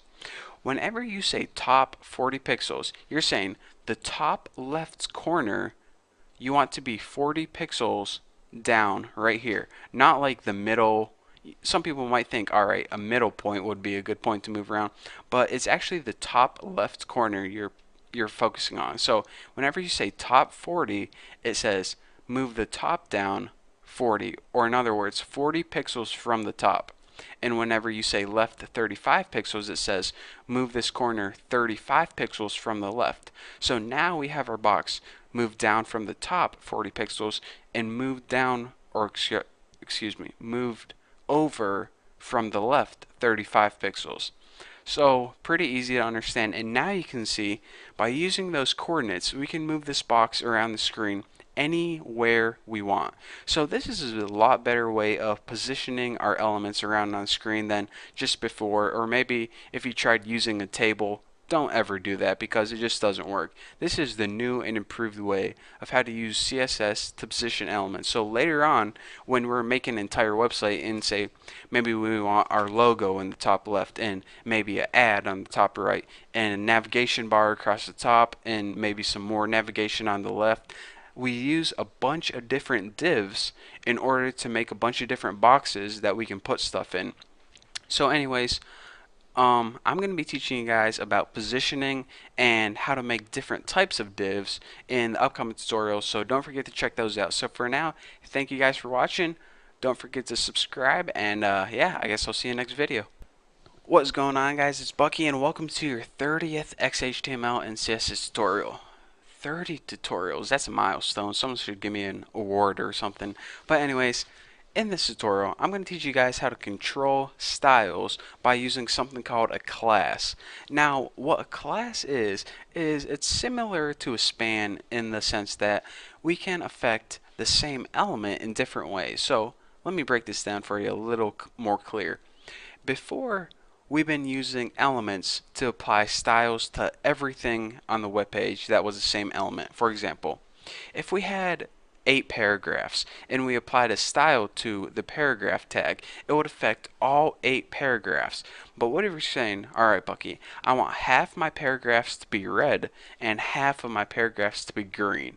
Well, we can't apply a style to the paragraph tag because it would affect all the paragraphs. So in order for us to get more control or more customization over our web page, we need to use something called a class. Now let's go ahead and, well, we might as well use that paragraph example. So let's go ahead and make 2 paragraphs on your screen. So the first one can be like, let's go ahead and type, I want this text to be red! Exclamation point, because we really mean it. So let's go ahead and copy this and paste it, but we'll change this paragraph to, boy oh boy, I wish I was green. And why I capitalized green, I have no idea, but I did it. What are you going to do about it? So anyways, we have 2 paragraphs, one where we want the text to be red and one where we want the text to be green. So you're thinking, alright, maybe I'll go ahead and for this paragraph go ahead and do red, and for another paragraph go ahead and do green. But that's not going to work because it's either going to make all your paragraphs red or all your paragraphs green. So what is the solution to this problem? Well, the answer, my friend, you guessed it, is classes. So in order to make a class, here's what you do. The first thing you do in order to tell CSS you're going to be working with a class is put the period or a dot, whatever the heck you want to call it. And now name your class anything you want except a cuss word because that's just rude.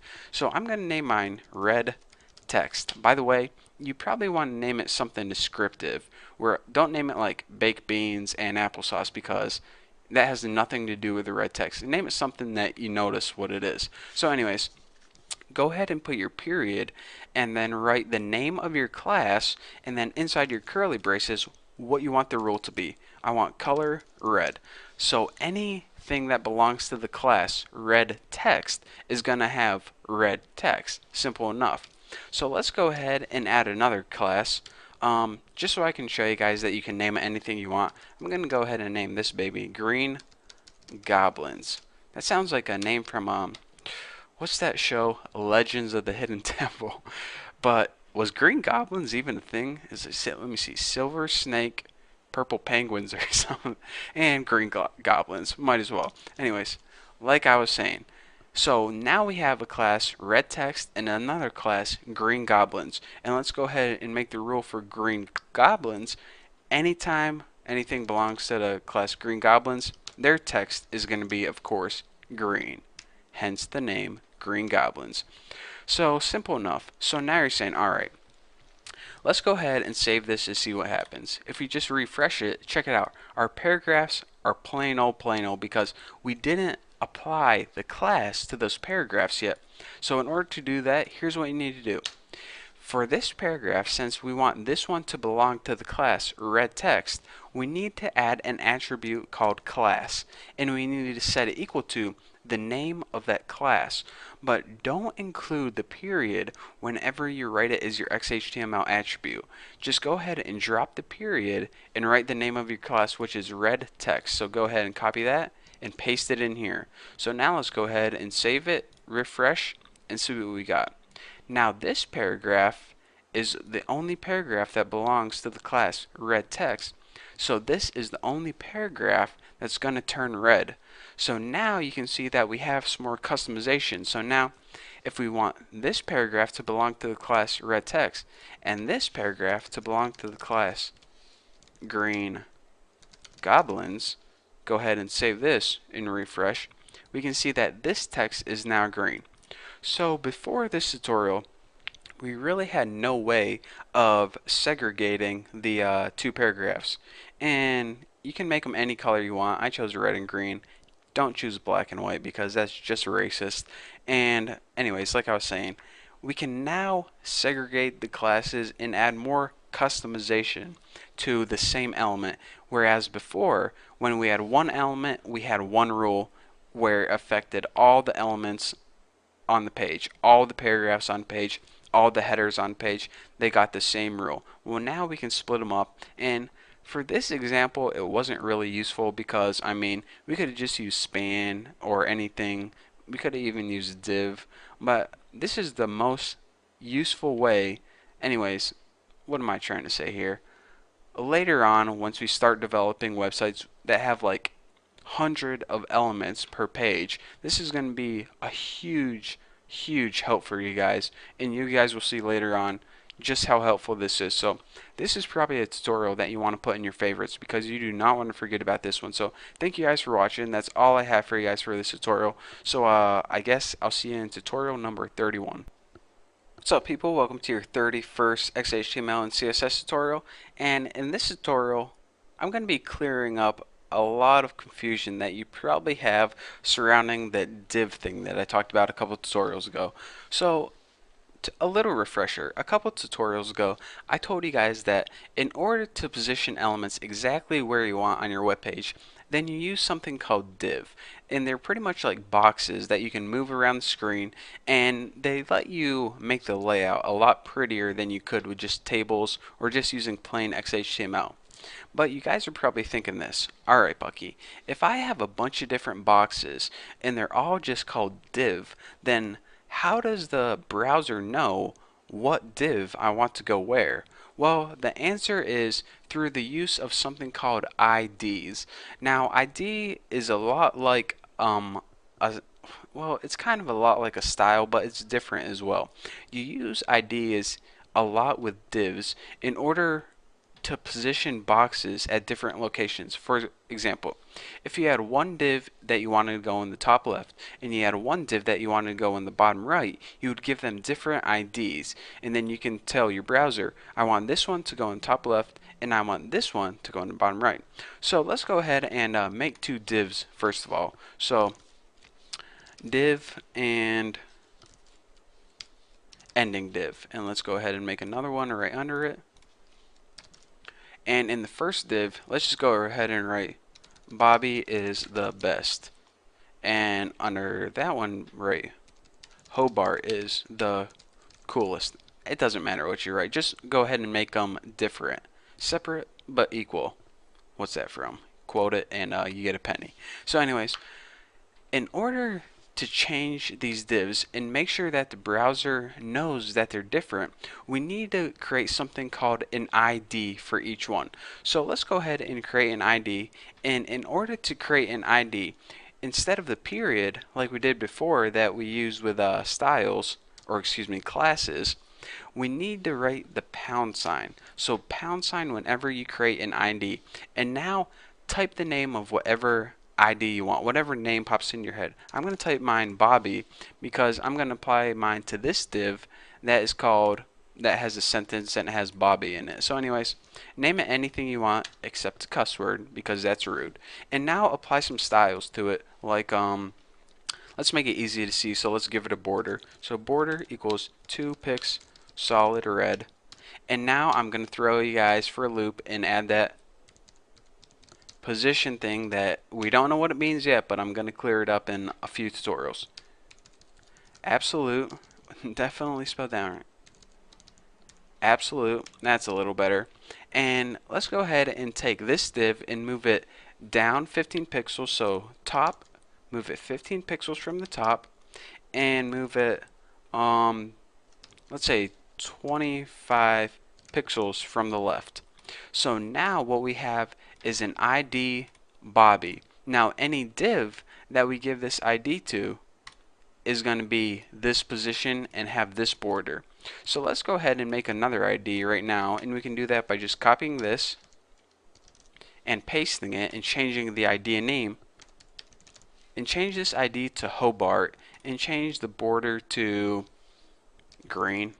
Green sounds like a Hobart color, and move it let's say 65 off the top and 5 from the left. So check it out. We have two divs right here and right here. and we have two IDs that are different. This one has a red border and it's in the top left, and this one has a green border and it's kind of below it, shifted to the left. So now we want to say, alright, for this div right here, we want to give the ID Bobby. So in order to do that, go ahead and write ID equals Bobby. Make sure you don't include the pound sign whenever you're writing it. Make sure I didn't write booby there. Make sure you don't write the pound sign whenever you're writing it is your XHTML attribute. The only time that you use that pound sign is when you're making it a CSS. So whenever you're using it in between the style tags, include the pound sign. This is just your way of telling CSS, yes, this is an ID. So anyways, we now applied this ID to this div right here. So whenever we refresh it, we get Bobby is the best right here, and check it out. It now has a border of 2 pixels solid red. It's now moved down from the top 15 pixels, and it's now moved to the right 25 pixels. So that's what happens when we apply an ID to a div. You pretty much allows you to position it anywhere you want on the screen. So now if you go ahead and take this ID and apply it to this div, what's going to happen is it's going to take this text, Hobart is the coolest, and it's going to say, alright, I have the idea of Hobart, so I'm going to give it a green border, move it down 65 and left 5 pixels. So when we refresh it, that's what we get. So anyways, that's what I'm basically telling you how to do. You have two divs that are basically identical and your browser can't tell them apart. Well, in order to give them identities, you need to first of all write what you want your ID to equal, pretty much give them a unique identity or a fingerprint, and then you write what you want that identity to mean. Whenever something has the identity of Bobby, I want to give it a red border and put it in this location. Whenever anything has the identity of Hobart, I want to give it a green border and put it in this location. So that way we can use divs to position different elements around the screen. So before we had one div and we can only do one thing with it, but now we can have a countless number of divs, infinite divs, and we can position them all around the screen however we'd like. So now you can start to see how divs are so useful in making a custom layout. So now what we can do is we can make one div for our banner in the top right, and one div for our logo in the top left, and one div for our navigation bar at the bottom or our left, wherever we want it. So that is how you use IDs to distinguish divs from one another. So if this tutorial was confusing, then just watch it again and I promise you guys will get it. So anyways, thank you guys for watching. Don't forget to subscribe, and I guess I'll see you guys later. Why hello there, bloody good day. My name is Bucket, and welcome to your 30-second XHTML and CSS tutorial. I hope you guys enjoyed my British accent. I know I did. But anyways, in this tutorial, I'm going to be talking to you guys about how to style a child selector. Now, let me give you guys a quick overview of what I mean by child. First of all, I'm not talking about a child selector like you decided that you and your wife want to adopt a baby, so now you have to select a child. That's not what I'm talking about. Not in this tutorial, at least. Maybe I'll do that in the next tutorial. Hold on, let me adjust my microphone. There, that's better. So anyways, a child in terms of XHTML is a tag that's inside another tag. So for example, you see how whenever we make tags like body, they have to be within the HTML tags, or whenever we have the style tags, they have to be within the head tags. We can't have head style. They have to be inside one another. So the relationship I'm talking about is this. See this head? The head is a child of HTML. So HTML would be the parent, and since head is inside, it would be the child. Body is also a child of HTML, since body is inside HTML. Style is a child of head, since style is inside head. So you can say style is the child, head is the parent. There. Now you guys should understand what I mean by a child and a parent. Now, with that being said, I'm going to show you guys how to style a child selector. For example, if you come across this problem, I want to style links, but I only want to style the ones inside paragraphs. Well, we can't just go ahead and make a style for links because that's going to apply to all of them.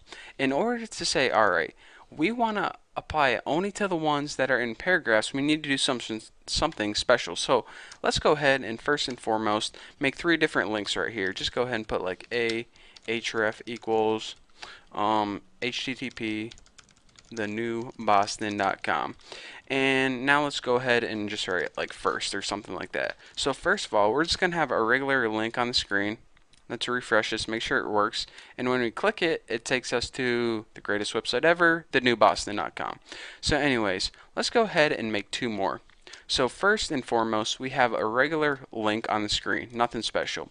So now let's go ahead and make a paragraph, pp. Oh man, I cracked myself up. And now let's go ahead and put this link inside pp. And we'll write second. I am so immature, it is ridiculous. These are the most unprofessional tutorials you have ever seen in your life probably, but hey, they're pretty good. So, and last, let's go ahead and put another one in a header. So now you're saying, alright, I have these 3 links and I want, oh yeah, gotta probably do this, third. So first, second, and third. So here's what they look like. The first one is just regular plain old text, the second one is inside a paragraph, and the third one is inside the header. So right now they all look the same, and you're saying, alright, I want to style only the links that are inside paragraph tags. So I want to style basically only these. So in order to do that, like I said, we can't just go ahead and style all the links or else it's going to style all of them. What we need to do is say this. Alright, first of all, inside the paragraph tags, I want to style all the links.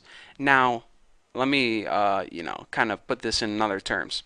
You're saying, alright, A is pretty much, alright, all children A with a parent of P, or basically all link tags inside paragraphs, I'm going to go ahead and style those. And you use this with the greater than sign. So greater than sign pretty much means relationship. Whenever A, aka link, has a parent of P, aka paragraph, I want to style you. So now let's go ahead and apply some styles. Let's go ahead and put color red and maybe put like font size 30 pixels. Not that, what's a lowercase o? Embarrassing. So let me go ahead and add this last semicolon, refresh, and see what we got. Check it out. Now CSS went through, looked for all the links that were inside the paragraph. Is this link inside a paragraph? Nope. Is this link inside a paragraph? Yep. So I'm going to style this one. Is this link inside a paragraph? No, it's inside a header, so don't touch that one either. And it and it went ahead and applied the style to those links. So that is not only how you talk in terms of relationships, child, parents, but also how you can style pretty much not only a link, but basically anything you want, depending on what their parent is. And another quick bit of information I want to teach you guys. You guys are probably saying, alright, if head is the child of HTML, then does that mean style is the grandchild of HTML? Yes, it does. In technical terms, that's how it works. So HTML is the grandparent of style. So it goes grandchild, child, parent, or grandparent, grandchild, depending on what you're referencing. That has nothing to do with this tutorial, but, I got a couple extra minutes. Might as well give you a nice little tidbit of information. So, anyways, I hope you guys enjoyed this tutorial. Thank you guys for watching. Don't forget to check out my website, and I'll see you next video. What's going on, guys? Welcome to your 33rd XHTML and CSS tutorial. And in this tutorial, we're going to be talking about something called pseudo elements. But the name pseudo element, I don't know why they give it that name, because it's not really even a fake element at all. It's basically just a piece of another element. So, for example, a pseudo element, for example, might be if you have a paragraph, it might just be the first line of the paragraph. Or if you have a header, it might just be the first letter of that title or whatever section of text you have. So you see, it's not really like a fake element. It's just like the beginning of another element. So I know you guys, it's really hard to explain it, so I'm just going to show you guys what it is. So let's go ahead and make 3 paragraphs, because I'm going to be styling the first letter of each paragraph, so you know, might as well have more than one. So let me just go ahead and make 3 outlines for paragraphs right now. PP, it's disgusting, and paste and paste. So let's just go ahead and, alright, what's popping in my head? Paul, did you hear Miley Cyrus played beer pong with the Russians? Yeah, I never took typing class as a kid, so yeah. And then just write something in the next one like OMG WF barbecue. And in the last one, just write like, oh Billy, oh Billy. Okay, so anyways, let's go ahead and save that and take a look at what we got it so far. 3 paragraphs, basically pretty dumb. So anyways, what I want to teach you guys is about these pseudo elements and how to apply styles to them. First of all, a pseudo element would be the first letter of each of these paragraphs, and you don't get to pick these pseudo elements. They're actually built in, and the ones that are built in I know by heart are first letter, first line. For example, if you had a paragraph with like 5 lines, it would only apply the style to that first line. And there's also one called what the heck am I saying? There's also one called before and after, and I actually never use these, so I'm not even entirely sure what they are, but I know that they exist because I read about them before. So anyways, what I'm going to be doing is applying a style to the first letter of each paragraph, and in order to use these pseudo elements, you do this.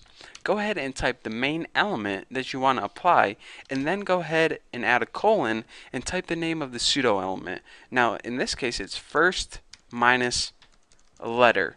And again, you don't get to make these up. These are actually built in. So again, there's first letter and first line, before and after.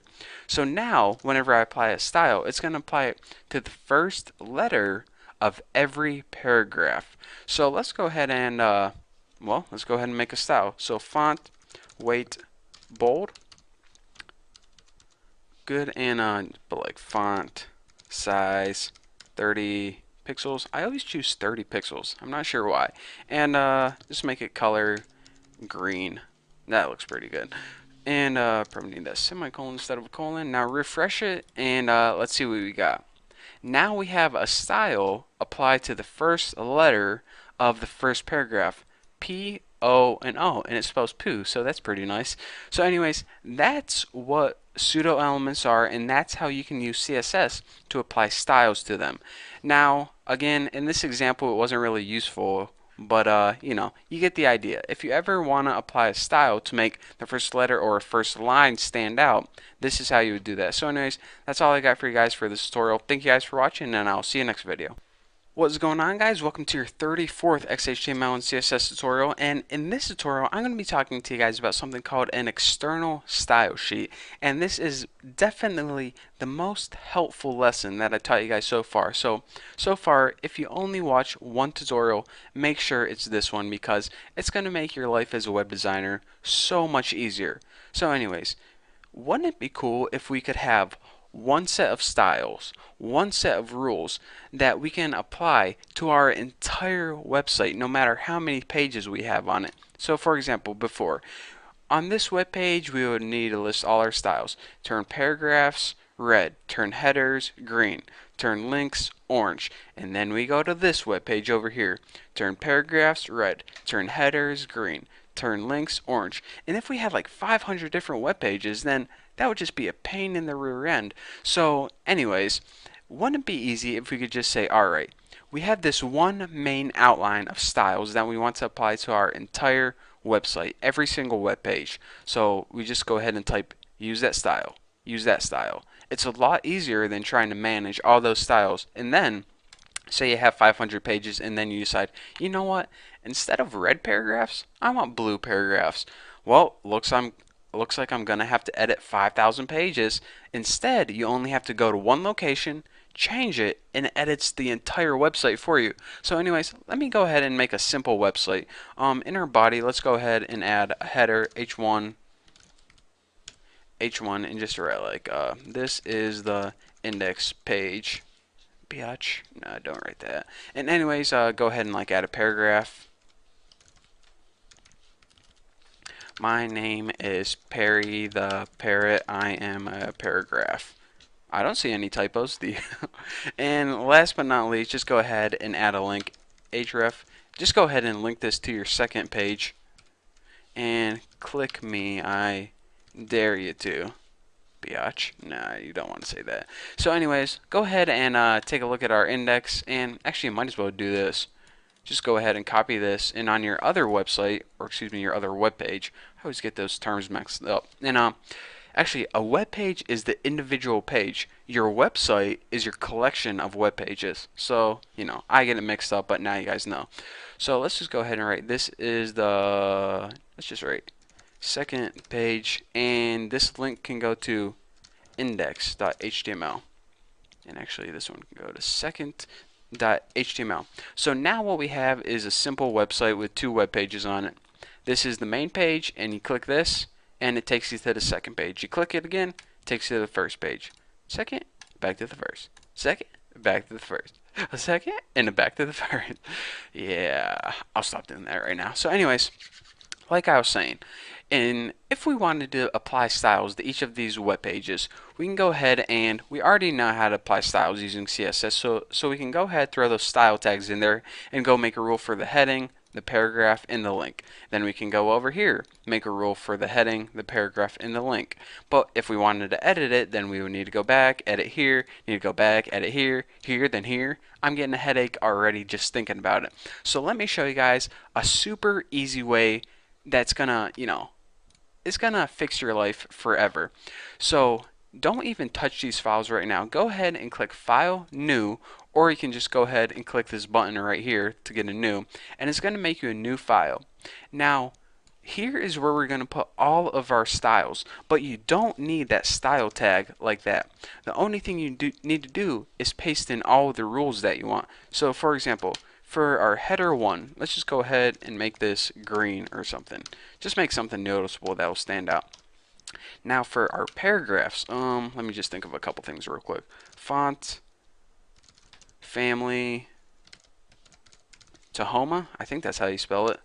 I'm not sure. We'll see if it works. Color, red, and font size 20 pixels. That's a nice round number. It's also my favorite number. Did you guys know that? 20. Nice little tidbit of information. Alright, now let's go ahead and make all the links orange or something stupid. Color, orange. So now we have all these rules right here, but how do we tell our web pages that these are the rules that we want to use? Well, the first thing we need to do before we even think about doing that is go up to here, File, Save As, and we need to save this as a special file. You can name it anything you want, so I'm just going to name mine Donkey because why the heck not. And you need to save it as a CSS file, and in order to do that, go to the drop down menu and select CSS, which stands for Cascading Style Sheet File, or you can just type .css, but you know, who wants to type when you can just click buttons? So go ahead and save this. And now we have this special CSS file that has only rules in it. It has 3 rules about a heading, a paragraph, and a link. So now we need to go into our web pages and tell it that we want to use this file instead of, you know, styles. So in order to do that, and make sure that you don't put this in style tags. We don't need style tags any longer. What we do need is a special link tag. And it's a single tag, so you know there's no opening and closing. And you need 3 attributes for this. The first is, this is either like relationship or relative or something. Anyways, you put style sheet, and that never changes, so you know you don't even have to worry about what it means. The next is what type of file you want to link to, and that is actually called text/CSS. This never changes also. So again, we have 2 things that never change. The last thing is href, and the reference is what is the name of that document. And in case you forgot, it's donkey.css. So donkey.css, and make sure it's stored in the same folder as your index and your second web page are. So now if we go ahead and save this, and actually I could type this all again, but I'm way too lazy, so go ahead and paste this in the header right here. And now instead of all those styles, what it's going to do is say, alright, So you want to use a list of styles, huh? Alright, where are those styles? In Donkey CSS. So every time this web page gets loaded, it's going to load all the rules in Donkey CSS and apply them to these right here. And every time index gets loaded, it's going to look at Donkey CSS and it's going to apply them to these right here. So let's go ahead, refresh this, and see what we got. Now in our index, our headers are green, our paragraphs are to home are red 20 pixels, and our links are orange. Pretty cool, huh? And we did this all using an external style sheet. So let's go ahead, second index, check it out. So now let's say we made a website and it now has like 5,000 different web pages on it, and your boss comes in and he's like, yeah, you know, all those headers, instead of green, I actually want those blue. And he's thinking that he's kicking you in the butt, making you hate your life, because now you have to change 1,000 different web pages. But you know, since you use external style sheets, all you have to do is go in this one document and change that word green to blue. Now save this and check it out. Refresh, refresh. Now all your web pages have blue headers. So how much easier is that to manage than just a list of styles? Pretty cool, huh? So that is the beauty of an external style sheet, how to use it, and why it's so useful. So anyways, that's all I got to say. I was like gonna be rambling on about something else, but that's basically all I got to teach you. So anyways, thank you guys for watching. I hope you enjoyed this tutorial. Super important one. So anyways, I'll see you in the next video, and if you get bored, don't forget to check out my website. So I'll see you guys later. Alright guys, it's Bucky and welcome back to your 35th CSS tutorial. And in this tutorial, I'm going to talk to you guys about overriding styles. So for example, let's go ahead and take a look at this website that we built before. Every style on every single page is the same.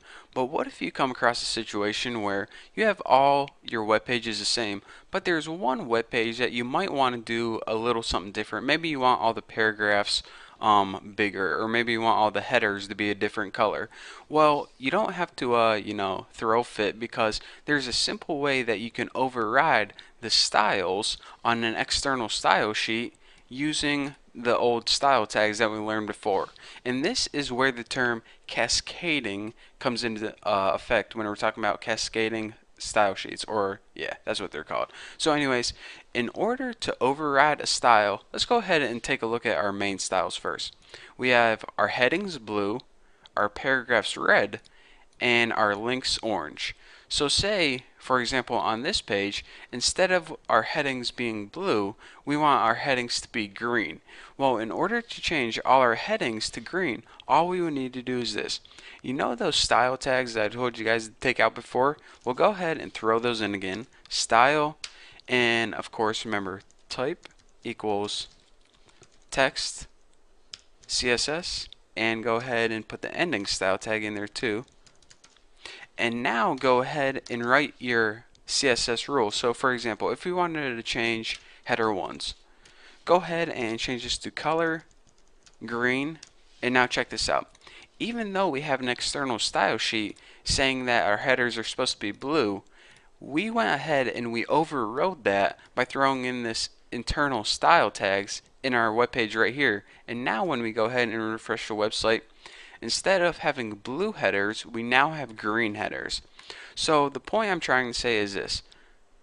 In general, this is like an outline of rules we have to follow, but anytime that we want to change a specific rule on our web page, we can just go ahead and throw those style tags in, and these styles will apply to only this web page and not the entire website. So for example, on this web page we change the headers to green, but for the rest of the web page they're going to be blue still.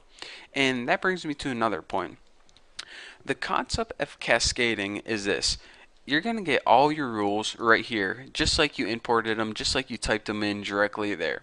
And then later on, it's going to see, alright, actually, I want my headers to be green. And since this was the most recent rule, that's why they're green. So for example, if you went ahead and copied this and pasted it right here, you would have two header rules. The top one would say, make my headers blue, and later on it would say make my headers green. Well, how does CSS know what one you want to use?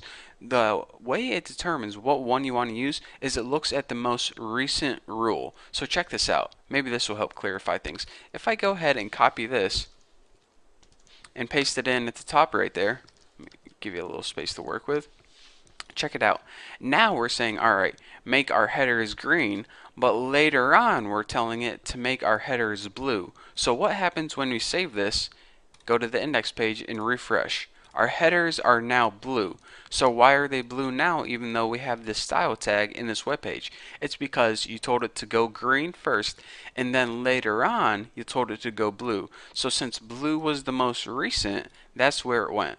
And again, if we copy this or cut it and make it green, since it's the most recent, it'll change it to green and leave the rest of your pages blue. So that is how you override styles. And again, you never actually want to put the style tags above the external style sheet, because the only reason you would have style tags is to override what's in the style sheet. So having any of these style tags above would be worthless. So anyways, the common practice of making web pages is this. Go ahead and import all the rules that you need before you start doing the nitty-gritty stuff, and then all the fine changes that you want to make, you want to put them in style tags, and these will give you all the custom differences for each web page. So anyways, that is how everyone always sets up their CSS in their web pages, and this gives you a lot of control to give your web pages exactly the look that you're looking for. So anyways, thank you guys for watching this tutorial. In the next tutorial, we're going to be starting to talk about how to layout our websites and make them look awesome. But for now, that's all you get. So anyways, thank you guys for watching. Thanks for subscribing, and I'll see you guys in the next video. What is going on, guys? It's Bucky, and welcome to your 36th XHTML and CSS tutorial. And in this tutorial, I'm going to be talking to you guys about something called positioning. So before, whenever we were making websites and we added like an image, and then a header, and then a paragraph, and then, you know, maybe some links or something, everything kind of appeared after one another. It kind of flowed together in a nice, neat order. I mean, your image knew automatically not to appear on top of your text to cover it up. And whenever you made a paragraph, it didn't just put them in a random location. It put it under whatever was there before, like under your header or under your image.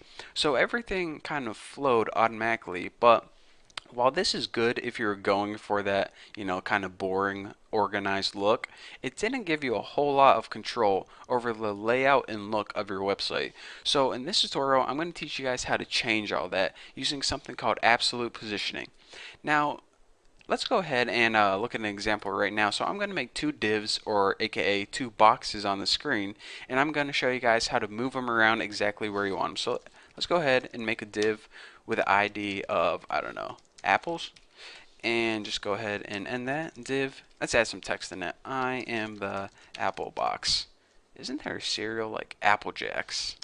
That's what I was thinking of. So let's go ahead and copy this and add another div with the ID blueberry, and just put like yo soy un blueberry. This can be a Mexican blueberry box. So anyways, go ahead and save this and see what we have on our screen so far. We have I am the apple box and yo soy un blueberry, the blueberry box. So in order to you know, visualize these a little better, let's go ahead up in CSS and give them a border, you know, actually, so they actually look like boxes. So go ahead and in your apples, let's add some rules to it. Border equals 2 pixels solid red, because apples are red. It might make it easier to tell. And let's see, in order to apply that absolute positioning, here's what you need to do. Type in the attribute position, and for the value type absolute. And now, well, it's better if I just show you what absolute positioning is. So anyways, just leave it like this. But anyways, since these are boxes, we need to give them a couple things. First of all, a width and a height, so CSS knows how wide and how tall to draw that border. And also a top and a left, or pretty much coordinates, so it knows where on the screen to draw the border. So width equals, I don't know, let's say 150 pixels. And height equals 175 pixels. That'll be good for this resolution. So now we need to say, where on the screen do you want to draw this box? Well, 30 pixels down from the top is good, and let's say right, in other words, 15 pixels from the left. So now let's go ahead and save this and see what we got. We got a red box, 2 pixels solid red. It's absolute, and the width is 150 by 175, and it's 30 pixels down from the top and 15 pixels from the right. So now you're saying, this is pretty cool because now I can have my elements in boxes and I can move them anywhere I want around the screen. So for example, your boss comes in and he's like, Bucky, make this 100 more pixels to the right and some more pixels down. So you're saying, alright, now I can add 100 pixels to that, and instead of 30, put it at like 40 and save it, and bam, check it out. Move it over some and move it down some. Pretty cool. But now we're going to run into a problem, and that's this. It's not so much a problem as something that you just need to look out for. Go ahead and copy this, and let's see if this works. Go ahead and now let's make a box for blueberry. And let's first of all make that border blue so we can see what we're doing.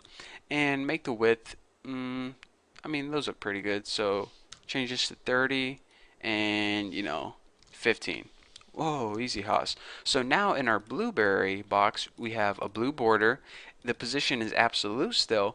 The width and height are the same, but it's just at different coordinates. So now whenever we save this and refresh this, we see that something weird happens that didn't happen before. With absolute positioning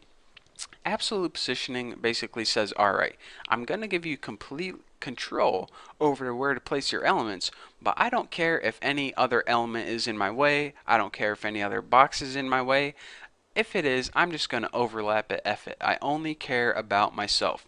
So while this is an excellent way to position elements on the screen exactly where you want them, you need to look out for a couple things. First of all, before, whenever we just made dumb old websites, everything was positioned nice and neatly. Now we run into the problem of things might having to bump into each other or overlapping. So whenever you're making your websites, you have to make sure don't overlap your stuff or it's going to be hard to read. I mean, look at this is this would be pretty hard to read if we had 2 paragraphs in here and you overlapped them and try to read them together. So anyways, whenever you're making a website, you have to watch out not to overlap your stuff right now, because even though we have control over exactly where things go, we have to watch out not to make them bump into each other. So anyways, it doesn't flow like other XHTML would just by default. And anyways, you guys can see what's going on. So this is basically absolute positioning. The idea that you can take an element and put it absolutely in a location no matter what else is in the way. So you're saying, alright, this is pretty cool. I'm just going to take all my elements and arrange them, make sure they don't overlap, and I'm just going to make a website like that. Well, before you just go and make an entire website out of absolute positioning, there are 2 other forms of positioning I want to teach you guys about. And when you use them together, it's going to give you a whole lot more control, and it's going to make your website so much better. So before you just go make a website with tons of boxes like this all over, stick with me for the next couple tutorials. I'm going to be teaching you about some different types of positioning, and trust me, you will thank me by the end of these tutorials. So anyways, thank you guys for watching. Hopefully you guys understand the concept of absolute positioning, and if you don't, then just stick with me in these next couple tutorials. You will. So thank you guys for watching. Don't forget to subscribe, and I'll see you guys later. What is going on, guys? It's Bucky, and welcome back to your 37th XHTML and CSS tutorial. And in this tutorial, as promised, I'm going to be talking to you guys about a different kind of positioning, and that's called relative positioning. Now, relative positioning is kind of similar to absolute positioning, but it's also very different. So you're saying, how can it be similar and extremely different? But it is. So let me go ahead and show that to you guys. Let's go ahead and first make a couple paragraphs on the screen. So P, and just go ahead and like write first. Let me just go ahead and copy this. Make like 4 paragraphs or something. That'll be fine. First, second, third, and fourth. But give this third one an ID. Oops. I'm computer programming. In computer programming, you put =sign twice, and that's what I thought I was doing. So anyways, ID equals third. By the way, you guys should check out my computer programming tutorials. They're pretty cool. That's just a side note. But anyways, Now for our third paragraph, let's first of all give it absolute positioning because that's what we know already.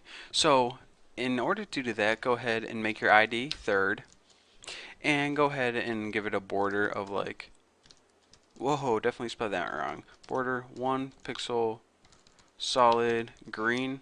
That'll make it easy to see. And what else can we do? Position absolute. And now let's go ahead and move it top 60 pixels and also left 30 pixels. I don't like my top and left to be the same. So anyways, if we go ahead and save this, what we're going to see is this. We're going to see 4 paragraphs on the screen, and then we're going to see that third paragraph move 60 pixels down from this top point right here and 30 pixels right, so somewhere right in there. So check it out. We have the first, second, third, and this third box right here from the top left corner of your screen is moved down 60 pixels and right 30 pixels, because that's what absolute positioning does. It takes this coordinate right here and it moves your box in relation to there.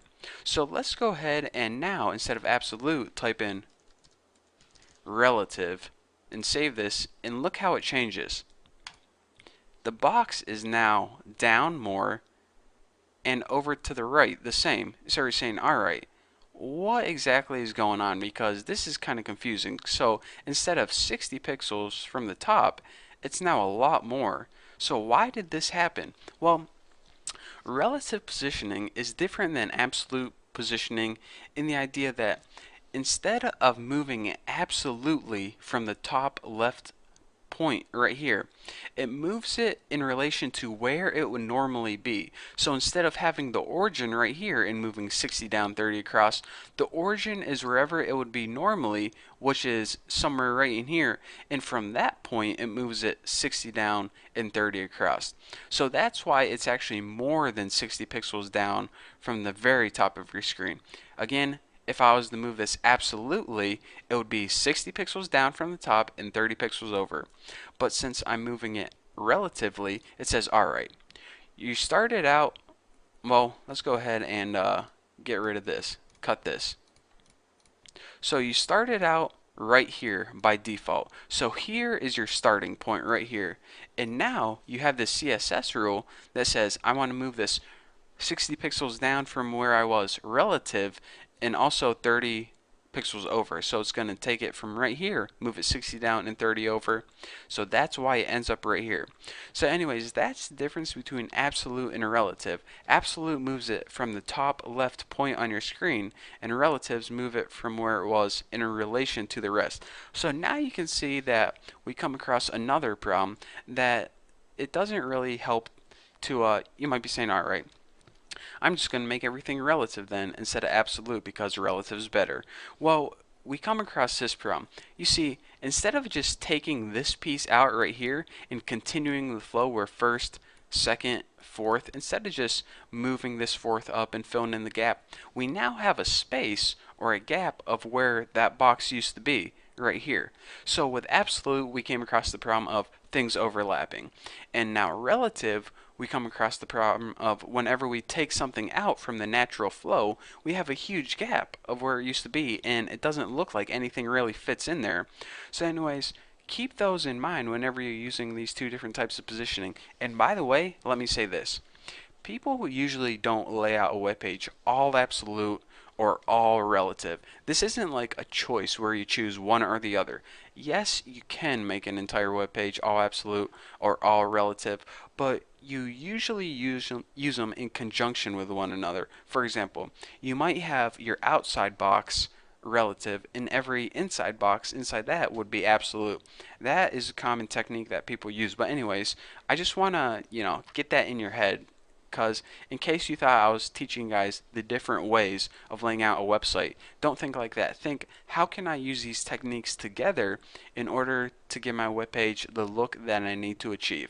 So anyways, there is one last type of positioning that I'm going to be teaching you guys about, and then after that I'm going to show you guys how to tie everything together and give your website the exact look and feel that you guys want.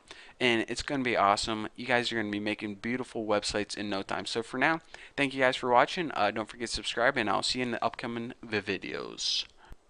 What is up, everybody? Welcome to your 38th tutorial. I'm going to do this entire tutorial singing a song. No, actually I'm not. But anyways, in this tutorial we're going to be going over something called fixed positioning. It's the last positioning that we have to cover, and fixed positioning is actually a lot like absolute positioning in the idea that you're going to have a coordinate in your top left point on your screen, and just like absolute positioning, it's going to move the element absolutely where it is. But the one and the main difference between fixed positioning and absolute positioning, and it's actually the only difference, is whenever you scroll your screen, if you have an element that's absolutely position and you scroll your screen down, that element is, gonna do what you expect it to do and scroll off the screen. But with fixed positioning, that element stays in the same place on your website and it doesn't move, so it can scroll over other text, or it's just gonna stay there, and no matter how hard or how fast you scroll, it's not gonna move. So this is kind of a weird type of positioning, but and by the way, I just want to mention this. This is the most uncommon type of positioning. Hardly anyone ever uses this. I never used it when I built a website.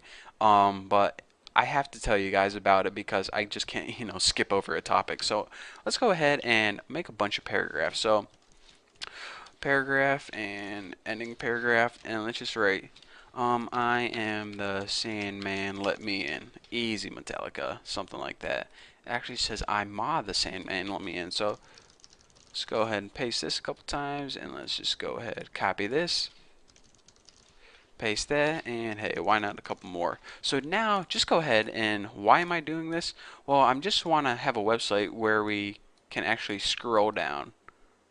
So now you can see we have some stuff to scroll, and it's not just, one paragraph or something. So actually, let's go ahead and change up this first paragraph and make it something with the ID. Let's name this ID Tuna, and in the paragraph we'll just write like Tuna McTuna Man. McTuna, they should definitely make a McDonald's sandwich called McTuna. I wouldn't eat it. Sounds disgusting, but I'm just saying they should make it. So now let's just go ahead and apply some styles to this ID. Actually, I already got my style tags. How convenient. So now in this Tuna ID, what do we want to do?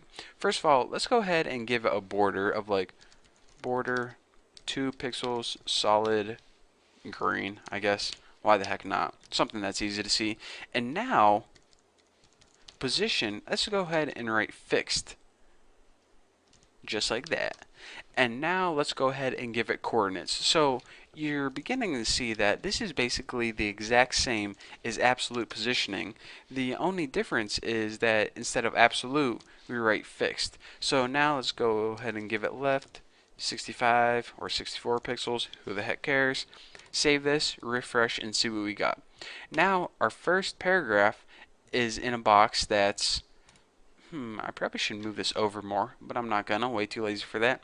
That's 60 pixels down from the top and 65 from the left. So exactly like absolute positioning, it takes a box and it positions it absolutely on your web page exactly where you told it to. But check this out. The only difference is when absolute you would scroll and this could go off the screen, it would slowly move up. Whenever you scroll this, it stays fixed on your web page just like that. So no matter how hard I scroll, try to get it off, it's just staying there, and it's annoying. So anyways, like I said, people generally don't use fixed a whole lot when making web pages because, I mean, have you ever been to a web page and it just did that and be like, yeah, there's a reason I scrolled to get you out of my site and you're still there, So anyways, I just wanted to go over it because, I mean, I thought it was appropriate. So anyways, that's the difference between absolute and fixed. It's one difference, but it's a big difference. So I guess if you wanted to be a real idiot, then you could do something like this. Go ahead and delete that, and then just go ahead and write fixed border and write like 1 pixel solid gray, and I got an idea. For the top, let's put it like 55 pixels, and for the left, let's put like 290 pixels. So I guess if you were a jerk, you can just refresh this, and they would load the web page, and then they would see this dot on their screen and be like, oh man, my monitor scratched. Is it, or is it the web page? And then they scroll down and see that that dot actually stays there, and they're like, oh well, I guess my monitor is just scratched. So, anyways, if you wanted to be, a D head, you could do that. I'm just saying. So, anyways, that is the beauty of fixed. I guess that's actually the only reason you would ever want to use the fixed positioning if you wanted to just make a fake scratch on their monitor. So, yeah, I know it's dumb, but hey, it's all I got. So, anyways, thank you guys for watching this tutorial. In the next tutorial, I have no idea what I'm going to be going over, but it's going to be amazing. So, anyways, like I said, thanks. Thanks for subscribing. Thanks for watching my videos. And thank you for just being you. So anyways, I'll see you in the next video. Alright guys, welcome back to your 39th tutorial in CSS, and in this tutorial, I'm going to teach you guys how to automatically set the maximum width and maximum height of images, or actually any elements, using CSS. Now, I said images because that's what most commonly you apply it to. For example, why would you want to set the maximum height of something if you can just automatically size it using XHTML or, some photo editing software? Why do you need to explicitly tell CSS that you need a maximum height for an image? Well, for example, say you're doing this. Say you're making a website that you're later wanting to turn into your blog or something, and you're always copying images from other websites and posting it on your website. First of all, I'm pretty sure that's illegal, so don't do it. But other than that, the sizes are always different, and you're always getting pretty much random pictures and putting on your website. So therefore, if you don't want to always have to go into your photo editing program and resize everything, you can just tell CSS, this is the size that I want this image to be. And aside from that, another example that's probably an even better example, if you ever went to eBay, everyone always uploads photos of all their items, and they're all different sizes, different types, but when eBay displays them on their main page, they're all the nice little same size thumbnail. So in order to get all a bunch of different photos the same size, you need to give it a kind of guideline. So let's go ahead and first, and by the way, I'm going to be working with images in this tutorial, but you can be working with any element you want. So anyways, I'm going to go ahead and use 3 images that I have on my computer. Source equals my face dot ping, and let's just go ahead and copy this and paste it down here twice, and my face dot ping. And aside from that, I have one called Madden1.jpg, and lastly, I have cell.jpg. So now let's go ahead and save this and see what beautiful website we got. Whoa, hey mama, I mean my face is a pretty good size for this, but scroll down here. Whoa, mama, I'm gonna have to scroll all over to see this big whopping topping thing. And also, geez Louise, that is one big cell right there. So say say I was selling my face and Madden for Xbox, and also a cell of my body on eBay. Well, this thing just isn't going to work. So here's what I would need to do. In order to set a maximum size for all images on your web page, here's what you need to do. Go ahead and type image as your element, then as your rules, the first property that we're going to alter is max minus height. And now for the value, go ahead and put a pixel size. So for example, 200 pixels would be appropriate. And then under this, might as well set a max width while we're here. Max width. And might as well make this one 200 pixels too. Why the heck not? So now, what we're telling our browser is this. Alright, if you have any image that's taller than 200 pixels, shrink it down to 200 pixels. If you have any image that's fatter than 200 pixels, skinny it up to 200 pixels. And we do this so the big images fit nicely on our small web page. So now let's go ahead and save this and see what happens. It took all those images that were bigger and it shrunk them down so they nicely fit, or fit nicely if you prefer that, on our web page. So pretty cool. It kept the same, aspect ratio, and that is what we got. So aside from that, another thing, you can use this too, but it's not as commonly used, is actually min width and min height, and I don't even have to tell you what those do. So you know. But anyways, the only times actually never use those. The only really rule I ever use is max height and max width, and I do this a lot whenever I'm uh, like if I made an auction website for someone, I would take all their images and shrink them down in the thumbnails so all the websites look the same. Or if you made a website like Facebook or something where everyone was uploading huge images the size of billboards, then you might want to shrink it, you know, to fit it on their nice profile picture. So anyways, that is the idea behind max height and max width. It's very easy to understand, and there's your example. And don't forget, you can use this with all elements, not only images, with tables and you know other stuff too. So anyways, thank you guys for watching. Don't forget to subscribe, and I'll see you guys in the next video. Alright guys, welcome to your 40th XHTML and CSS tutorial, and in this tutorial I'm going to begin to talk about the last main topic that I want to talk to you guys about concerning basic beginner web development, and that is the use of something called forms. So before, we pretty much made websites where basically we gave information to the user. We showed them pictures, we can write paragraphs, show them headers, make them click links. But what happens when we need to get information from the user? For example, maybe we were building a social networking site and we need the user to sign up with a username and password. Maybe we were building an auction site and we needed the user to give us information about their item, let them upload pictures. Well, in order to do all this, we need to do something called forms. Actually, I didn't say that right. We don't need to do forms.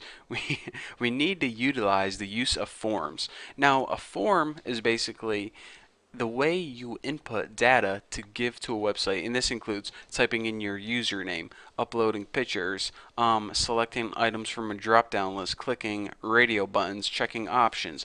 All of that stuff is included in this special thing called forms. So this is more XHTML than CSS, but I want to save it for the very end because this is kind of the gray area between XHTML web development and web programming. So this is basically, I'm going to show you guys how to set up a form, but in order to, you know, take that data and, you know, store it in a database, or maybe calculate it and give them back a number or an answer, we need to add some computer programming in there, and we're not ready for that yet. So let's go ahead and first learn how to set up a basic form. So the form starts out with the tag form, and it ends with an ending tag form. Now all of your form elements, such as all your buttons, boxes, text areas, are going to go in here. So for example, let me introduce you guys to the most basic type of input, and that is just a plain text box. It's an area where the user can type just regular text. For example, if you want them to enter their email or pick a username, this is where you would do that. So for example, you might have something like put username, where the user can choose your username. So go ahead and write it so they know what the text box is for. And now, in order to give you that input, you need to type in the word input. This is a special tag that you're going to be seeing a lot more in the future. And now after this, you have to say what type of input is it. And I just want a plain old text input. I want a place where they can input text. And anyways, so we know that this is a spot where they can input text. But say we have a bunch of different places, or excuse me, a bunch of different inputs in our form. We need to tell our browser which one this is. So let's just go ahead and give it an ID, but instead of ID, we actually give it a name. So since this is the input for username, just go ahead and put username. And the reason, like let's say this, say you had one, say you were making a website where you needed their mailing address. You would have one input for their name, one input for their road, one input for their country. So you would have 3 different inputs, and the way you differentiate them is through the name. So anyways, let's go ahead and save this, refresh it, and see what we got. Here is that username, just text username. And here is that input box. So now the user can go ahead and type in whatever they want. Let's see, D. Looks like that would be a good username, so I think I'll just use that. Genie. Actually, oh, I know why that's popping up, because this guy, he signed up on my forum and he was trying to spam it, so I copied his name and I had to ban him. So anyways, if you see this guy, tell him to quit spamming my forum because it was annoying. So anyways, that is the very basics of a text input. But if you're saying, alright, I mean, that's pretty cool, but I just want a little more control over what it looks like. Well, by default, it gives you like, I don't know, however many spaces this is wide. If you want to change the size of this text input, what you need to do is you need to add another attribute called size. And whenever you fill this in, let's say you want to change it to like, I'll make it really noticeable, just put like 5 or something, and refresh this, your input is now 5, I don't know, what is it, characters or 5 pixels or whatever. It's just 5 long. I don't even know what the the measurement is, but anyways, that is how you change the size of it from anywhere from 5 to 50. It can be actually any size you want. There's 150 long. So that's pretty cool, but let me guys show you this. Even if you have a size of like 10 or something like that, you might be thinking, alright, I don't want the user to enter a username or something more than 10 characters long, so I just put size of 10 and that'll work. But check it out. They can still enter a username however long they want. So the size just pretty much changes the view of it or how it looks. If you want to actually limit the amount of characters they can put in, then you need another attribute called max length. And you can set this equal to, let's just set equal to 5 or something. And now, once we go ahead, and let's get rid of the size attribute because we don't need that anymore. And now, once we go ahead and save this and refresh, check it out. The size is default, but the user can only enter 5 characters since, look, do you hear me typing on the keyboard? See, I'm typing right now, but it won't let me enter any more characters. See, 5 at most. So anyways, size is for how it looks, max length is for how many characters do you want them to enter. And the last thing I want to talk to you guys about is another attribute in the last attribute called value. If you want to populate this box with something by default, you need to throw in a value. So for example, if you go ahead and refresh this right now, by default your box is going to be empty, and that's because by default your value is empty. If you want something like enter name here and save it, by default whenever they load the page, this is going to pop up right there, enter name here.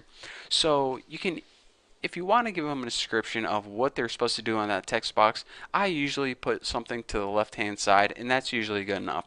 But you can also put something in the middle, or maybe this will be more useful if you're like, let's say if you're making a website to, like New York's bands to sign up or something, and by default you say choose your state and it says New York in there by default because most of your users are going to be from New York. It saves them a little trouble, but still I like to leave it blank, let them fill in their own data. But anyways, that is how you use the basics of a form and also a text input. In the next couple tutorials I'm going to be teaching you guys about different kinds of input because there's a lot to go over in forms. But stick with me guys, we're almost done learning the basics of web design. So I'm excited and you guys should be too. So thank you guys for watching. Don't forget to subscribe and I'll see you guys next video. Alright guys, welcome to your 41st tutorial, and in this tutorial I'm going to be teaching you guys about some different types of inputs because sometimes you just want the user to enter a unique piece of information like their name or the address, but other times you're going to want to have the user select from like a preset list, like when they say pick what sex you are. You want to give them the choice of male or female. You don't want to have them enter something weird. So you're just going to give them set choices. So there are times for them to input text and times for them to select from a list. So I'm going to show you guys how to do that right now. And you make a list in one of 2 different types of ways. Actually one of 3, but we're going to be talking about 2 in this tutorial. For example, let's go ahead and take that male and female example I was just talking about, and male, female. And in the male, what we're going to do first is we want to give them 2 choices, either male or female. We don't want to allow them to select male and female because, not too many people are male and female. A few, but not too many. So the first thing we need to do is First of all, we're going to do a different type of input other than text. We need to add something called a radio button. A radio button is pretty much a bunch of buttons, but you can only select one of the buttons. So let's go ahead and I'll show you how to do that right now. Input, type, instead of text, put radio. And I think this term comes from the old radios where you had to press buttons on them instead of, you know, digitalized or whatever it's called. And anyways, aside from that type, you also need a name. And the name of this is going to be sex or something. And you need a name because if you have a bunch of different radio buttons and you have, you know, maybe a group of buttons for what sex you are, and a group of buttons for your favorite food, and a group of buttons for what band you like, it knows how to group them together. So group all your buttons under the same name. And the last one is what value you want to give it. And most of these attributes you don't really understand until you start understanding, you know, something like JavaScript or PHP, or how to, you know, computer programming, where you have to take this information and do something with it. But anyways, you need a value because later on, whenever you're programming this data and putting it into a database or something, you need to know what these things are. So if there's ever something that doesn't quite make sense, that's because you don't understand JavaScript yet. Or maybe you do, and, you know, then it'll make sense. So anyways, this is one button, but let's go ahead and add another button right here. Just go ahead and paste that and give it a different value. All your buttons need to have different values even though they have the same name. Remember that. Same type, same name, different values. That's how they differentiate each other. So let's go ahead and save that and see what we got. We now have two radio buttons, one right here and one right here with the same name. And since they are the same name, our browser knows that they're in the same group. So to group them together, and you can only let the user select one. So when they select this, the other one comes unselected. When they select this, the other one comes unselected. So you're saying that's pretty cool. Now I understand radio buttons. But what if there comes across a scenario where I want to let the user select more than one thing? For example, if you're making like a website selling selling meats online. Yes, meat, like bacon and stuff. Well, you're going to want to allow the user to select more than one thing. So for example, let's go ahead and add a new line, break, and let's go ahead and add a paragraph, and insert, mess that up. Okay, now let's go ahead and ask them a question like, select the foods, wow, I can't type today, that, okay, take a break, deep breath, learn to type, select the foods that you would like to order. An exclamation point because we really want to rub it in their eyes. Alright, so now we're going to give them a huge list of foods, but we don't want to allow them to only select one because how are we ever going to grow our business if we can only sell one food at a time? We want to give them a huge list and give them the option of either selecting none, all of them, or, you know, somewhere in between. So in order to do that, we need a different type of input, and this is called a checkbox. A checkbox is pretty much a lot like radio buttons, but you can check as many as you can, either one, all of them, 2, 3, 4, however many. So it doesn't unselect them automatically like a radio button. So let's go ahead and first add some food. Bacon, ham, tuna, and soda pop. Even though soda pop isn't really a food, hey, for this website, I'm selling it. Who the heck cares? So let's go ahead and for the input type, it is, get out of the way, cursor. For the type, it's checkbox. And this is going to give you a little box that you can check. How neat is that? And for the name, let's name all of these food. So anyways, all of these types will be named food. So food, food, food, food. Just like before, the name's the same. The only difference is the value is different. So for example, this one is going to have the value of bacon. And let me go ahead and end that before I forget. And let's just go ahead and copy this 4 times because I'm way too lazy to type all this out. So this one is going to be the exact same, except this one's going to have the value of ham. This one's going to have the value of tuna. And this one's going to have the value of soda. And now let's go ahead and save it and see what we get. Now it says, select the foods that you would like to order. Well, instead of just having a radio button where they can only select one, now they can select 1, 2, 3, or 4. So how cool is that? So now we have the different types of lists where you can either give them one choice or you can give them many choices. And also we have our old trusty reliable text box. So anyways, now we learn a little more about forms and we're ready to move on to the next type of input. And probably I'm going to be teaching you a different and the last type of list, which is a drop down list. But I don't know yet. Hey, what do I look like, a fortune teller? So anyways, thank you guys for watching this tutorial, and I guess I'll see you next time.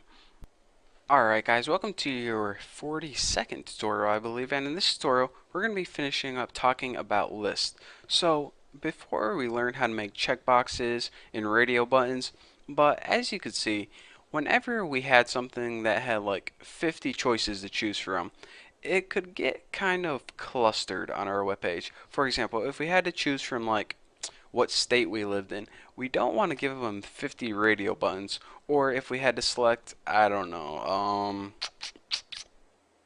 what's like a list of countries, we don't want to have a checkbox with like 800 different countries on it. So in order to kind of conserve that space, what HTML did, or the developers of it, I say like XHTML like it's a guy I know down the street. Yeah, what XHTML did last night is the dumbest thing. Anyways, what XHTML did is they made something called a drop-down list. And a drop-down list takes the space of a single element, but allows you to have all those options inside it. So, you know, that's how you say it. So, anyways, in order to make a drop-down list, you need two tags. The first tag is called the select tag. Now, this is pretty much, well, let me make it first.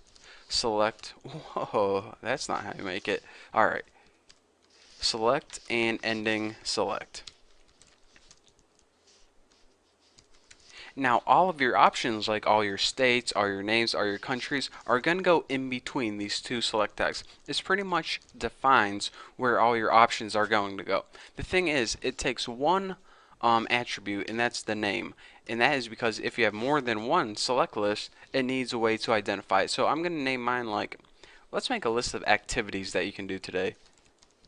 Activities. So now we have a list with no choices in them. So let's go ahead and start adding some options. And in order to do this, it's a single tag. Actually, it's a double tag, I lied, but the beginning one is a single tag. And the first one is option. Now, it of course ends with the ending option, and in between it is the value that appears whatever the user's looking at. So let me go ahead and put something like play the guitar.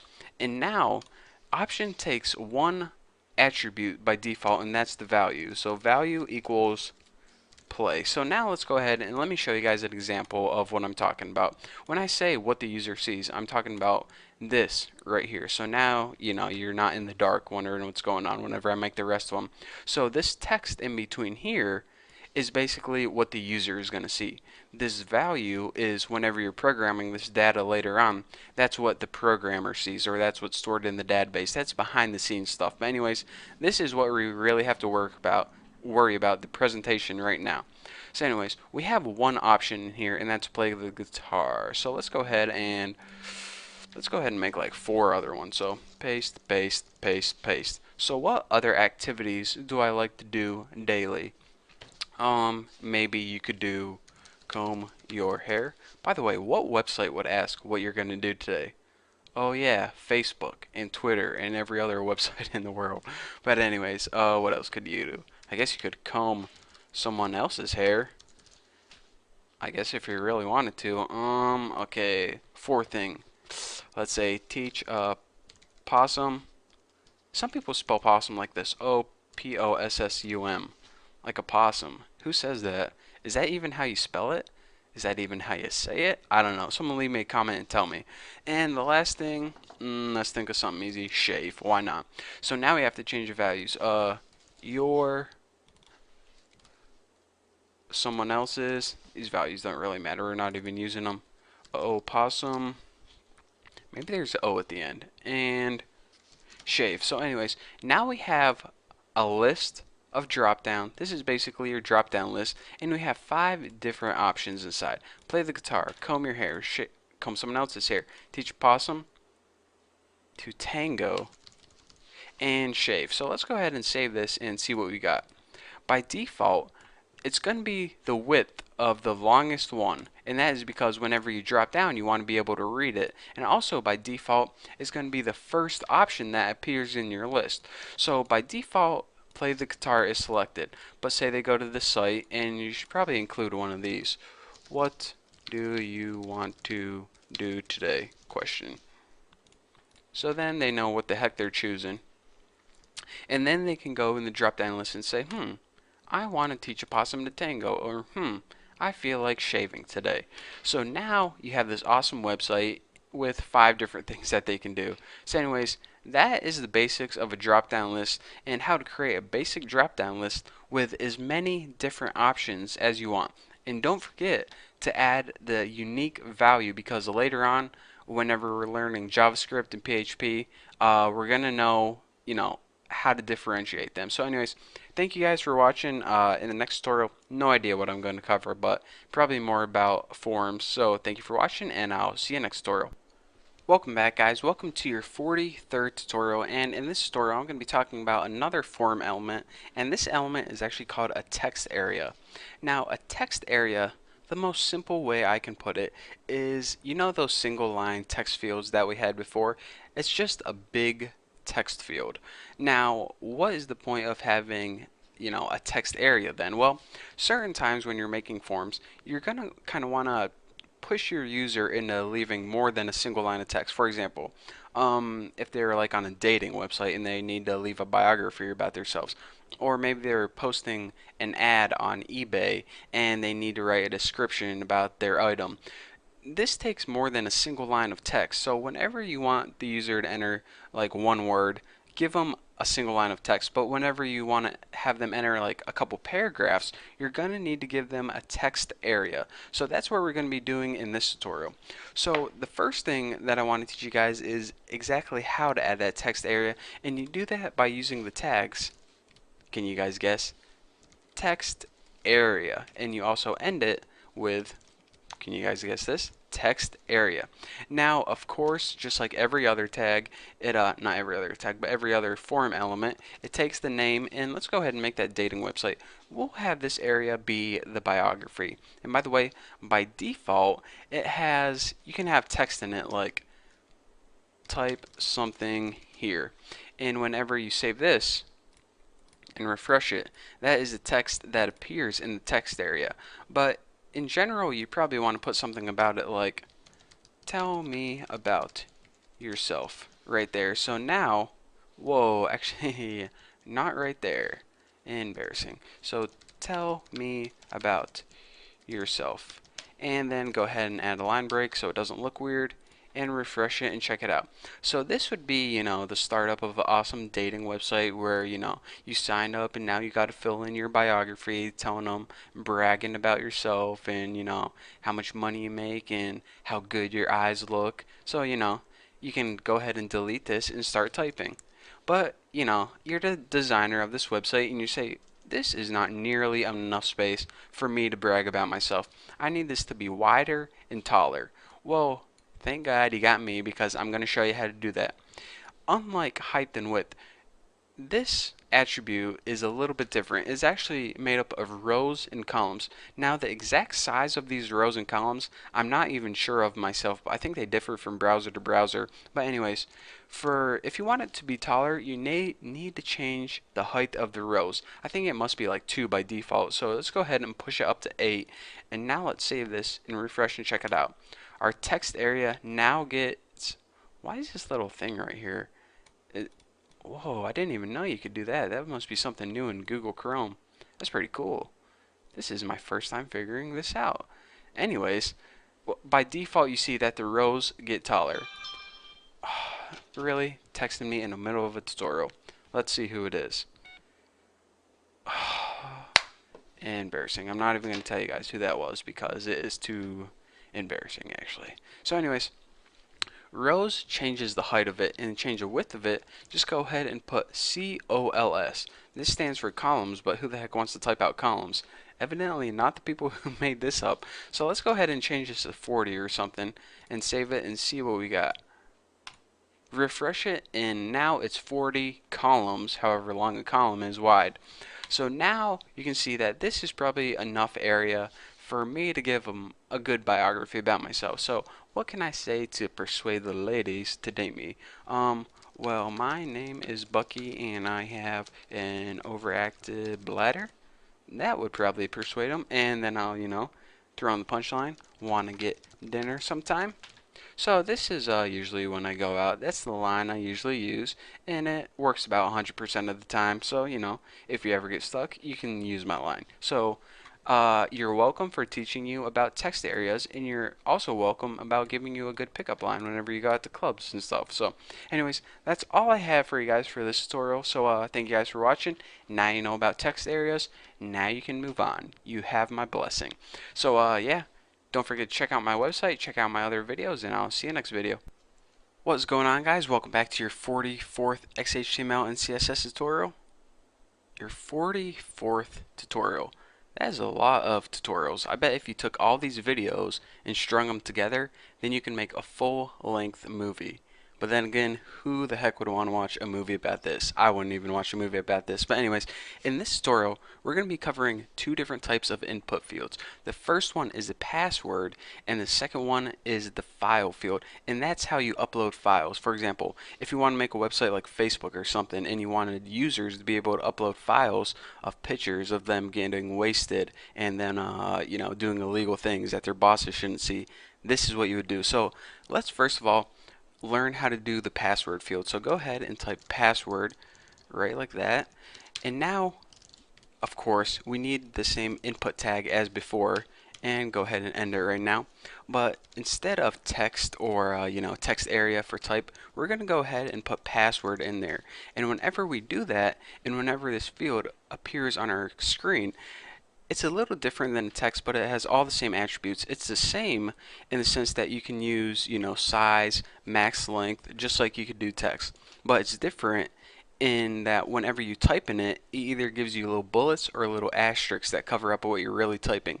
That way, whenever you're logging on to YouTube at school and you should be working, the students behind you can't see what your password is. So anyways, the type is password, and the name, again, that's what is going to come in handy whenever we're programming this data with JavaScript or PHP, but just put like P word.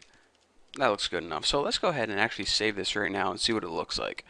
You see, it looks a lot like the text area at first, but whenever we start typing in it, we get all those bullet point asterisks. Pretty cool. So again, like I mentioned before, we can also have the size and max length to this. So if you ever decide that you want to change it up a bit, or you want to restrict them from entering a password that's like 80 characters long, you can use that max length. So anyways, now that we know how to do the password, just go ahead and actually add a paragraph right here.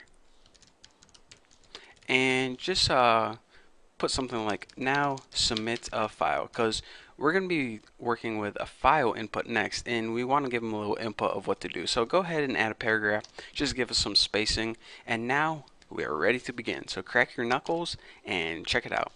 So the tag for this is, of course, input, who would have guessed, and the type is actually file. Now, it only has one other attribute, and it's required, and it's actually the name. This way, if you have more than one file upload sections, whenever you're working with it, programming it, your program can differentiate between which file is which. So just go ahead and name this Bucky's file. It doesn't really matter because we're not going to be working with this attribute for now. The main thing you have to concentrate is make sure that the type is file. Now, let's go ahead and save this and see what happens.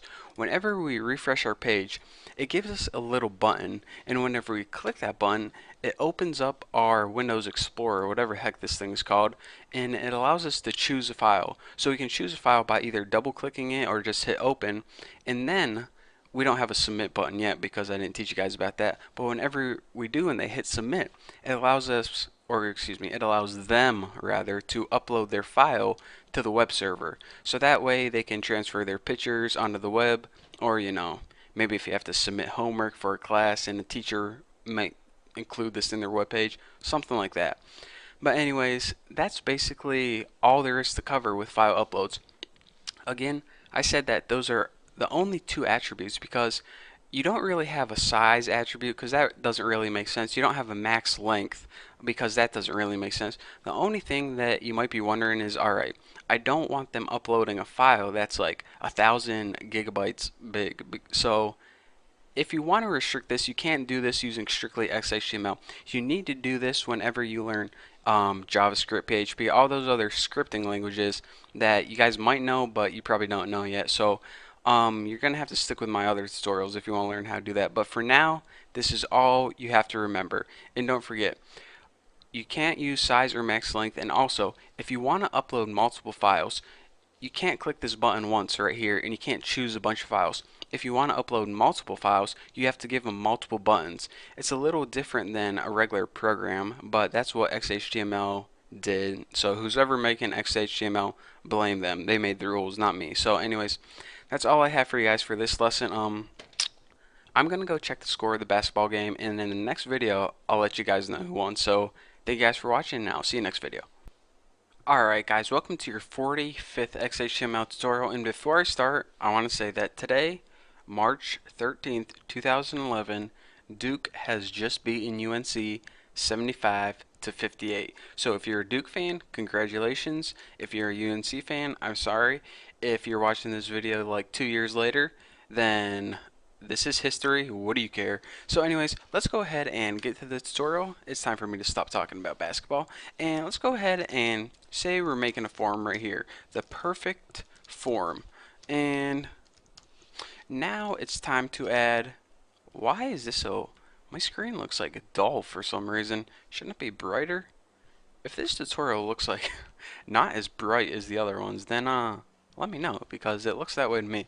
But anyways, let's go ahead and give them a place to enter their username, and we will do this with like input and type equals text and name equals username, and go ahead and put an ending dash right there. And my mom's texting me. Let's see what she said. Mama. Ooh, she was talking to me about my cousin, who is, this is another thing that's going on right now. There's an earthquake in Japan recently, and my cousin was telling her about it. So anyways, that's what my mom and my cousin were talking about. Now we can continue. Okay, so copy and paste, and now this one can be password, and password is really easy. Just change the type to password and the name to pass, or anything you want. So now we have this on our screen right here. Okay, save this and refresh it. A username and a password. So say the user fills out their username and password, but now they're done, and now the user wants to submit their information to the website. Well, how can we have the user submit their information to the website so that the website can, you know, do whatever it wants with it, store it in a database or make a user account or whatever? Well, in order to have the user submit the data, they need the last, well, this is the last input type I'm going to tell you about, and this is called submit. Now whenever we make the type submit, this appears, whoa, that's definitely not how you do it. Kind of getting ahead of myself here. Type equals submit. Whenever we have a submit button on the screen, then I just gave it away. It makes a button appear on the screen. And what does that button say on it? Well, actually, you have another attribute here called value, and whatever you type in the value is what appears on the button. So now we're going to have two fields, a user and a password field.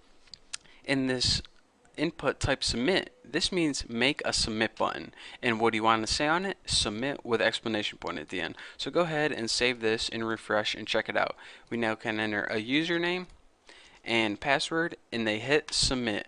But now when they hit submit, nothing happens, and that is because I didn't tell you about this one little thing. First of all, we don't know any computer programming yet, so I'm not even going to be getting to talk to you guys about that. But in your opening form tag, you need two attributes by default. To tell you the truth, I can't even remember if I went over this before or not, but I don't think I have, so here you go. Later on, when you learn how to program in like PHP or something, you're going to have something called an action, and your action is basically saying this: whenever the user hits the submit button, what do you want to do with all that data? Well, typically you have another file somewhere, and then this file is responsible for processing this data. The file is typically a small computer program, and say this program would take their username and password and store it in a database. So the file might be called something like do something. I'm just giving you guys an example, but you would write the file name in right here.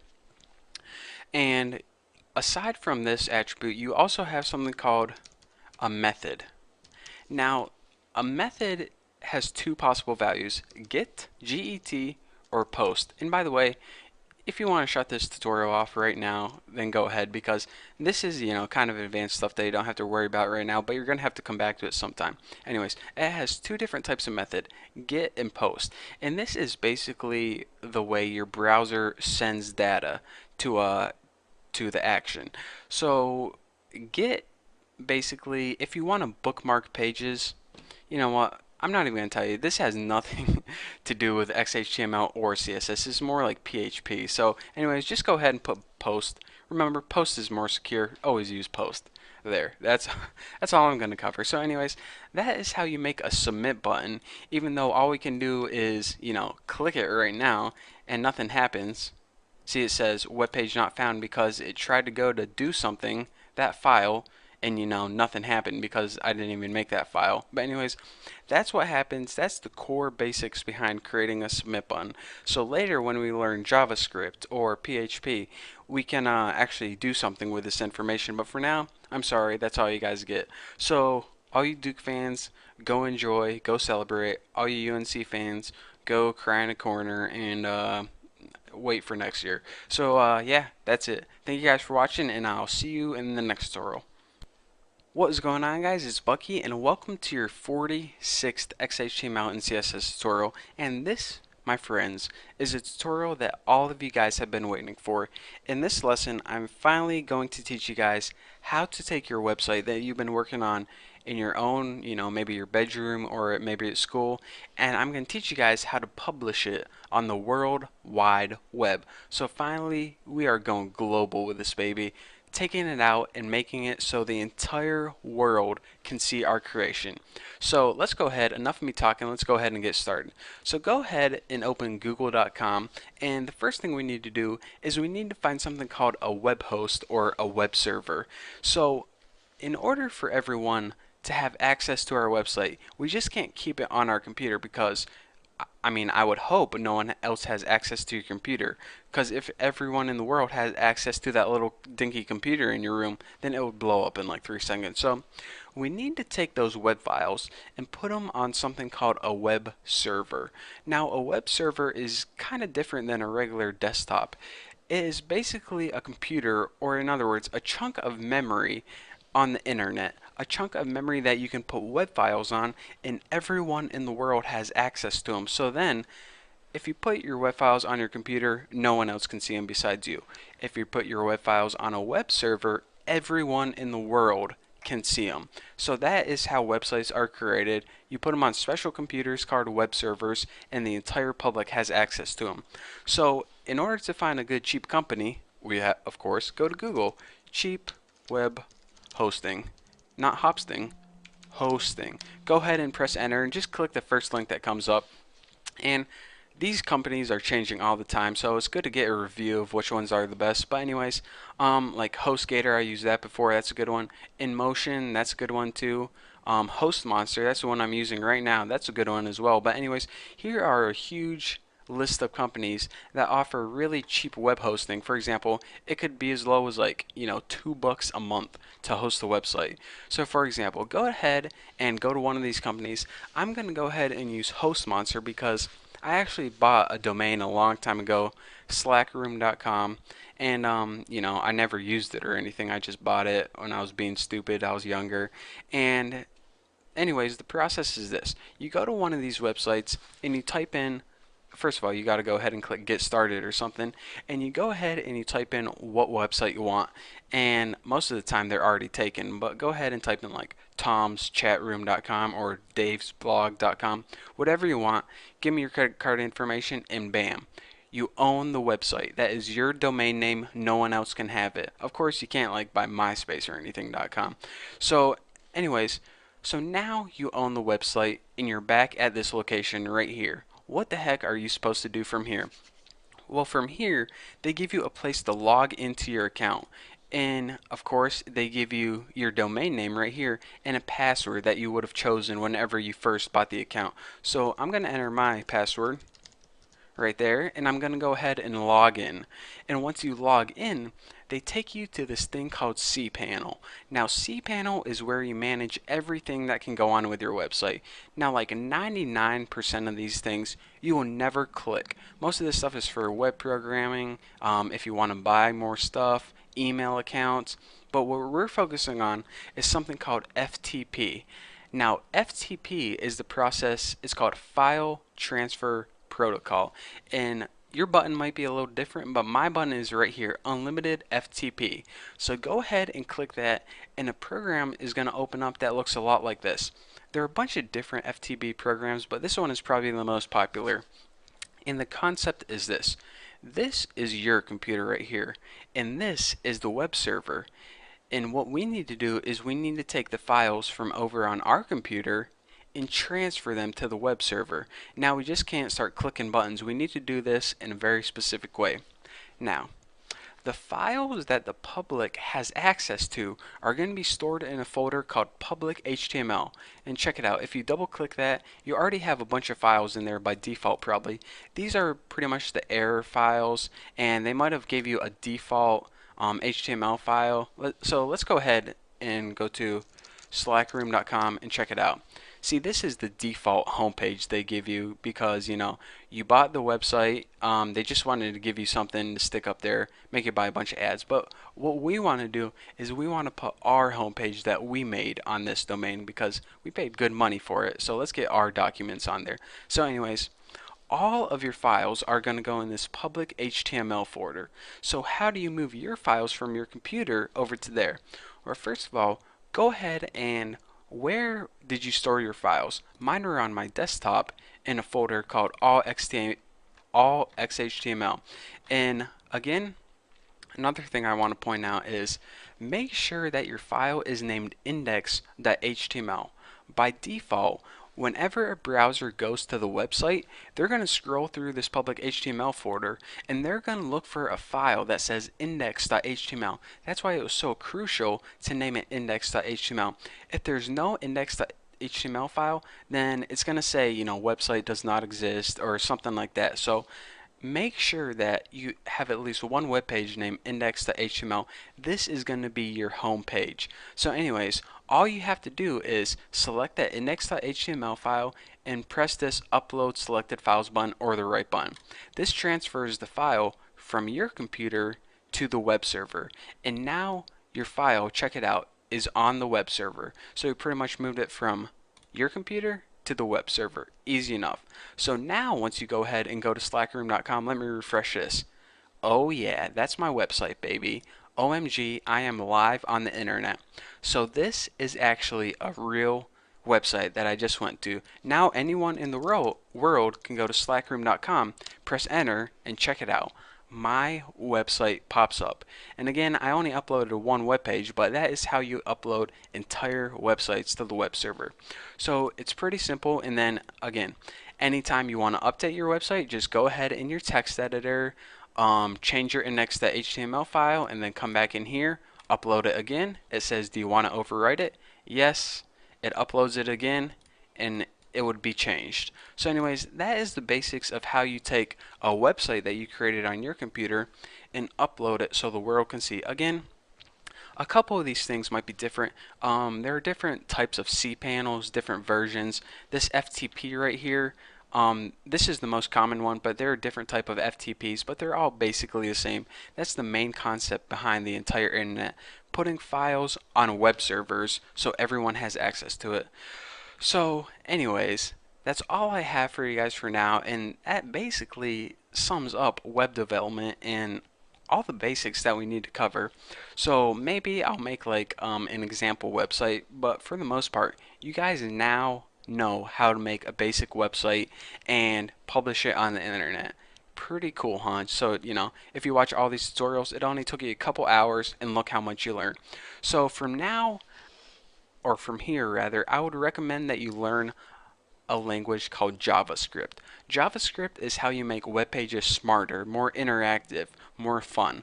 Or what I would recommend is learning a language called PHP. If you want to build games and social networking sites, then PHP is an awesome start. But for now, again, I want to thank you guys so much for sticking with me in these tutorials. You have no idea how much these views mean to me. I love making these tutorials. So lastly, thank you guys so much for watching. Thank you guys for subscribing, and yeah, I'll see you guys hopefully in future tutorials.